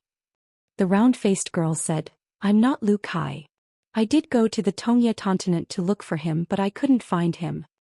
Qin Pingon squinted his eyes and said with a sincere expression, Since you've been to the vast world, why don't you pretend to be Lu Kai for a while? A joss stick's time will do. She could not help but laugh. Are you sure you can kill me in a joss stick's time? Oh right, my name is Kuyu. Qin Pingon nodded and said, I've always been good at judging people. Miss Kuyu is not Lu Kai, but you're still one of the 10. Not only did Qin Pingon not pull out that narrow saber to slash at Qin, he even took it off and threw it away. A short saber slipped out from each of his sleeves. He bent down slightly with a smile on his face and held the sabers with both hands.